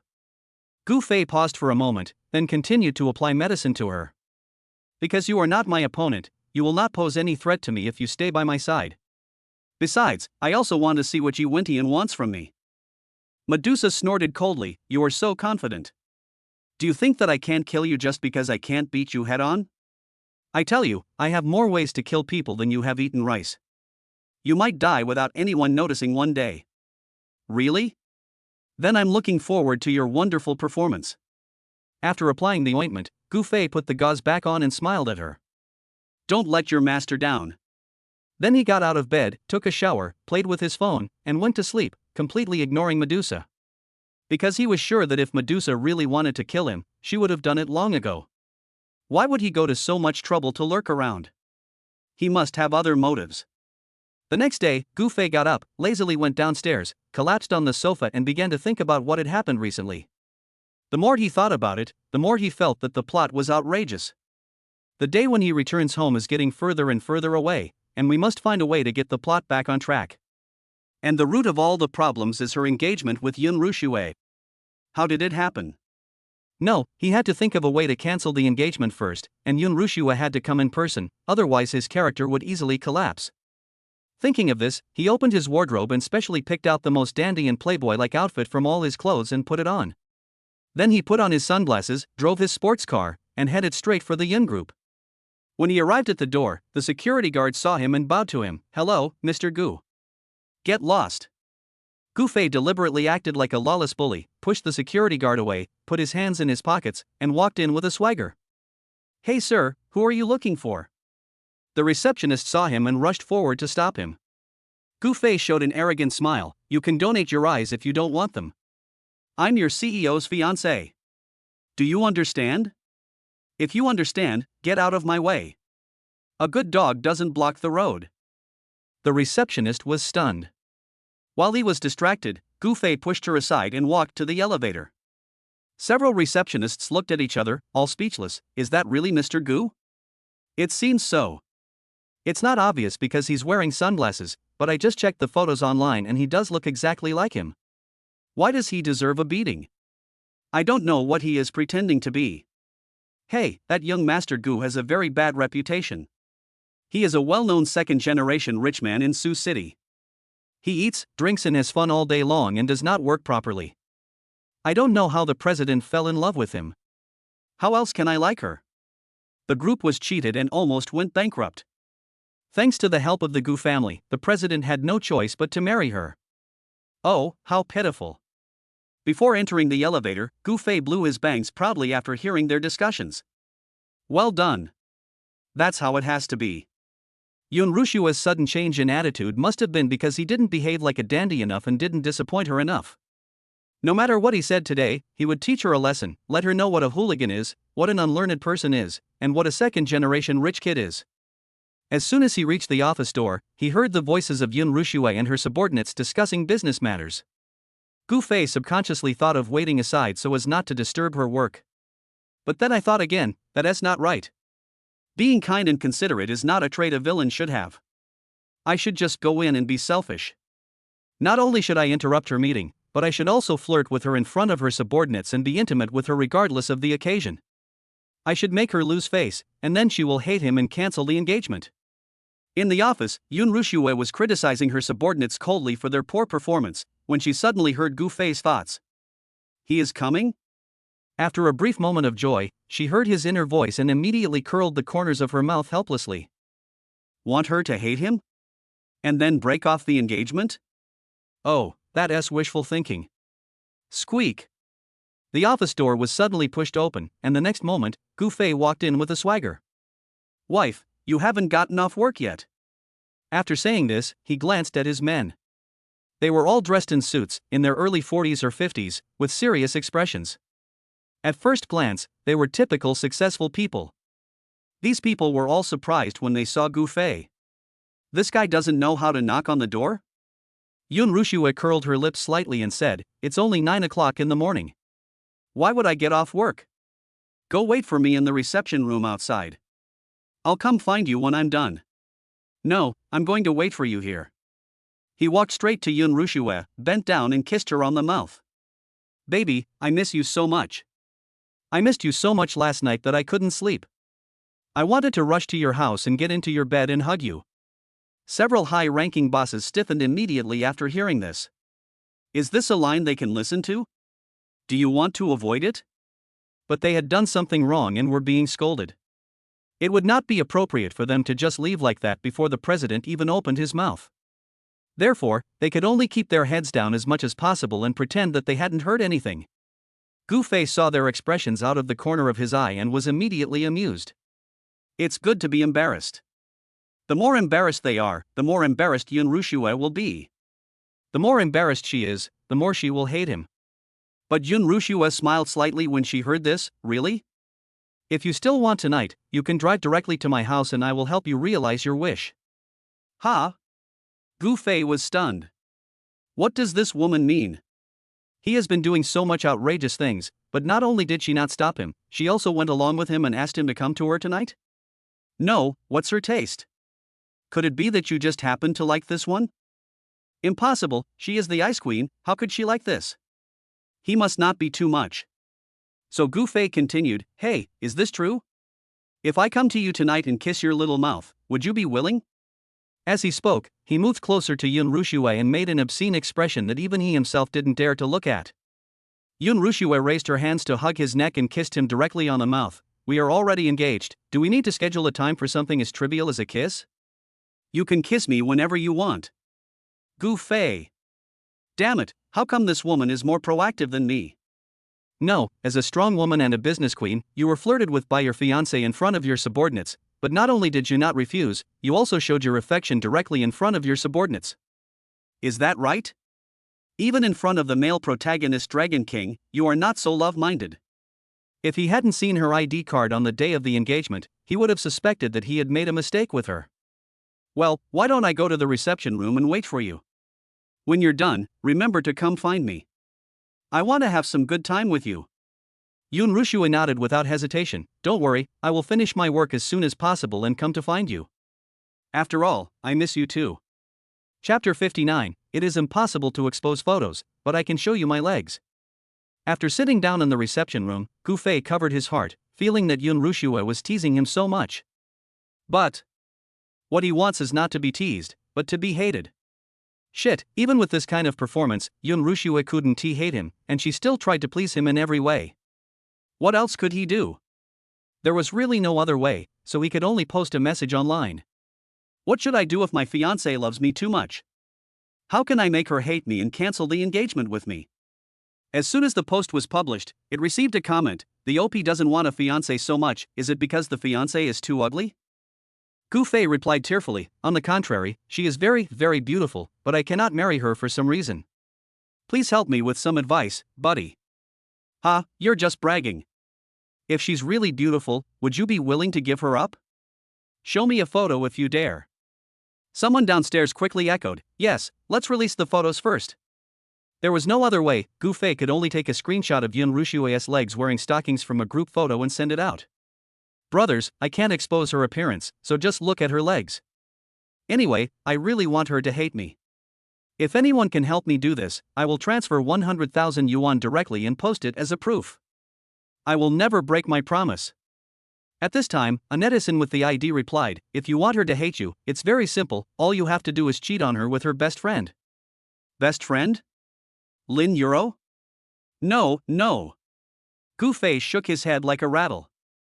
Lin Euro was also the woman of the male protagonist Dragon King. How could he get involved?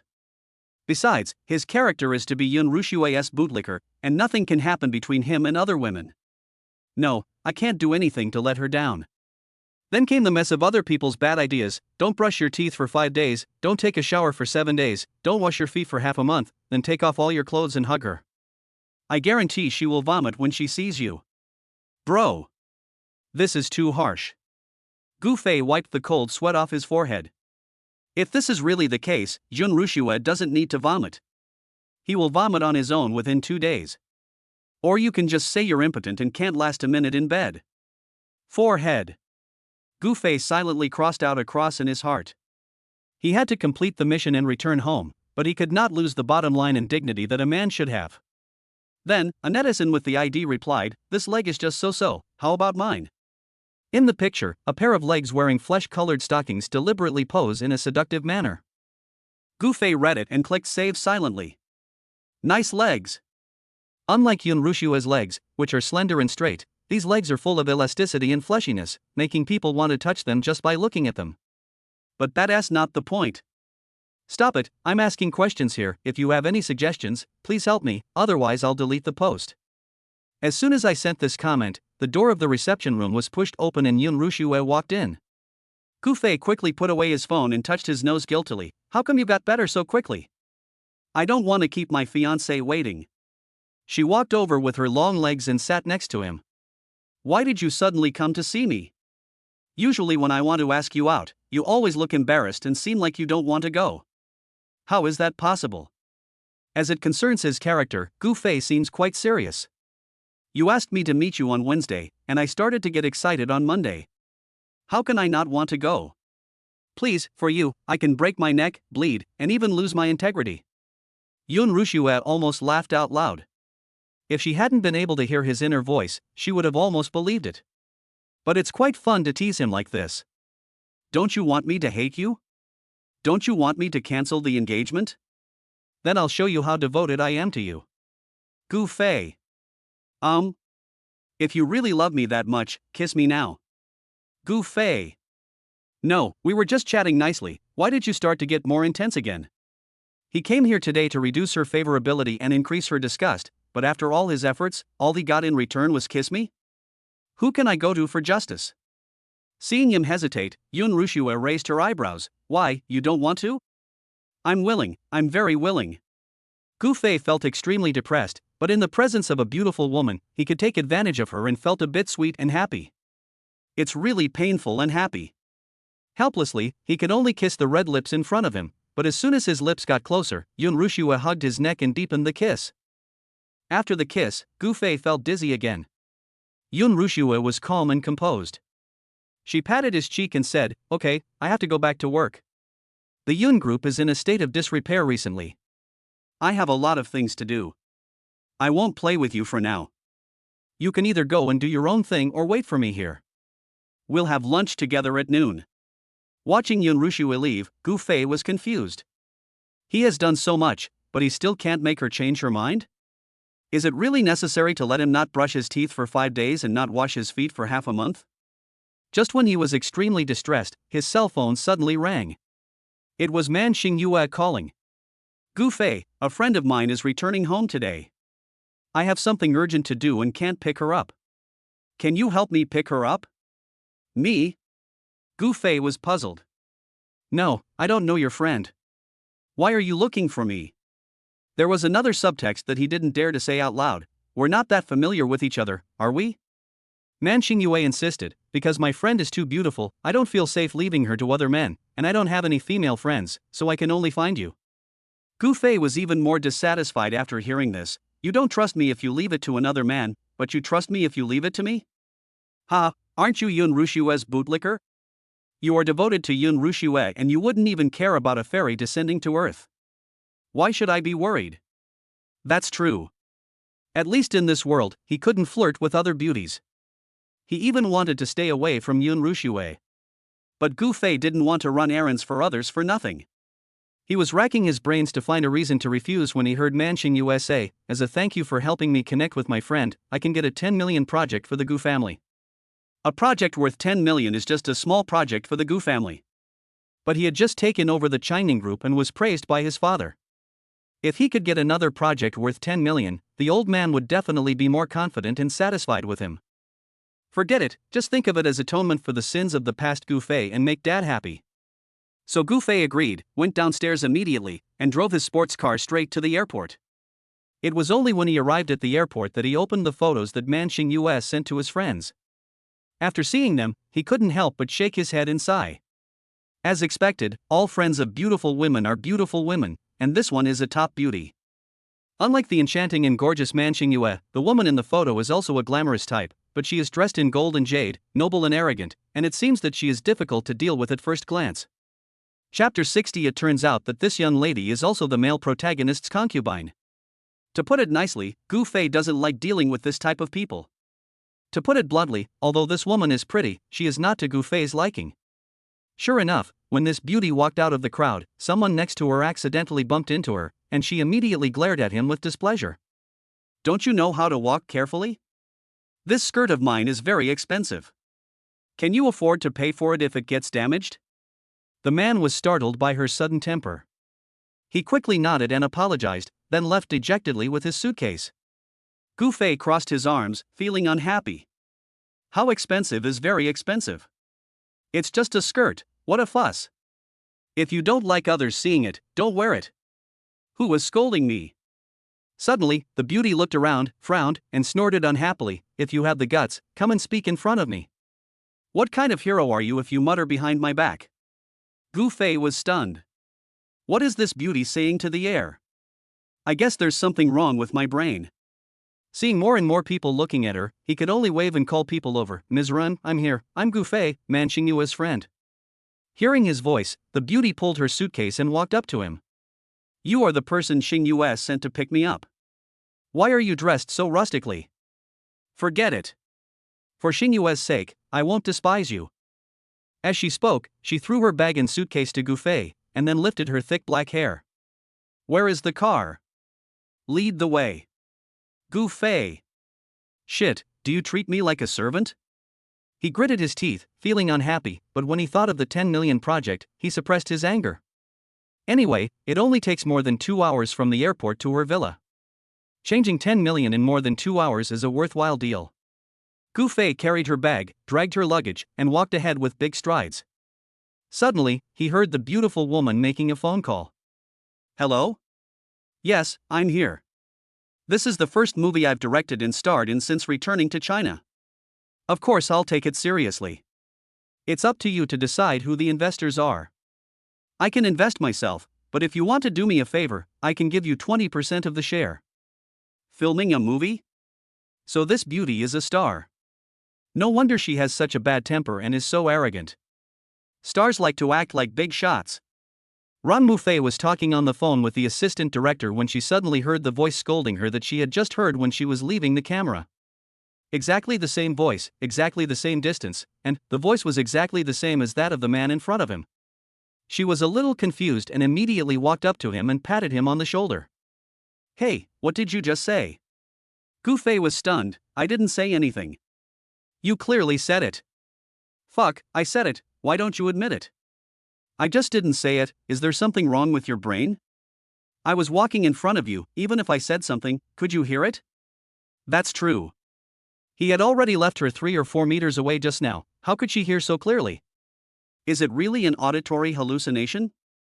It seems that Man Xing Yue's friend is really a bit sick. Not only does she have a temper like a spoiled brat, but her hearing is also bad. She still wants to make a movie? The box office will definitely flop. You. Ren Mufei widened her eyes and looked at Gu Fei in disbelief. She was sure that Gu Fei had not spoken a word just now, but she heard his voice again, and it was the voice that was complaining and scolding her. This kid. He couldn't be cursing her in his heart, and she just happened to hear his thoughts. Although she didn't know what went wrong, Ren Mufei was very sure that the man in front of her didn't like her, and he really didn't like her. Humph, that's really strange. After so many years, which man would not immediately turn into a bootlicker when seeing her? Even if I didn't fall in love at first sight, I would at least have a good impression of her. This is the first time I've met someone who not only dislikes her, but even hates her. She looked Gu Fei up and down, feeling disdainful. He doesn't look that good either, far inferior to the pretty boy she has seen. I don't know what he is pretending to be. Let's go. What are you looking at? If I come home late and am late for work, you'll be in trouble. Gufei shook his head. Yes, let's go, miss. After finally getting in the car, Gufei yawned out of boredom while driving, thinking that once he sent her home, he would immediately go find Man Xingyue and get the project. Otherwise, if it is delayed for too long, she might not keep her word. Just as I was thinking about it, I heard Ren Mufei making a phone call. Hello? Yes, it's me, Ren Mufei. Upon hearing this, Gufei's eyes widened instantly, and he almost couldn't help but step on the brakes. Wait a minute, Ren Mufei? One of the Dragon King's concubines, the top movie star Ren Mufei? Fuck, I remember now. Ren Mufei is indeed Man Xingyue's best friend, but Ren Mufei is in the entertainment industry, while Man Xingyue is in the martial arts and business circles, so the two of them don't have much interaction. Later, Man Xingyue changed her mind and recognized her own heart, thanks to the ideological work done by this good girlfriend. Because at that time, Ren Mufei had already become one of Yi Wentian's concubines, and the most humble one at that. She was no different from Princess Janning in The Deer and the Cauldron. She was completely perverted and a pushover. It would be strange if Yi Wentian paid attention to her. Gufei was flustered and his whole body was numb. But he soon calmed down. It is said that if you have too many lice, you won't be afraid of itching. After provoking Yun Rushue, he didn't know what to do. Then, he got along well with Lin Yuro, which made him feel confused. He became friends with Man Xingyue and felt like crying but had no tears. Now, there's Ren Mufei. He wanted to see if this heroine would break down. Just as he was trying to regulate his emotions and mentality, Ren Mufei also took a deep breath and clenched his fists. What is this guy talking about? Will she become Yi Wentian's harem? Or is she like Princess Janning in The Deer and the Cauldron? Nonsense. What a joke. She is the eldest daughter of the Ren family, the youngest winner of the Best Director Award at the Academy Awards, has countless fans, is gifted with extraordinary talents, and is destined to leave a mark in the history of global cinema. How could she possibly be a concubine in any man's harem? And the harem is so devoted. Just as she was thinking about it, Man Xingyue suddenly called. She bit her lip and answered the phone. Xingyue, who did you send to pick me up? Man Xingyue smiled and said, of course it's the person I trust the most. You are the one I trust the most? Ren Mufei was a little angry. Have you investigated him? Do you know him? How can you say you are the one I trust the most? Do you know what he says about you behind your back? She said you would become Yi Wentian's concubine, and that it was because I convinced you. How could I let my best friend become a man's harem? Wouldn't that be pushing her into the fire? But Man Xingyue swore solemnly, Fei, I can guarantee you with my character that Gufei is absolutely trustworthy. You don't need to doubt him,